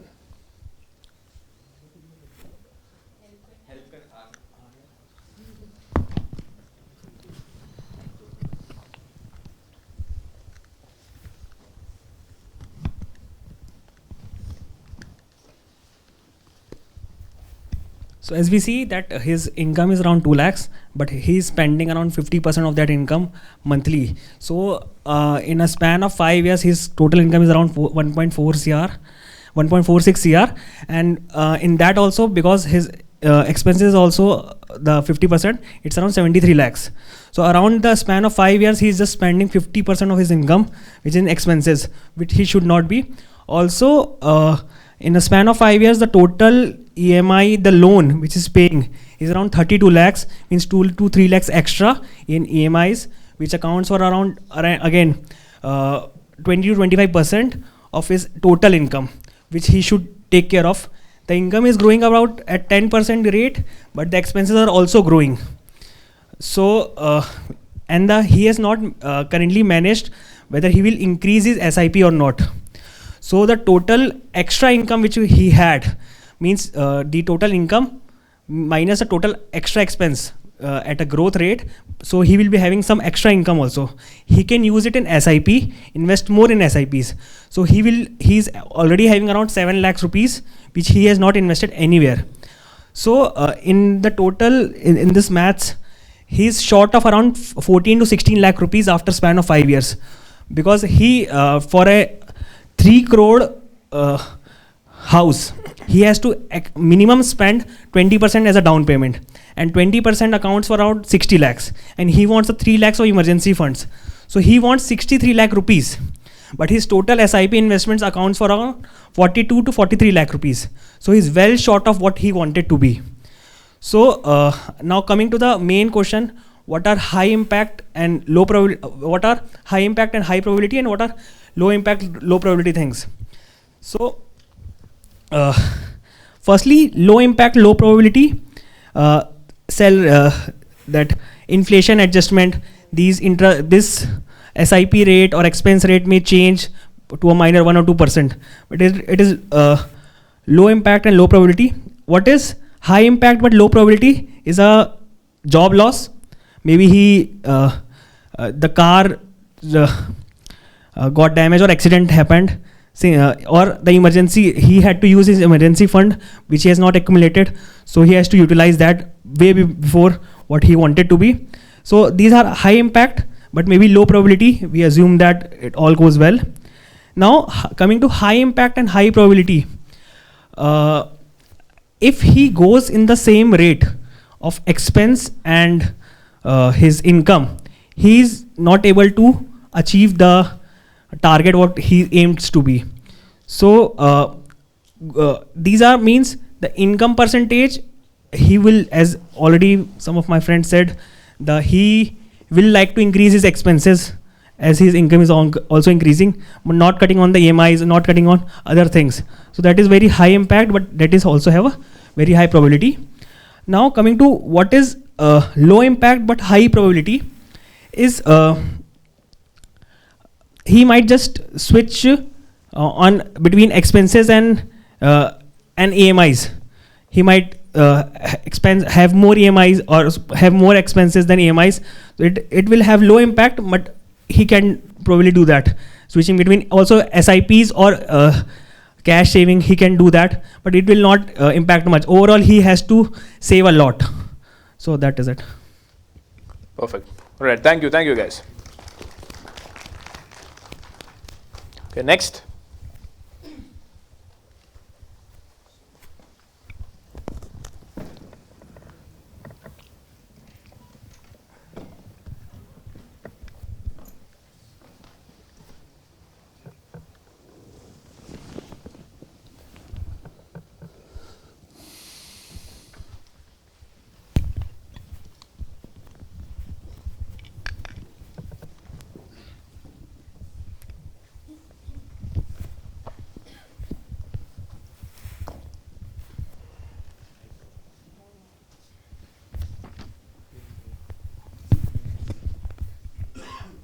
So hey everyone. So first of all, I just want to give a very quick brief. Ram wants to buy a 3 crore house in 5 years. The objective of this assessment is that like we have to assess the feasibility and probability given our current finances. So starting point is salary is 2 lakhs per month. Monthly expenses is 1.45 lakh. SIP invested is 55,000 per month. Emergency fund is 3 lakh rupees. Car loan outstanding is 30 lakh. Cash flow today is fully allocated, no surplus is there. So assumptions which we have taken for this case is salary, expenses, EMI grow, they all grow at 10% per annum. Investment return at 12% per annum. Car loan cleared in 5 years. House price assumed constant, best case. And like what works in his favor is, which is high probability, like strong income growth, salary reaches at 3.2 lakh rupees per month after like 5 years. Consistent SIP, which builds a corpus of 40 to 45 lakh. EMI discipline, which is like car loan is fully repaid. Because of this, he is eligible for 1.4 to 1.5 crore home loan based on EMI norms. Now let's talk about constraints.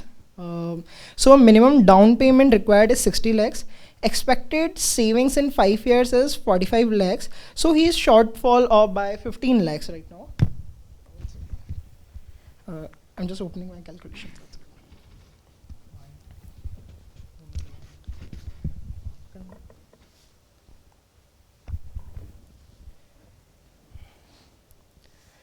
So yeah, like we were talking about the core constraints. Right now he's not having any liquidity buffer to post purchase. So the conclusion is down payment is there, but not income is there. So which is a bottleneck. So right now let's do a probability assessment. So high probability is like he would be able to build a 40 to 45 lakhs of corpus. He would be able to clear his car loan. He will get his bank loan approval, and medium probability is funding full down payment, maintaining post-purchase safety buffer, and lower probability is that he would be comfortably buying a 3 crore house in 5 years and absorbing property price appreciation if it appreciates. So overall verdict from our end is that Ram can qualify for the loan, but Ram cannot comfortably fund the house. Purchase would be financially stretched. So what would change the outcome? So if he pre-closes the whatever ongoing debt is there, for example, like the car loan, and increase his SIP to 1 lakh rupees per month, and he would delay the purchase by 2 to 3 years. If he can delay that and go for 6 to 7 years, then he would be able to target a 2 to 2.2 crore house. That's it. Okay. Got it. Thank you. So if we see logically, most of the points, everything is covered by Dev. But if we see logically that Rami's salary is 2 lakhs and expense is 1 lakh rupees. So if he want to achieve the house, like goal of the house, Ram have to decrease their expenses. If not, then the salary will increase, but the expenses will be increased. And car loan is also 30 lakhs. So logically, Ram is not able to buy his dream house, which is 3 crores, in next 5 years. Even he is in trouble. He first need to clear all this debt. So then he can focus on to purchase or to start planning how can he buy the house and start mapping that. Thank you. Thank you. Thank you, guys. Please give them a big round of applause.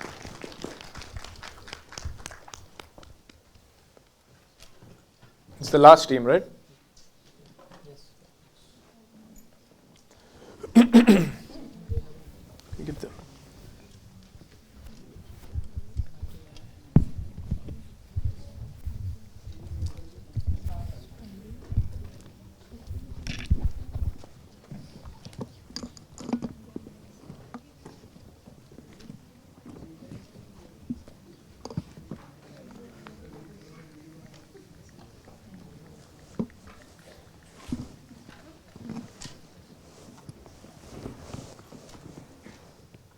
Hi everyone. So before we start, let's summarize what actually we have.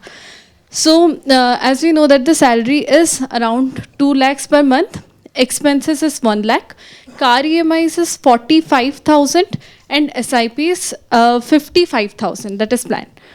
Out of it, Ram is not having anything in surplus, so he is not having any extra income with him. For the growth assumption, he is having a 10% growth per year. Along with that, which includes the 10% per year expenses. Along with that, investment of which returns include 12% per annum, with the time horizon of 5 years. The main wealth builder over here is the SIP, which is 55,000 only. So annually, if we calculate, it's 6.6 lakhs. So with the 12% interest in 5 years, it is around roughly 48.8 lakhs. For the emergency fund, which is current bank balance, which is around 3 lakhs. And again, we have the emergency fund, which is not for the house purchase, that is not for the house purchase. So anything else rather than that, he is not having anything else. Continue with that. Now we know that the goal that he has set for himself is a little unrealistic. So the possibilities here could be either he should delay the loan repayment, which will save him a good amount on the EMIs, and that makes him eligible, or maybe a house that he can buy approximately of an amount of 1 to 1.5 CR. Because if he increases the monthly SIP by 30-40,000 or even 50,000, that makes it a 1 lakh SIP a month, which can give him the return about 1 CR in the next 5 years. That will give him the liberty to purchase a house which is worth rupees 1 CR to 1.5 CR, keeping in mind that his expenses are also growing at the same rate of his income. So we are not getting anything in the monthly surplus as an income. Also, we do not have any other sources that can give him any benefit. So that is one option. The other possibilities is that if he wants to purchase a house worth rupees 3 CR, then he must delay the goal itself, as in if he is investing the same amount of 55,000 a month in the SIP and he delayed for like 10 to 15 years, that would be another possibility when he gets to this amount that he has set for himself. And coming to the risk factor, so the high probability and the low impact risk could be like he gets married. So the expenses would shoot up a lot, and the family expansion obviously can exceed. So that's that. And the low probability but high impact risk could be the job loss and the health issues. There could be any terminal issue or health issue can happen, which can definitely take a lot of amount from his savings. Also here, the measures that he can take is to avoid these risks. He can take term insurance, health insurance, then can reduce the SIP amount that he is investing right now. I think that should be it. Perfect. Thank you so much, guys. Thank you. Give them a big round of applause. Now, what I want all of you guys to do is, on a piece of paper, write 1, 2, 3, or 4, the team that you want to nominate as the winner, and then I will call out the results after I give the explanation.